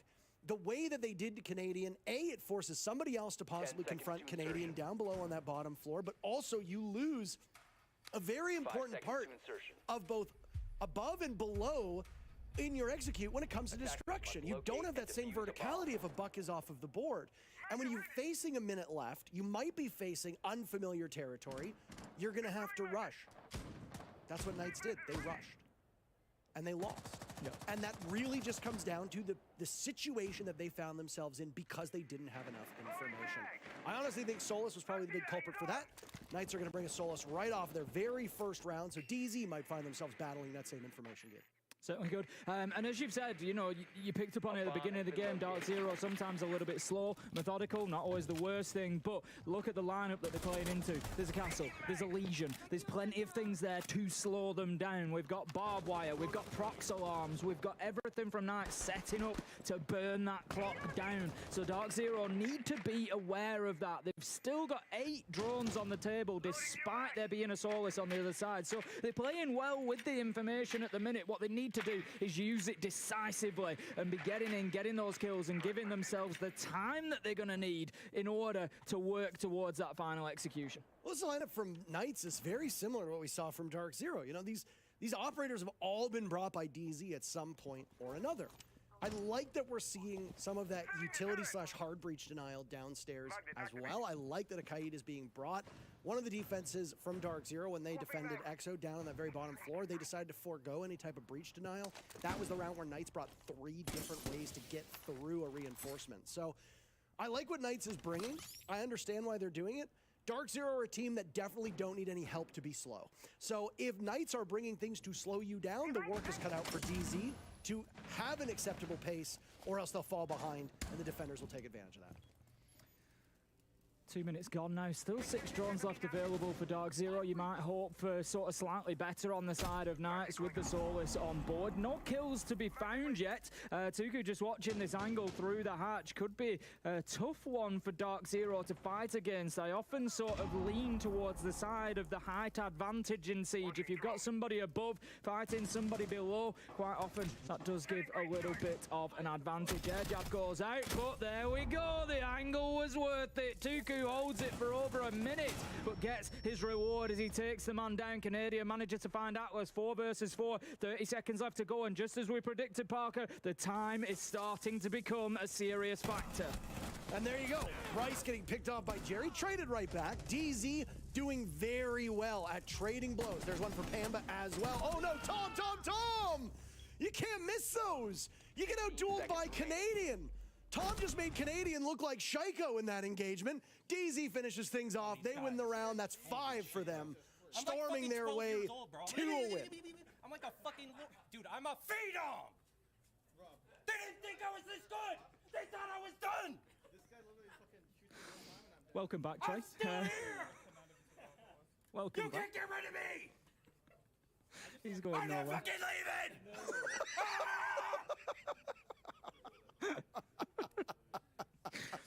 And that is why I said that it just doesn't feel like a major without Troy. You know, these are the moments that he's given us across the years, and he's delivering more for us, so thank you for that. Nice to see that his performance in-game is matching the ish talk out of the game. 100%. So far, at least. Canadian is currently the top frag on his team. He had 9 kills at the conclusion of that round. We'll wait the scoreboard to see if he got 10 as he was storming in to get that diffuser down. And Knights calling a timeout as they find themselves on the ropes at the moment. Hard to diagnose this Knights squad because, A, no international experience. So we can't really talk about composure, can't really talk about their ability at an international stage, about how you settle things down. I think there was a point where I think it was Jerry was tucking his hair back or something like that. He looked like he was shaking. That's gonna happen to some of these teams, it is. right? I mean, let's be honest. If I've no international experience, Parker, when it comes to playing. Right. If I go and sit down and I'm playing against, you know, I'm sorry, that's not true. You played at E3, if I remember correctly. Did I play there? No, I didn't. Well, kind of. I didn't play in the show match. But you played. I was present. At E3, that's international.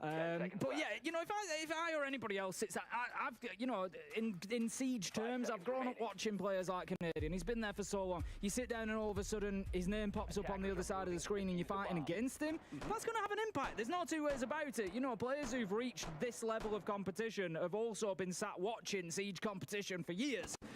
You know, they're no doubt fans as well as players, and so sitting down against a team like Dark Zero with the names that you're going up against, yeah, of course you're going to be nervous. Just, you know, this is probably years that you've put into your life to get to this point, and you stood on that stage. You're there. You know, you're at the major. It's a big deal for these players. So, you know, absolutely, there's going to be some nerves in there. Completely forgivable. The play-in scheduling is it's merciless.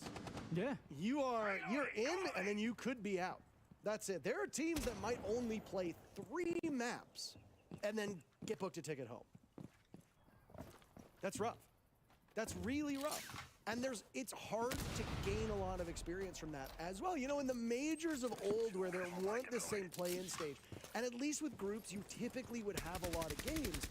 You'd hear from regions, like at the time Brazil used to say this a lot. Julia went on record for NIP saying that they learned more scrimming G2 at their peak at the Raleigh major than they did scrimming any other Brazilian teams.